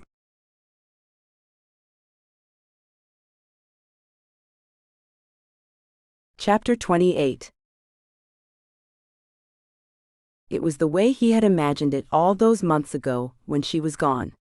Christo stood in the doorway of their villa, and watched Noosh as she stood at the cliff edge, looking out to sea. The Mediterranean sun had turned her already caramel skin a deep russet, and her hair, long, thick and lustrous, hung in a dark curtain almost to her waist. It had been a year and a half since Paps had died, and every day since then, Christo had fallen even more in love with Noosh. Her bravery, her resilience, her huge heart. She had returned to work at the radio station and told her true story, knowing that people wanted to know. To Christo's amusement, she had interviewed his father and become his father's buddy, always giggling together whenever the family was gathered. Christo and his father had become closer than Christo ever believed they could be, and he credited Noosh entirely for that. Fagliano had all but turned into a legitimate businessman, cutting ties with some of the seedier contacts and turning towards more charitable pursuits. Christo pushed away from the stone doorway and went to her, sliding his arms around her waist. Noosh leaned back into him, turning her head for a kiss. Hey, gorgeous. Our last day. Ha! He nibbled at her earlobe. Don't put it like that. Say the final day before the wedding, and we're inundated with family and friends. Say it's the last time we can call ourselves single people. Say it's the last day that we have to wait to call each other Mr. and Mrs. Noosh giggled. Mr. and Mrs. Montecito. I like the sound of it. Christo pressed his lips to her temple. You know, I could take your name. Noosh smiled. You are sweet, but I will be proud to be a Montecito. Christo was unbelievably touched, and he gave a bemused laugh. I never thought I would hear anyone say that. Noosh turned in his arms and gazed up at him. There's a lot to be proud of, Christo, especially these last 2 years. I hope so much that you realize that. If there were a way to tell you just how much I love you, Noosh, I would say it, but there are no words. He kissed her tenderly and then grinned. Hey, kiddo, how about marrying me? She laughed. What about tomorrow? Done. Christo grinned widely and swept her into his arms. Did you know that in this part of Italy, it's traditional for the bride and groom to be intimate for the whole day, the day before their wedding? Noosh giggled, her arms locked around his neck. Are you making that up?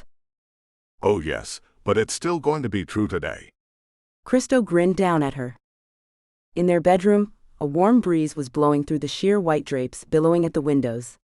Outside, they could hear the crashing of the waves on the rocks on the shore. They kissed softly while cuddling in bed. Christo covered her body with his.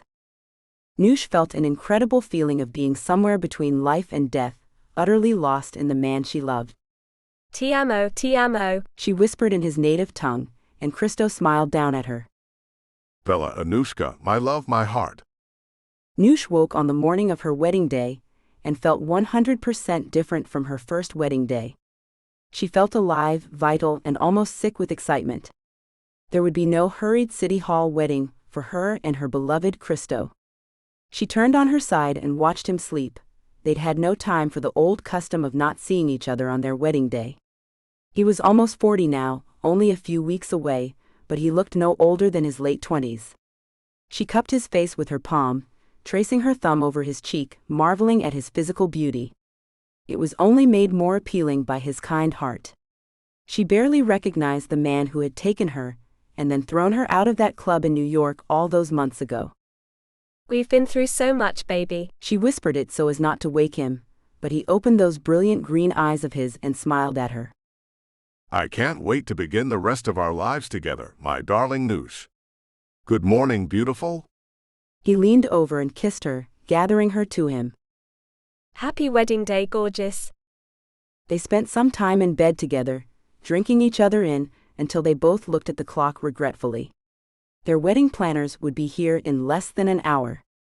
Christo waited until Noosh's mother, Preeti, had borne her daughter off to get ready for the wedding before he got Bertie. Bertie was leaning against the outside wall, watching Noosh's father, Bernard, and Fagliano chuckling with each other over a bottle of very expensive scotch. Bertie nodded at them as Christo joined him. I hope Noosh knows she might have to support her own dad while he staggers up the aisle. Those two are already 3 sheets. Christo grinned. Noosh's father was a quiet and staid man, but he had hit it off immediately with Fagliano, much to everyone's surprise. Their friendship had eased the potential difficulties of being unable to pay for his daughter's wedding himself, something Christo and Noosh had worried about. Fagliano had taken Bernard aside after their engagement party. My dear Bernard, there is something I must ask you from a father to a father. Noosh tells me that you have always provided for her, no matter how strained things became, that she never wanted anything. I see it in her personality, her warmth, her love. She credits you and Preeti for it. I wish I could have been that person for my son, especially after my wife died. But I was not, and I will spend the rest of my life trying to make up for it, which is why I am asking you a favor. Please, Bernard, let me pay for the wedding. It is such a small thing for me, but it would mean the world. Bernard Taylor had known the other reason for Fagliano to say this to him, but he was grateful that Fagliano went out of his way to make it seem as if Bernard were doing him a favor. Now Christo took Bertie aside. So the farmhouse. Bertie grinned. The new buildings will be finished by the time you and Noosh get back from India. The contractors we chose are superb, I'm glad to say. Leave the rest to me, buddy. Thanks, man. Christo smiled with relief. She's going to love it. Bertie laughed aloud. You and Noosh both. Now let's get you ready. Preeti helped her daughter into a beautiful white sari, a nod to Preeti's heritage that Noosh had insisted on. I know you'd love me to have a traditional Indian wedding, Mum, but I think this is a good compromise, isn't it? Preeti kissed her daughter's cheek. Noosh was almost her mother's mini-me, the same warm beauty, soulful brown eyes and caramel skin. Darling, after the few years we have had, I wouldn't care if you were married in a trash bag. Noosh laughed, then studied herself in the mirror. The sari, delicately decorated with dark gold beads, fit her body perfectly and made her dusky skin glow. A fusion wedding. She grinned and Preeti laughed. Well, your grandmother is already in the kitchen with the caterers, God help them if they mess up the curry dishes. Noosh giggled and hugged her mother. Preeti had been remarkably resilient, even in the face of her own abduction and torture. Noosh had confided in her about killing Destry, how odd and distressing it had felt to take another person's life. She told Preeti while she didn't regret killing that monster, she didn't want her mother to think any less of her for being a killer. Preeti held her daughter in her arms and whispered in a fierce voice, nothing could ever change my feelings for you, my precious one. You did what you had to do. You saved us all, my darling. Noosh remembered that now, as Preeti wound her hair up into a loose bun at the nape of her neck, then fastened the wedding jewels in her hair. I love you, Mum. Preeti looked close to tears. I love you too, Anushka. I've never been as proud as I am of you today. Noosh blinked back her own tears. Mustn't ruin your great makeup work. She grinned at her mother with shining eyes. Preeti touched her cheek. You never needed much. Your beauty shines from inside you. A tear did escape then. I get it from my mum and dad, Noosh said softly. The moment was ruined by the alarm clock making them both jump, then laugh. Noosh looked at Preeti and gave a shaky sigh. It's time. It's time.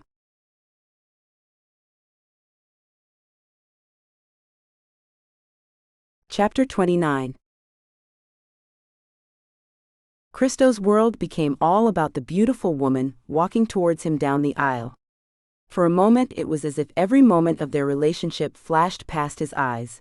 That first meeting at the club, their fraught parting, seeing her at the radio station and feeling utter shock and overwhelming delight as he saw her face again. The anticipation of their reunion as she recovered from the shooting, the miracle of their love. The horror of her stabbing, of feeling her life slip away as he held her in his arms. They had made it. And now, in a few short minutes, they would be bound together forever. Bernard placed Noosh's hand in Christo's, and Christo shot his almost father-in-law a grateful smile before turning his attention to the women before him. Noosh smiled up at him, her face radiant with joy and love.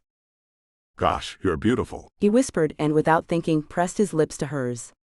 A ripple of low laughter went through the gathered company, and Noosh giggled. "I think we're supposed to wait to do that part," she said in a stage whisper, and Christo laughed. "Oops." Laughing, they turned to the priest, and in no time at all the vows were spoken, rings were exchanged, and they were married. "Now you can kiss her," the priest laughed, and they needed no encouragement as their friends and family burst into cheers and applause. "We are married," Noosh said it again, still not believing it, as they settled onto the private jet ready to take them on their honeymoon to India. She grinned over at her husband. "How very grown up," "Really quite spiffy," he said, teasing her, and she stuck her tongue out at him and giggled. Christo leaned over to kiss her. "Wifey." "Hubby. Listen, how long do we have to stay belted in?" "Just until we take off." "Why?" But he was grinning, he knew exactly why. "I had planned on today being one of the days where we slip away for a quickie, but it didn't turn out like that." Christo laughed. "We almost got lucky, until your mother found us." The look on her face was priceless, and a little admiring. Noosh sniggered at the memory of her mother catching Christo with his pants around his ankles. "I don't think she bought our explanation that you were just, rearranging your underwear." "Gosh, I will never be able to look her in the eye again." "She only saw your perfect bubble butt, and she is still a woman. I swear she looked at me with new respect." Noosh was enjoying his discomfort. "Just for that, I'm going to do things to you that she definitely wouldn't approve of." Noosh wriggled impatiently as the plane began to taxi along the runway. "Well, you'd better. What did you have in mind?" "Oh no." He shook his head. "Show, not tell today, Mrs. Montecito. Have patience." As the plane took off, they gazed at each other, and then the moment the seatbelt light pinged off, Christo released his belt. "Stay where you are," he said in a low voice. He tugged at the belt of her ruby-red dress. "I remember this dress. You were wearing it the first time I saw you.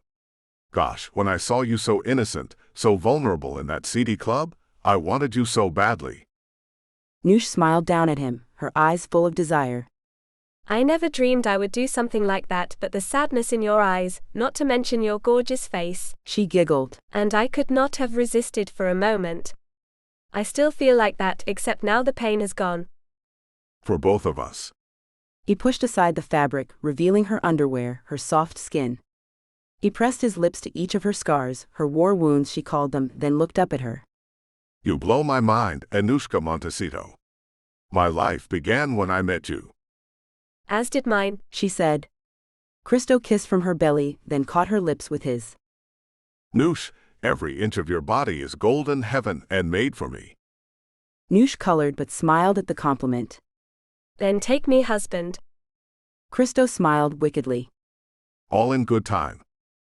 They did it until they were exhausted, then fell asleep in each other's arms.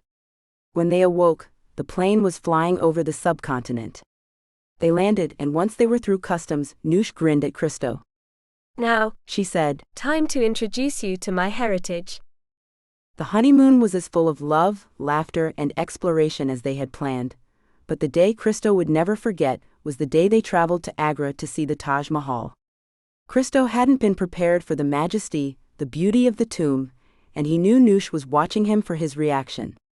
He looked down at her. "There are no words." Noosh smiled. "I know." "Have you been here before?" She nodded. "When I was a kid. I didn't get it then. I mean, it's beautiful, and I knew the story of Shah Jahan and his love for Mumtaz Mahal, but I couldn't imagine a love like that. She took his hand. I do now. Christo was too moved to speak, and so Noosh led him around the mausoleum, telling him the love story between the Shah and his wife. It's a full moon tonight. They allow night viewing. Want to stay? Christo wrapped his arms around her as they watched the moon soar in the night sky and give the Taj an otherworldly glow. Noosh snuggled into his embrace. Happy? Like you wouldn't believe, baby. Good. Christo. He smiled down at her. Yes, baby. Noosh smiled at him, her eyes shining. You're going to be a daddy. Christo blinked and gaped, then laughed. What? Noosh giggled. I found out 3 days ago, just before the wedding, and I was going to tell you straight away, but then I remembered we were coming here. I thought it was the perfect place to tell you that we're going to have a baby. Christo was speechless for a moment, then whooped loudly, hugging her tightly. They laughed together, and he apologized to some other tourists who he'd startled. Sorry, we're having a baby. His joy infected all around them, and they had to field many congratulations before they were able to be alone again. I can't believe it. The doctor said it would be difficult for me to conceive, but not impossible. Her smile faded a little. Paps couldn't take that away from us after all. Christo swept a hand through her hair. I know you've been thinking about him lately. I mean, I could tell it was backing up on you. He's dead, Noosh. He can't ever hurt us again. Never ever again. And finally, she believed him.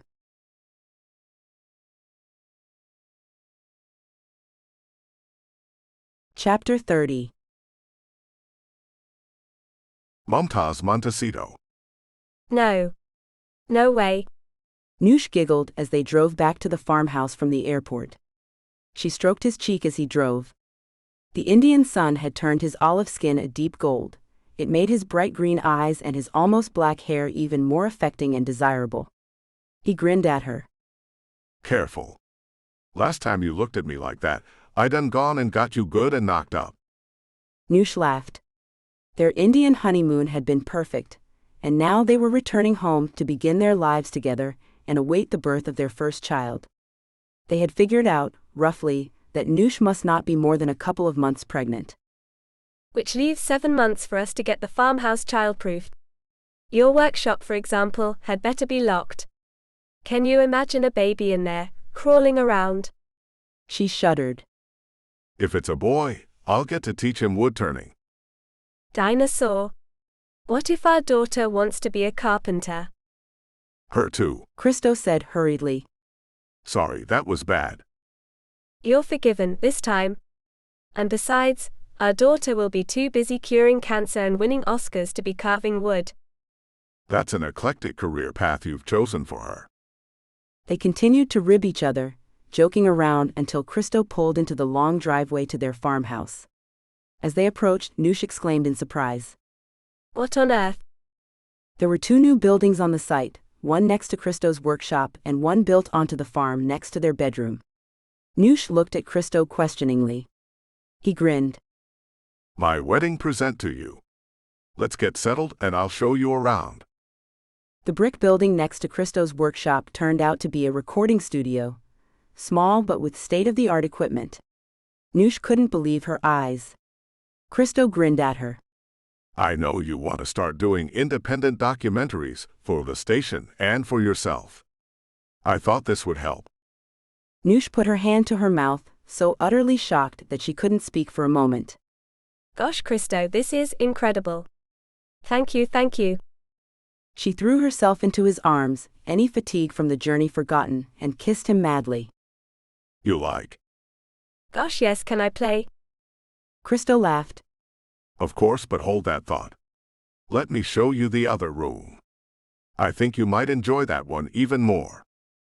Noosh gave him a quizzical look, and then began to smile. Lead on, hubby.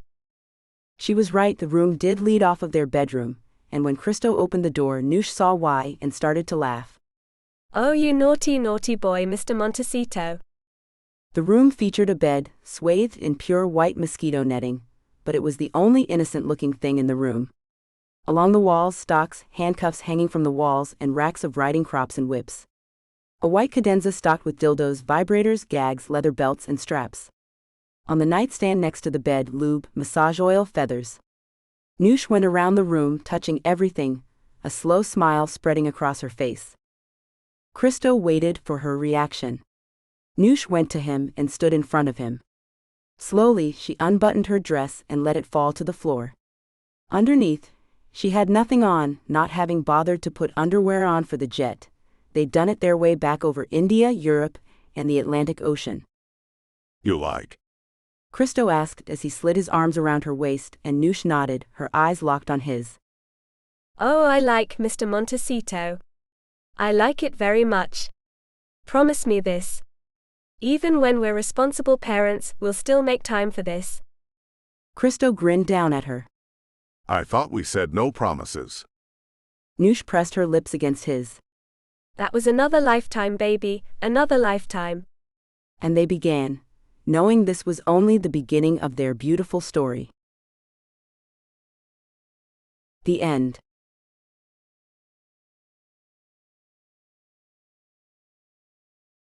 No Promises Extended Epilogue. 7 years after they marry, Anushka, Noosh Taylor, and Christo Montecito are about to finally get some time to themselves after raising their daughter India in New York. As India goes to stay with her maternal parents in London, Noosh and Christo go to their farmhouse in upstate New York to be together and enjoy their secret room. But someone from their past is out for revenge and takes the loving couple hostage. With no one looking for them, can Noosh and Christo survive this latest attacker and finally free themselves from the ghost of Destry Paps? Noosh sighed and rolled her eyes. India. Ornella. Montecito. If you're not down in this kitchen in 5 seconds. Take a chill pill, Mum. Her 7-year-old daughter, her long dark curls flying behind her as she scooted into the kitchen, gave her mother a wide grin. I was just getting my stuff. Your granny will be expecting you to get up on time for all the things she has planned. India shrugged. I will be. And Granny is much softer than you. Ha, not that I noticed when I was growing up, Pooh. Noosh, her irritation gone, ruffled her daughter's hair. She out down a bowl of cereal in front of her, then took her seat, grinning at India. She was scary. That's because you are her daughter, but I am her granddaughter. Grand. That means I don't get told off as much as you. Is that so? Noosh was amused by her daughter's logic. In that case, I bet she doesn't let you eat candy though. No. Unless it's Indian sweets, then it's okay. Noosh sighed. Her mother's traditional Indian sweets were utterly addictive, being that they were stuffed full of fat and sugar. Not too many though, Pooh. I know. Is Daddy up yet? Noosh chuckled. The only person I know who can sleep longer than you. As she spoke, she heard Christo shuffling sleepily into the kitchen. Pretending not to see him, she winked at India. Well, he sleeps so long because he's a very, very old man now, Pooh, and... Her words broke off as Christo tickled her, and she shrieked with laughter. India grinned at her parents, used to seeing them playful and fun-loving. Silly, she said, waving her spoon at them. Christo kissed the top of her head. You know it. Ready for your London vacation. India nodded. Nina should be here soon. Nina, their trusted nanny, was flying to London with India to safely deliver her to her grandparents, and then going on to a 2-week holiday with some of her friends to the capitals of Europe, a gift from Noosh and Christo for her hard work over the years. Noosh smiled but then felt a little pull in her chest. This would be the longest they would be separated from India since she had been born, and while India was very excited about the trip, Noosh felt a pang of worry about her daughter being an ocean away. As it turned out, in a whirl of last-minute packing and passport hunting, Noosh didn't have time to get weepy with her daughter. She and Christo hugged India at the gate and waved her and Nina off. Only then did Noosh get a little tearful.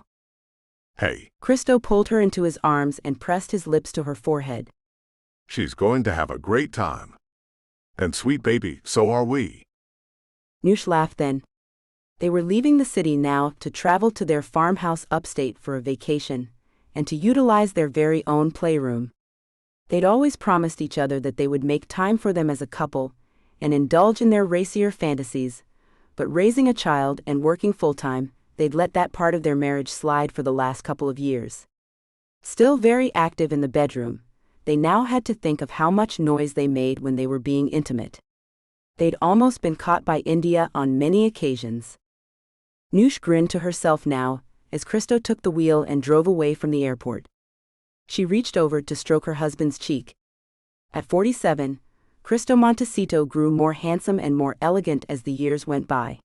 His dark curls were shot through with silver now, but his dark eyelashes and bright green eyes were as vital as ever. I love you, hubby, Noosh said now.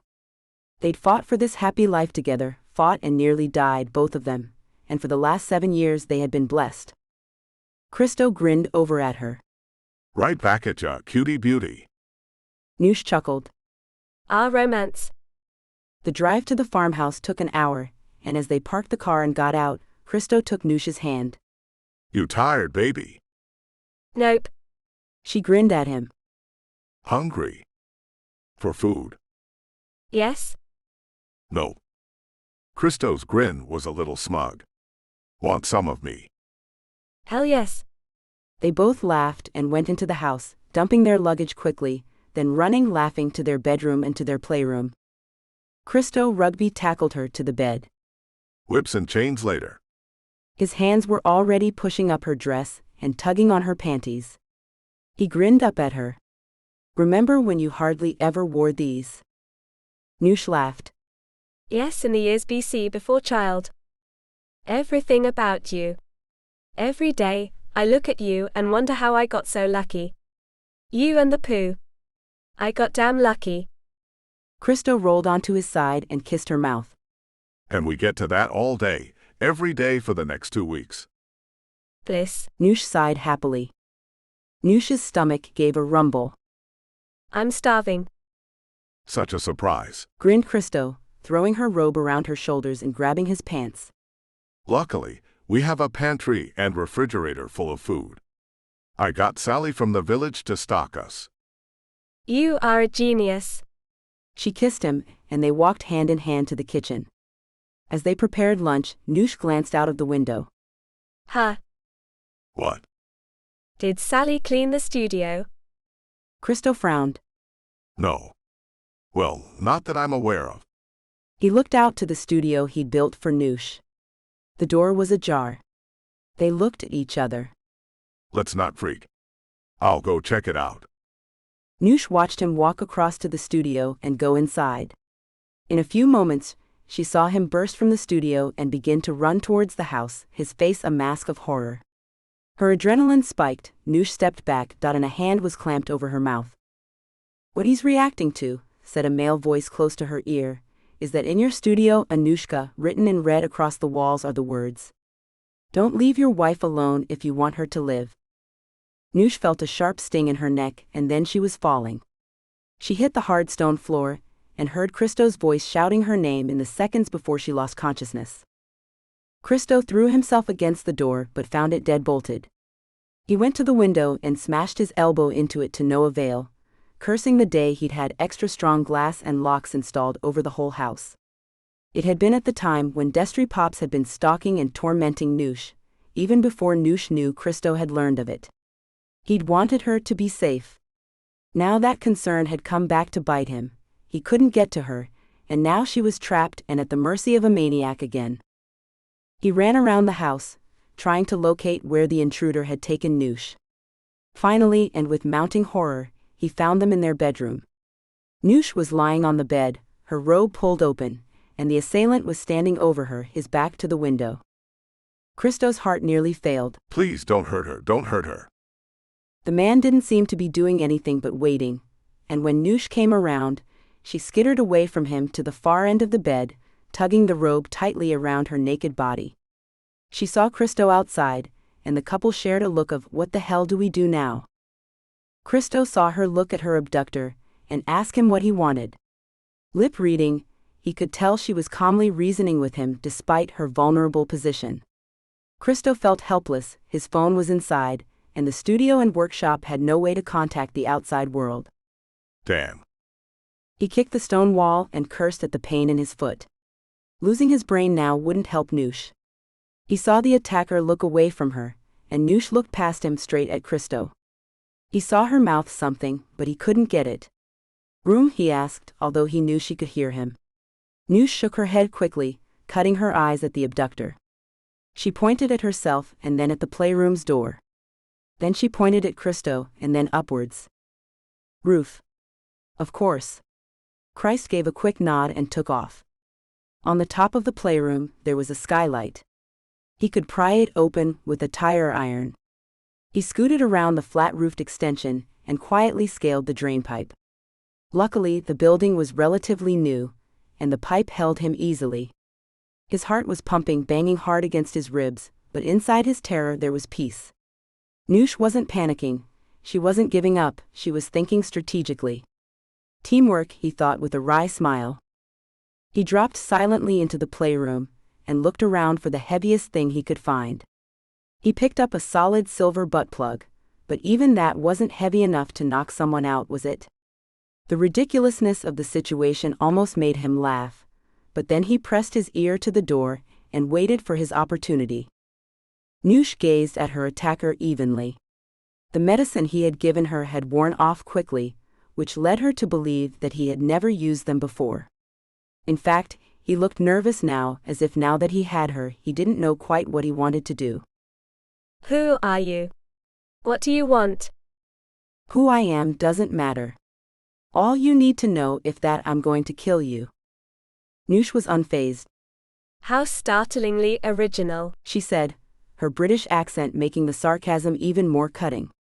I assume you're either a fanboy of the late Senator Paps, or you worked for him. Which is it? I was one of the senator's closest security guards. Huh. I don't remember you, but then again, why would I notice such an insignificant little man? And how long did you stay in prison? Let me guess, 7 years? And instead of getting out and beginning to build a new life for yourself, you're seeking revenge. Well, goodness me. You think you're the first? He looked uncertain for a moment, then drew a knife out. Listen, skank, I haven't got time to waste. Noosh made a face. See, I'm just not in the mood to be murdered today. Anyway, good luck getting through this scar tissue. She opened her robe and pointed to her belly, which was crisscrossed with silver scars almost fading. See, I survived being shot at point-blank range and being stabbed, so if you think I'm going to sit here like a good little girl and take your knife, nah, I don't think so.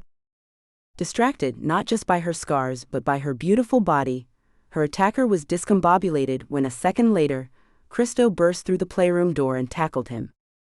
Noosh cheered her husband on as he overwhelmed the attacker and forced him face down on the ground. Noosh scooted off the bed into the playroom and grabbed a set of handcuffs and a crop. Christo. She waved them at him, and grinning he cuffed the attacker's hands behind his back and hauled him into a chair. Noosh tied the knot on her robe tightly and grinned at Christo, who stood back, his relief palpable. Had to show him my body, love, but I think I distracted him enough. Christo couldn't help snorting with laughter. Noosh was actually enjoying this. Maybe it wasn't only this intruder who wanted revenge. He put his hand on her back and realized that underneath the bravado, she was trembling. He pressed his lips to her forehead. It's over now, baby. How touching. The attacker spat at them, and Christo, in no mood to put up with any rubbish, cold-cocked him. Noosh waited until the man's head finally came to rest, and he opened his eyes. What's your name? Dennis. Noosh laughed. Dennis the Menace. Dennis looked confused. Never mind. Look, here's what's going to happen now. We're going to call the police, and if I'm right, you'll be heading back to jail very, very soon. Of course, we can exaggerate to the police what you did to us, to me, and make it so much worse. And why shouldn't we? Both Christo and Roger looked at her, confused. Noosh's smile disappeared. Or you can tell us if any more of your cohorts are planning similar assaults on my family. Why should I? Noosh walked slowly over to the knife Christo kicked out of Dennis' reach, and picked it up, careful to hold it between folds of her robe. Article 35, Dennis, of New York State's Defense of Justification Law. A person may, subject to the provisions of Subdivision 2, use physical force upon another person when and to the extent he reasonably believes such to be necessary to defend himself or a third person from what he reasonably believes to be the use or imminent use of unlawful physical force by such other person. You broke in, attacked me, then told me outright you were here to kill me. She moved suddenly, pressing the knife to his neck.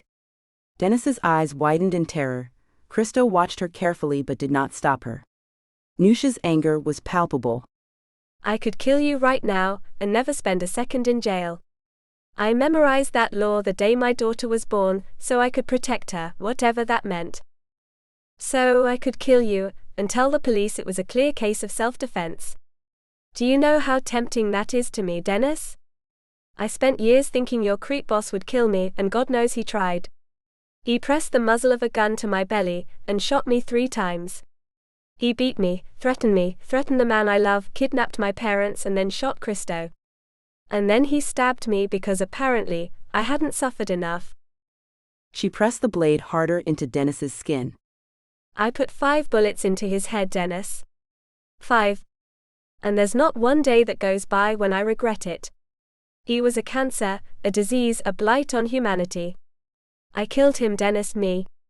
This helpless little girl. Except I'm no helpless little girl, Dennis. She leaned in and got in his face. I've killed, and to protect my family, to protect myself, I'd do it again without thinking. She stood and went to Christo's side, giving him a smile. He was looking at her with such admiration and love that she felt like a queen. Christo wrapped his arm around her waist. You got anything to add, baby? She nuzzled his neck and nibbled his earlobe. Yeah, sneered Dennis, recovering from the shock of Noosh's rage. Man, you are whipped. Christo tilted his head to the side and grinned. Hell yes I am. And grateful for it. Because this little boss here is the woman I love more than life itself, and you douchebag messed with the wrong woman.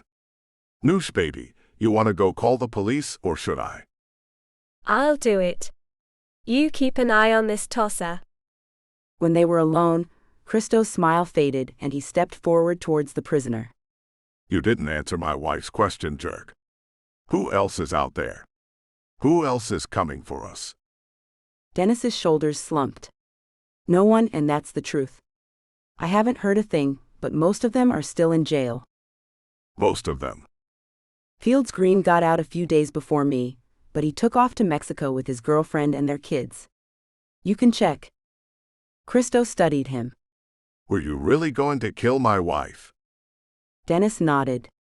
I was. She killed the senator. She sent us to jail. No. Christo's voice was rough. Paps did that when he hired you to do his killing for him, and you did that when you took his money and did what he said. Now you'll pay the price for that. When the police had come to take Dennis away, the lead detective talked with Noosh and Christo. 3 strikes, so he's in jail for the rest of his life. H looked admiringly at them both. You two are a formidable team. They thanked him, and after they were alone again, thankfully, they slumped onto their couch and breathed out. They looked at each other for a moment, then started to laugh. What the hell just happened? Noosh was crying with laughter, and Christo grinned, pulling her into his arms. You were the baddest on the planet. Gosh, Noosh, that whole speech. I honestly thought you were going to kill him. Would you have stopped me? Christo shook his head without hesitation. He would have deserved it. Noosh kissed him. You are my champion.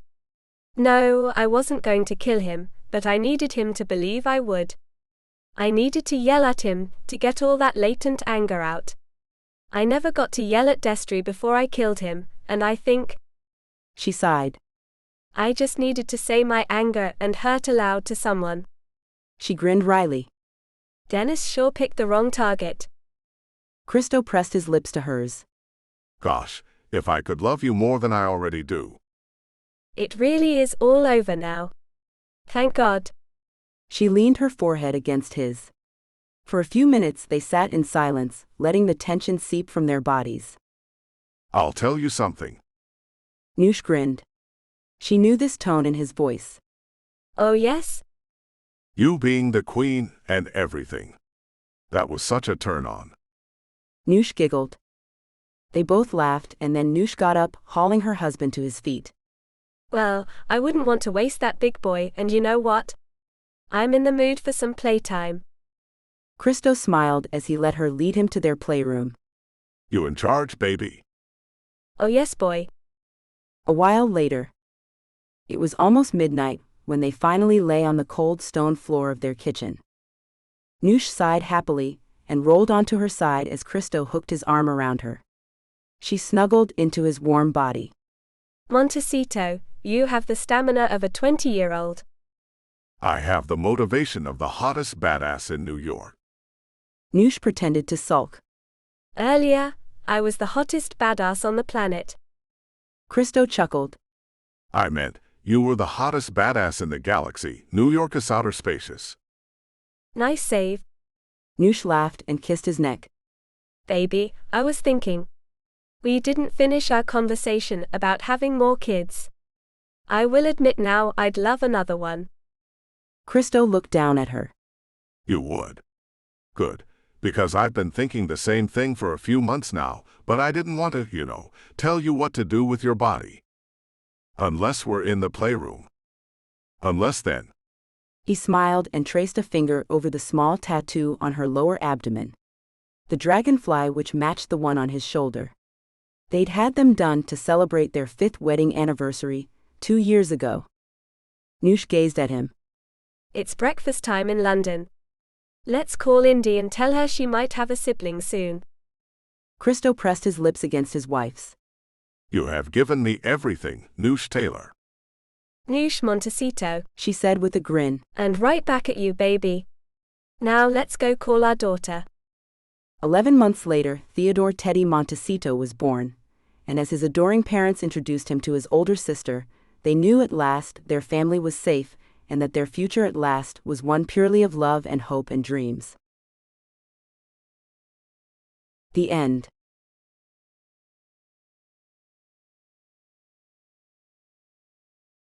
Sneak peek for the Doctor's Nanny. Chapter 1. Alex.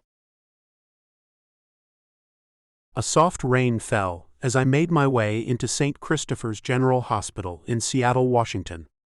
I was there to meet with the board about getting rights to practice in the hospital, but I wasn't looking forward to pleading my case to anyone. She died a year ago, and I was ready to move on with my life again. Yet, there was some opposition to me getting back to work. Not many men bury their wives when they're only 29 years old. Rochelle had all the money in the world, but none of it could save her from ovarian cancer. She left me and our daughter, 3 years old now, and the empty space she left felt enormous. I was tired of looking at all the places she'd left empty, her side of our bed being at the top of that list. A woman's smile greeted me from behind the information desk. "Good morning, sir. How can I help you today?" "I have a meeting with Drs. Kerr and Dawson." I ran my hand through my hair, then shoved them both into my pockets. "Which Dr. Dawson?" she asked. "We have 2 of them. His first name is Harris." "Who's the other one?" "His wife, Dr. Reagan Story Dawson, is a cardiologist here." She looked through the notepad on the desk, then pointed at the hallway to the right. "Down that hall, the second door on the right." She took a sip of coffee. "Dr. Alexander Arlen. That's you, right? You have a meeting about getting privileges. I look forward to seeing you around." As I straightened my tie, she checked for a wedding ring, of which I had none. "I haven't got the job yet, Miss Sandoval." "Lydia Sandoval," she said. "Single." "Okay." I turned to leave, feeling a little awkward about the exchange. "And you?" she called out cheerfully after me. "Same." I didn't want to get into my personal situation any further, afraid she might ask me out, and I wasn't ready to go out with anyone. Not yet, maybe not ever. I loved my wife. The last 2 years of her life were spent in and out of the hospital and doctor's offices. Those years were miserable for her and me equally. There was nothing left in me to give to anyone else. Maybe time would help. All I knew was I needed to get back to work, my work, or I'd go crazy. As I walked into the small conference room, the 2 men scheduled to grill me were already there. Both tall and lean, they were standing as I walked in. One of them extended his hand. Dr. Harris Dawson, Dr. Arlen. Nice to meet you, Dr. Dawson, I greeted him, then held out my hand to the other man. And you must be Dr. Jonas Kerr. I am. He shook my hand. It's a pleasure to meet you, Dr. Arlen. Dr. Dawson took a seat. Let's put all this formality aside, shall we?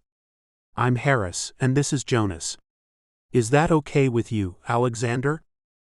Call me Alex. I took a seat on the opposite side of the table from the 2 men. And dropping formalities is great with me. Jonas wore a smile as he asked, How was the trip into town, Alex? I had flown our private jet from Spokane, where we lived, to Seattle. I wanted to get out of that city. Reminders of my wife were everywhere.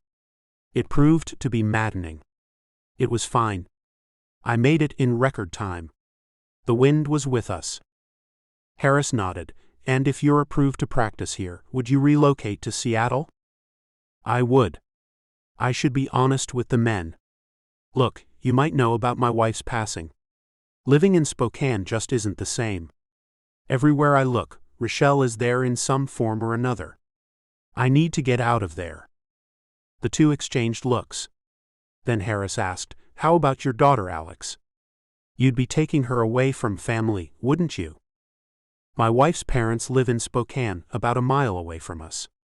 They probably didn't want me to leave with Tabby, but I had to do what was best for myself. I'd given up a lot during the last few years, and it was time to get back on track. My daughter would be fine with me and my choices. We shared a mutual adoration that told me she'd be great as long as she was with me. Looking concerned, Jonas asked, Moving may adversely affect your young daughter, Alex. Having her mother's parents in her life is important. Do you suppose taking her away is the right thing to do? My daughter, her name's Tabitha, she and I have a special bond. I've cared for her all alone since Rochelle got sick immediately after her birth. She's not as close to her grandparents. Rochelle's parents weren't always around. They traveled extensively, and when not doing that, they were involved in all kinds of events. Being from old money, they had their hands in all sorts of charitable organizations. It kept them pretty busy. Harris got right to the point. You must have inherited your wife's fortune, Alex. From what I've read about the Vanderhavens, their net worth is in the billions. Your wife was their only child. I'm sure her portion of that wasn't chump change. He was right. When Rochelle passed on, I'd become a very rich man. While more than comfortable financially, I'm not the kind of man who stops working because he has enough money to do so. My brain needs more than that. Being a neurosurgeon himself, Harris should empathize. His nod told me he understood. I have a more than comfortable financial status that has nothing to do with my work as a doctor, so I understand where you're coming from. But I wasn't responsible for a young child on my own either. So my next question is, what will you do with young Tabitha when you're working? I'd thought about that a lot, more than anything else. I'll hire a live-in nanny to help me with Tabby. Jonas nodded as he smiled. That's good. I'd hate to think of your daughter having to go to daycare after losing her mother. She needs a stable female presence in her life. If not her grandmother, then a nanny, the right one of course, would be best. I thought so too. That's another reason to get away from Spokane. My in-laws aren't around much. Tabby needs a woman's influence in her life. A nanny would help immensely. Harris still seemed skeptical. What about your family, Alex? Is anyone available from your side to be that female presence for your daughter? I shook my head. No sisters, only one younger brother. And Mom and Dad have their own things to do. They live in Colorado. The three of them moved there after the legalization of pot. They have a dispensary there now. Jonas grinned. One of those kinds of stores? Yep. My family got into the pot trade and business is very good. While I'm happy my family has found their calling, it's not the right kind of world for my kid to grow up in. Not that I'm judging. I just want a different life for my child and me. Harris agreed. Yeah, I can see that. So you've been thinking about this for a while. You're not making any rash decisions or running away, you just want to change your life a bit and get away from all the reminders of a lost love. Yes. I was tired of living in the place I once shared with the woman I'd fallen in love with, practically at first sight. It's time to start fresh. And I'd love to make that fresh start right here with you guys in this hospital, where I can help the most people while still having time for my daughter. How much time would you need to relocate and get settled here, Alex? Harris asked. Good question. He's considering me. A month. It would take that amount of time to find a suitable home and a babysitter, too. I wouldn't leave Tabby with anyone but the one I hired. I want her to feel stable and safe. Having her doted on by too many people would undermine her security. I didn't want that. Harris tapped his pencil on the pad of paper in front of him. We'll give you 2 months to be on the safe side. He looked at me. I'm a father too. You'll need time to make sure your daughter is settled well with the new living situation and her nanny. So we'll see you here in 2 months. If you need my advice on finding adequate housing, check out Janelle's real estate agency. She's a natural when it comes to finding homes for Seattle's more affluent residents. Jonas gave me another big smile. Welcome aboard, Dr. Alex Arlen. I can't thank you two enough. I got up, shook both their hands, and felt a smile plaster across my face. This is such good news. You have no idea how excited I am to be coming here. Jonas stood. The rain isn't going to bother you. I love it. I never minded the rain. The smell of it invigorated me, in a way little else did. I can't wait to get things in order and get my life going again. It's been an eternity since I got to be me. Well, it's not just you, Alex, Harris reminded me. Keep your daughter at the top of your list. I am. He had no idea how much at the top Tabby was. Tabby's my only link left to Rochelle. She's the spitting image of her mother. It's funny when I see things around our home and the town she had so much to do with, I feel sad. But when I look at our daughter and see her mother in her, it makes me happy. Jonas looked at me with sad eyes. I can't imagine what it must feel like to lose someone at such a young age. No one expects to be 30-something and a widower with a small child. No, you don't. If anyone had told me Rochelle and I would only have 2 years of marriage before she was stricken with a cancer so fierce nothing could combat it, I would have said they were crazy. Harris patted me on the back. Life will be different here. No ghosts to torment you, Alex. No ghosts? Did I truly want to leave Rochelle behind? Our bed proved to be a place I hardly ever rested anymore, because I felt her in it. I would wake up, think I could hear her breathing, then reach out to find no one there. In a new place, a new bed, I wouldn't feel her there. Is that what I really want? Am I ready to do this? Or is this a terrible mistake?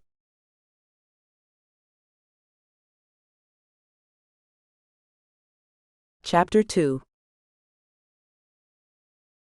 KY. The bathroom's free, my roommate Carla called out to me. Thanks, Carla. Grabbing my clothes for the day, I took my turn in the bathroom. 4 of us shared the 2-bedroom, 1-bath apartment I leased after my graduation. I got my bachelor's degree in early childhood development, and now I just waited for my first opportunity. I signed up with an employment agency that specialized in finding jobs for au pairs. And I already landed my first interview. A new doctor had moved to Seattle, and needed a live-in governess for his 3-year-old daughter. As I showered, I tried not to get my hopes up too high. That job must be coveted by many. To reside in the posh house of a doctor would be like a dream come true. I'd grown up in a modest home in Seattle's Ballard neighborhood. My father worked as a parts manager at a car dealership. Mom worked at a health food store as a cashier. I worked my way through college with a job at the same store as Mom. Living at home allowed me to pay my way through school and avoid getting into debt to get my degree. I had Mom and Dad to thank for that. Well, them and some sacrifices of my own. I sold my car and bought a bus pass instead. Making payments on the car and insurance didn't leave me much, so getting rid of it allowed me to spend more on my coursework. Plus, I always took my own sack lunch and never went out, choosing to use my funds on opportunities. After college, I continued working at the store for another year. With no debt, I was able to move in with my friends at their steady coaxing. Carla was my bestie, and she said I wasn't being true to myself by living at home. She claimed it stunted my natural human growth. My lack of experience with any type of physical intimacy seemed to concern her. Carla was a psych major, and emotional health was of utmost value to her. She claimed I wasn't emotionally healthy. I pushed back that one does not need intimacy to be emotionally fit. She didn't believe that whatsoever. Carla considered intimacy a mandatory experience. She made sure to experience it with all sorts of people, including females. I wasn't into that type of experience. In my opinion, my status as a maiden didn't define me. Apparently, to some, being a maiden was a thing you got rid of as soon as you got the chance. Not me. I wasn't about to sleep with someone I didn't have feelings for. It was too personal to do with just anyone. A knock on the bathroom door had me speeding up. I'm almost done. Okay, try to hurry please, my other roomie Lane said. I've got to pee. Having only one bathroom sucked. Without putting the conditioner in my hair, I got out and dried off, hurrying to get dressed and out of the way. Looking at my reflection, I wasn't going to look my best for the interview, but being so rushed, I had no choice. Leaving the bathroom, I went to my bedroom to put my hair into a bun and a touch of mascara on my lashes before leaving the apartment. A cool, misty rain fell from the sky that morning. It was invigorating and made me feel better about the day. Everyone looks dewy in this type of weather, not just me. As I walked to the bus stop, I tried not to think about the interview. I worried that this father might pick someone older and more experienced. At 22, with no practice, my chances were slim to none. However, the lady at the employment agency said that the interview experience was beneficial to me. It may help me to do better in future interviews. Getting off the bus at the employment agency, I started to feel a little sick to my stomach. My nerve surprised me. I never had an interview before. Not even for the job at the store. Mom arranged that for me. I had nothing to do but show up. A shiny black Jaguar sedan was parked in front. I instinctively knew it belonged to the man who needed a nanny. He had to be even wealthier than I imagined. And now the butterflies in my stomach swarmed me so much I ran to the agency's bathroom first. My cheeks were flushed, so I splashed some cold water on my face. Looking in the mirror, I gave myself a pep talk. Look, KY, this is just practice. You're not getting this job, so be cool. Get this over with and don't freak out. You don't have the experience to get this work. This is like we practiced back in school. It's all pretend. With that idea in my head, I dried my face and then went out to let the receptionist know I had arrived. She'd seen me dash into the bathroom and looked disapprovingly. And your name is? Kyla Rush. I didn't know what to do with my hands all of a sudden and stuffed them into the pockets of my blue jeans. I'm here for an interview with Dr. Arlen for the position of governess. Her eyes scanned my body. Wearing jeans and a sweater.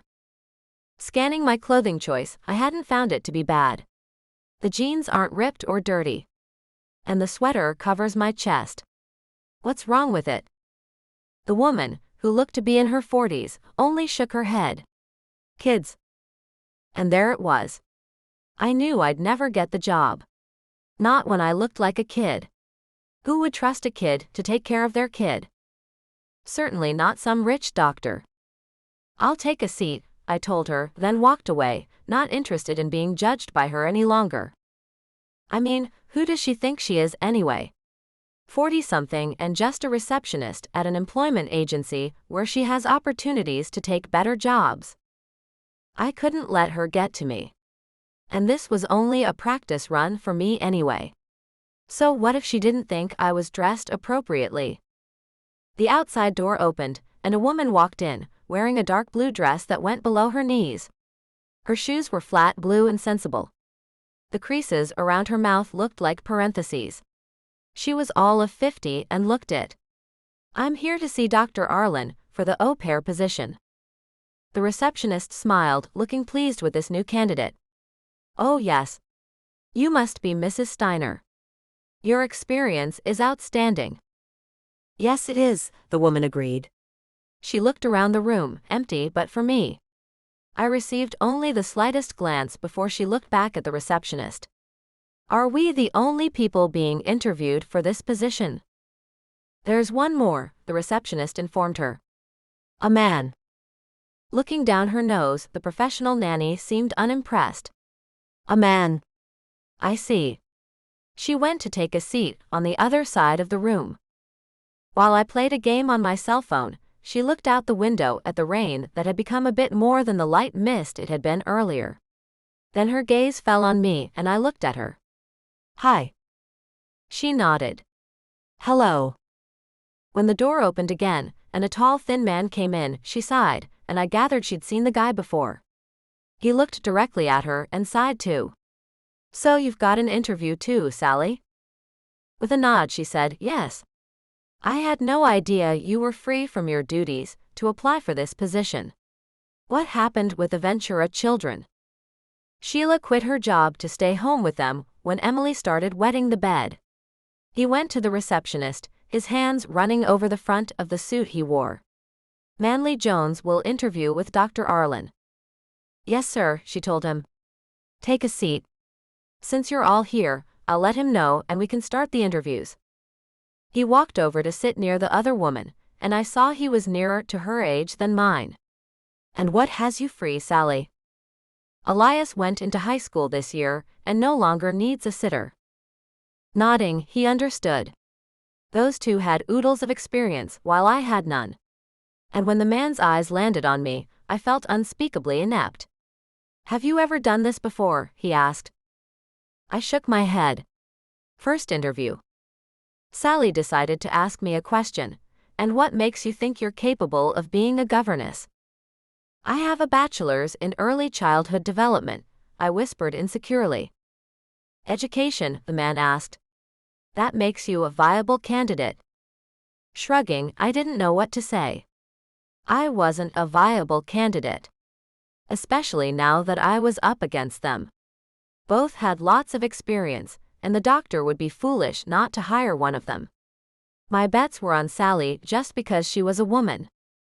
But then again, what would the mother of this child want? And I had no idea why she wasn't mentioned as an interviewer. Surely, the mother of this child wanted to be involved in picking a suitable nanny for her little girl. They might want a man to watch over their child.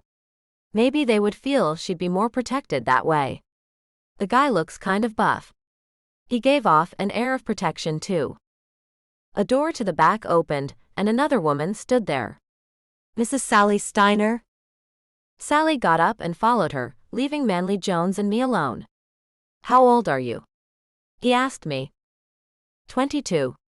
An interview with a competitor before the actual interview. Terrific. And you?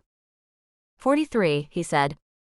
I've been doing this type of work since I was 10, raising my younger brothers when our mother overdosed on opiates. We avoided getting sent to a children's home for nearly a year because I kept things going so well. Nobody knew no one took care of us. I found that hard to believe. Is that the story you tell? His dark eyes leveled on mine. Young lady, that is no story. That is the truth. How'd a 10-year-old pay bills? I asked, cocking one brow at him. I knew a liar when I heard one. He turned to look out the window. You would never understand what it was like when I was a kid. Bills? How can one have bills when one has no home? So, you took care of your younger siblings as you lived on the street? I still didn't believe him. And at 10 years old? All he did was nod, as he wouldn't look at me anymore. And that bothered me none at all. What did bother me was thinking that this man might get the job. And him taking care of a little girl didn't sit right with me.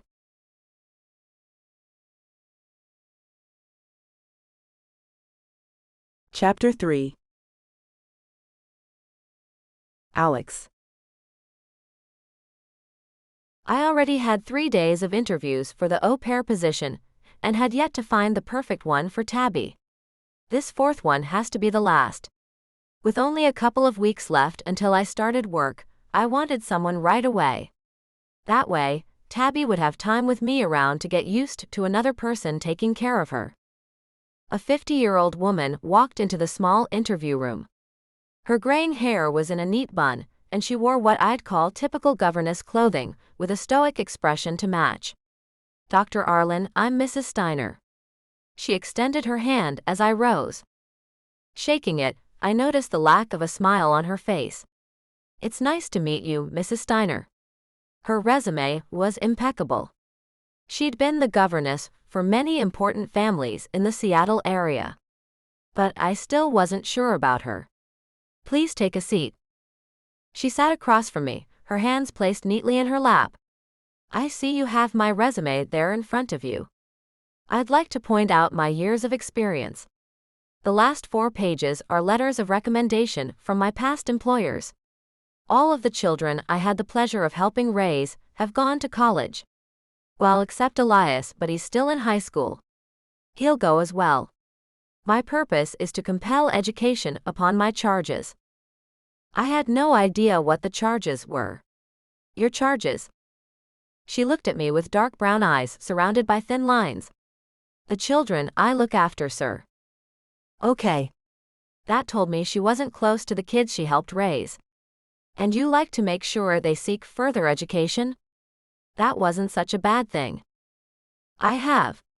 She pointed at the resume in front of me again.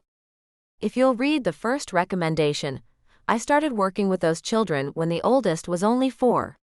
The 3 of them were well versed in the Bible as well as proper behavior. And how about playing?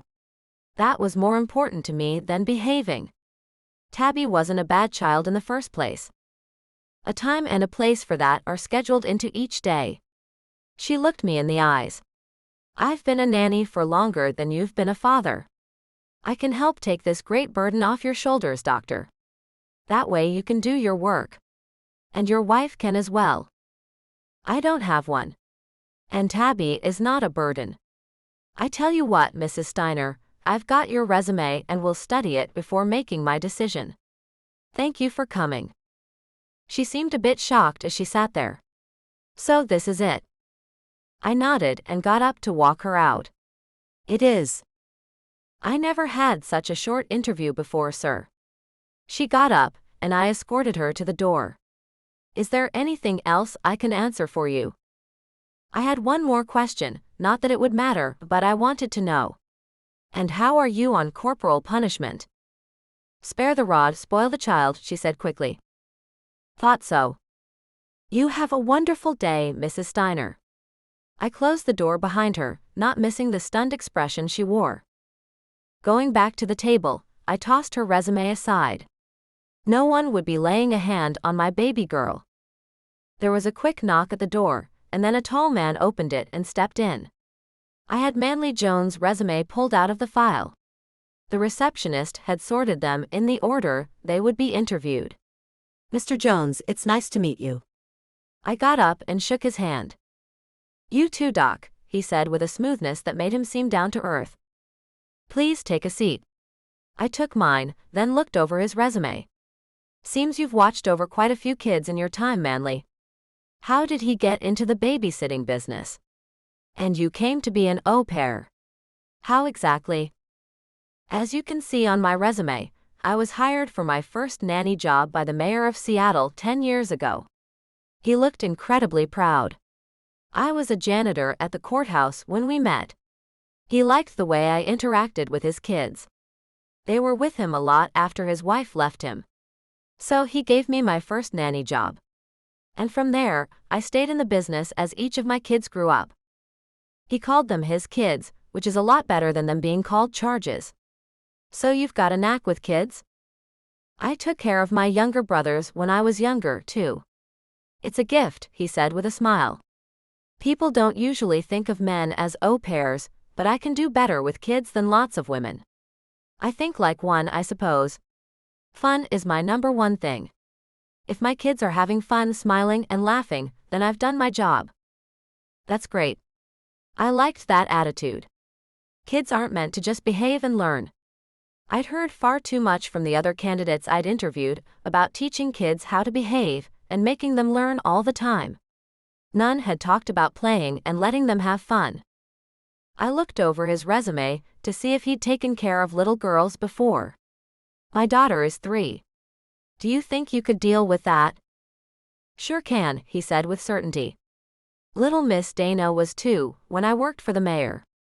She wrapped me around her little finger, that's for sure. He sat back and then looked at me with a curious expression. If you don't mind me asking, is the mother around?